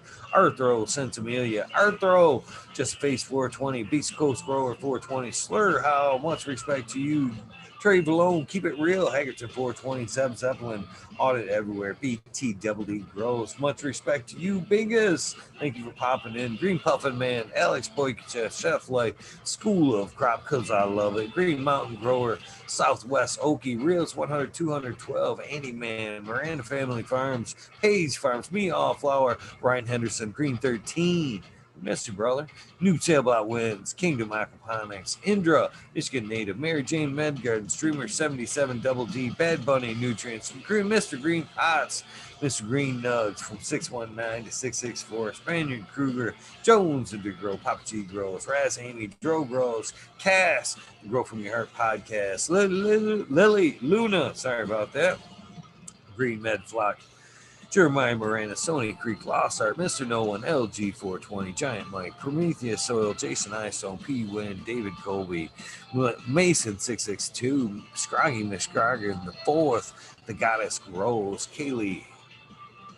Oh man, I still don't know what those Harris, Barris, Durst. I don't know. Sorry, Kaylee. Chad and Brad Farms, Paul D. Ford, Eric Ferguson, Kevin Jodry, Mike Honcho, Jay Huggins, UDA, Green Tree Hunter, Green Tree Hunter, Kush Cloud, Joshua Steensland, Organic Home Buds, Warren Nelson, Cam Wood, Maine Majestic, always show love. Show love always. Sorry about that. Kylie Stone, Texas OG, Chuck Norris, Serge S, Claire Fresno, last but not least, Weedus 207. Thank you guys for tuning in for this 271.5 rabbit hole with me, Smiley's Gardens, Ollie Noble, Johnny Candace popped in. Who else did we have? Oh, Sergeant Pepper. We had Modern Genetics. I feel like I'm forgetting somebody. I probably am. What a jackass. Thank you for joining me, myself, and everybody involved. Thank you. Most importantly, for tuning in every night, night after night, 271 nights for a lot of you. Fucking amazing. Thank you so much. Means the world, man. This is fucking amazing. I couldn't ask for a better ride to be on right now. And I am very, very grateful for you guys, this opportunity. You have to say it. You have to say it aloud, just like that. I am grateful for this opportunity. You guys have an amazing day. Having an awesome Saturday. I look forward to speaking with you tonight. Holy cow. Soil King will be here. I don't know what your guys' thoughts on that, but it's that time. Patrick from Soil King will be here tonight. Bingus. I forgot Bingus. How the fuck did I forget Bingus? I thanked him in the shout outs. Thank you, American One. Amazing, dude. Yep. Me and Patrick from Patrick the Soil King will be here tonight. Look forward to that. Could be an interesting one. Have a great day. Look forward to seeing you tonight. You know the deal. Do something nice for somebody. Random acts of kindness do save lives. I wish everybody in my life could understand that shit. Real. Brittany, Lexi, Courtney, I would give the world for you guys. I love you. Never forget that. Everybody else, love you too.